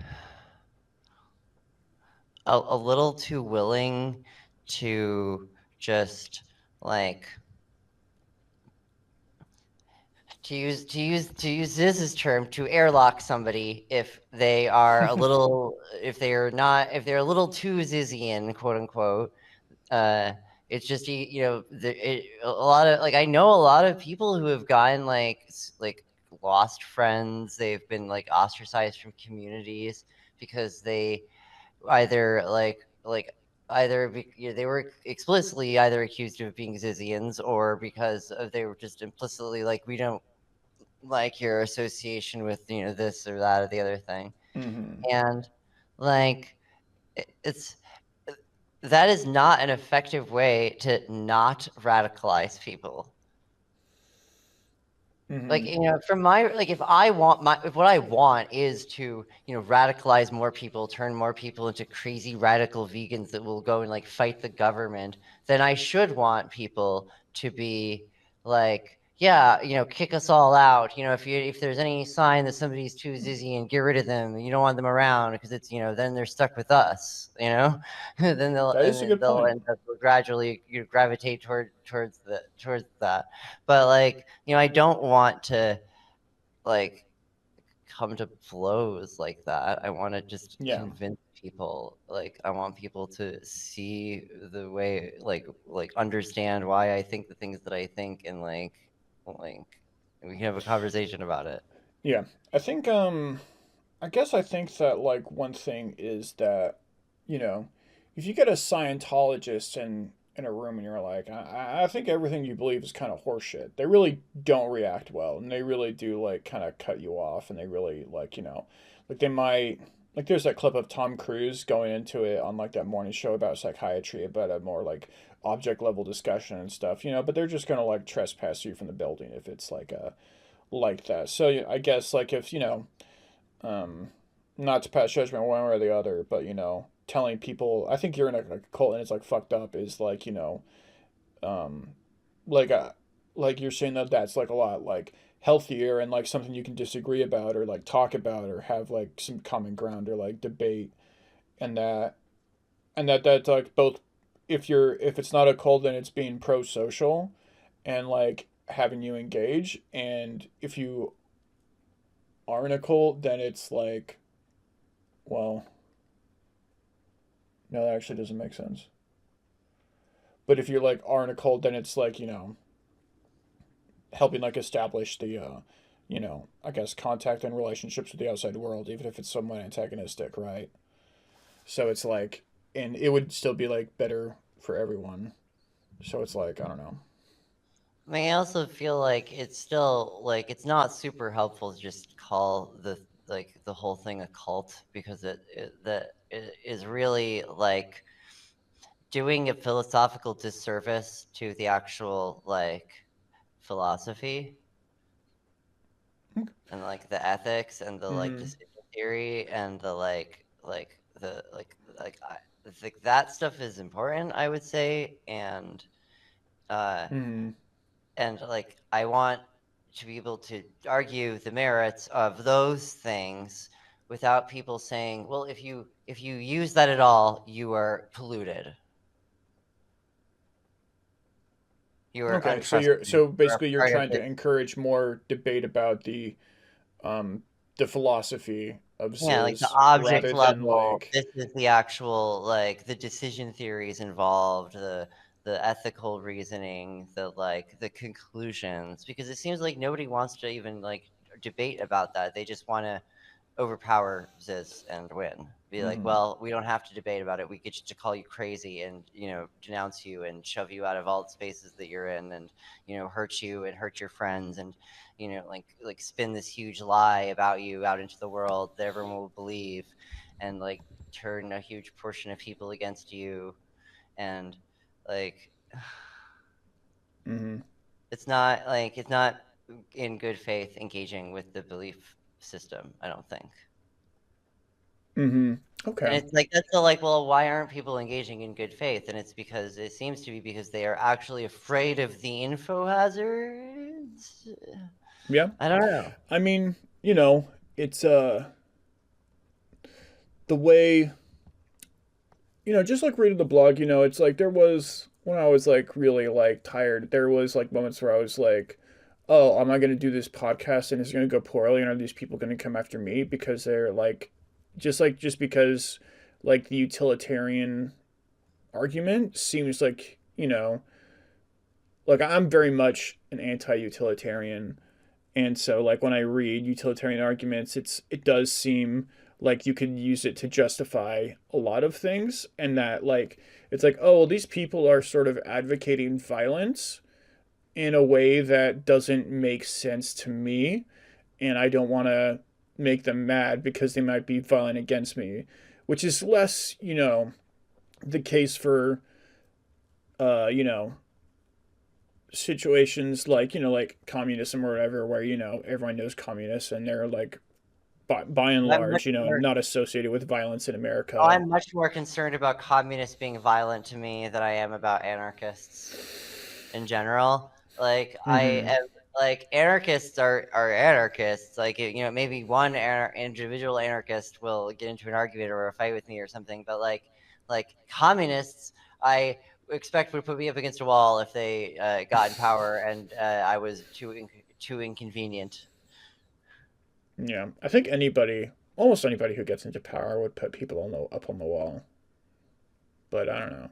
Maybe that's just my cynical outlook. But yeah, to get back to it, it's like, it's if people are violent and there's violence associated with them, fairly or not fairly, then and you just sort of like take a look at that, and then you don't understand why, except for like, it's like the Unabomber manifesto. All of his, I read the manifesto and it made like a lot of sense, and I looked at who the actual targets were and I was like, what? It's like the actual people that he went after were not like significantly related to that.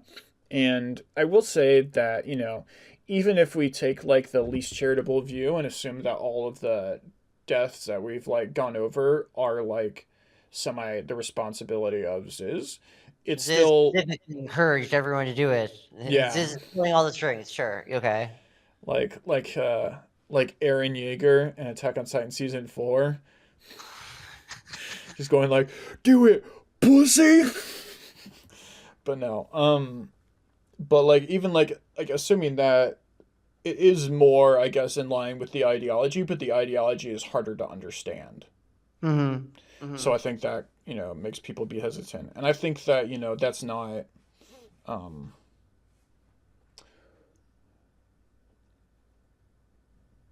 it's not outlandish. Like I can't like when I understand how people think that way, it's like, okay, well, I did the research and I kind of talked to people and I figured, kind of got to know a little better.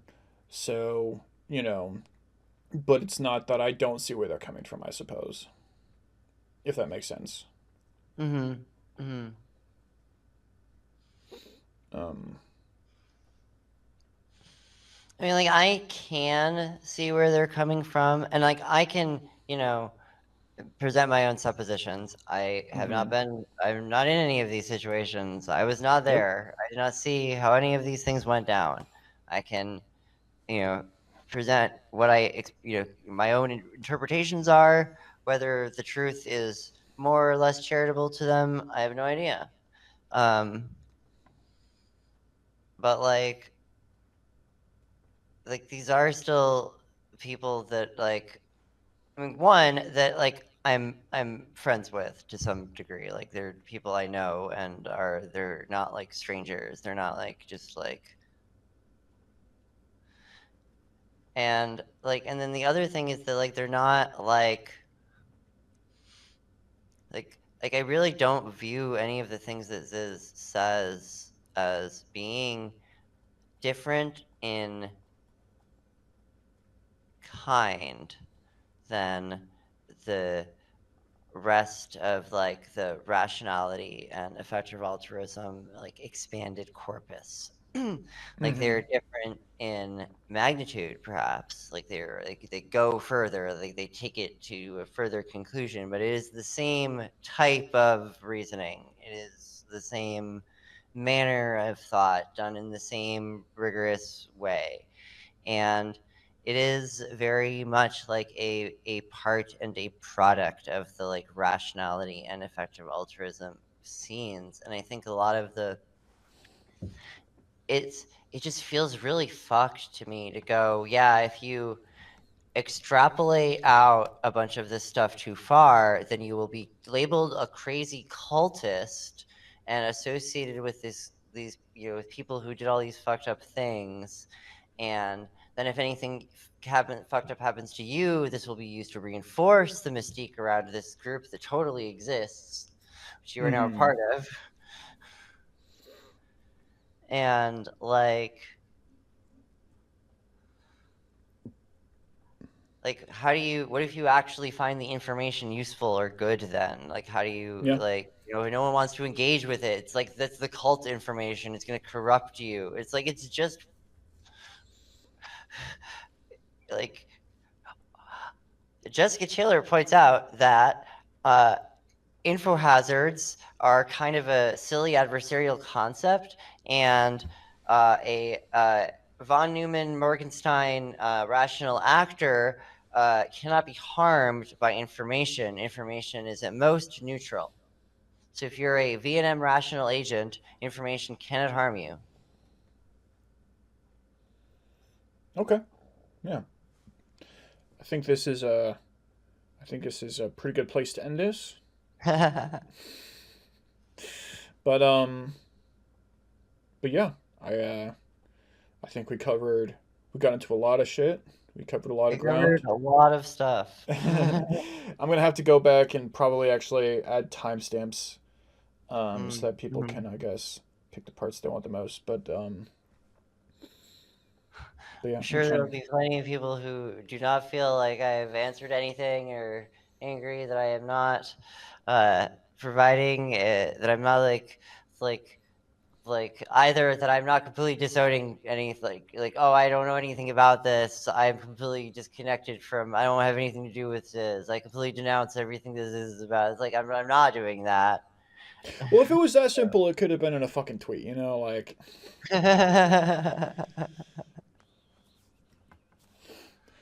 it's like, yeah. So I think you know, I hope we at least made people mad in productive ways. Yeah, hopefully. Well, I mean, we will certainly see what happens, I suppose. Like, All right. I guess we will. Well, hey, it was nice to talk to you, and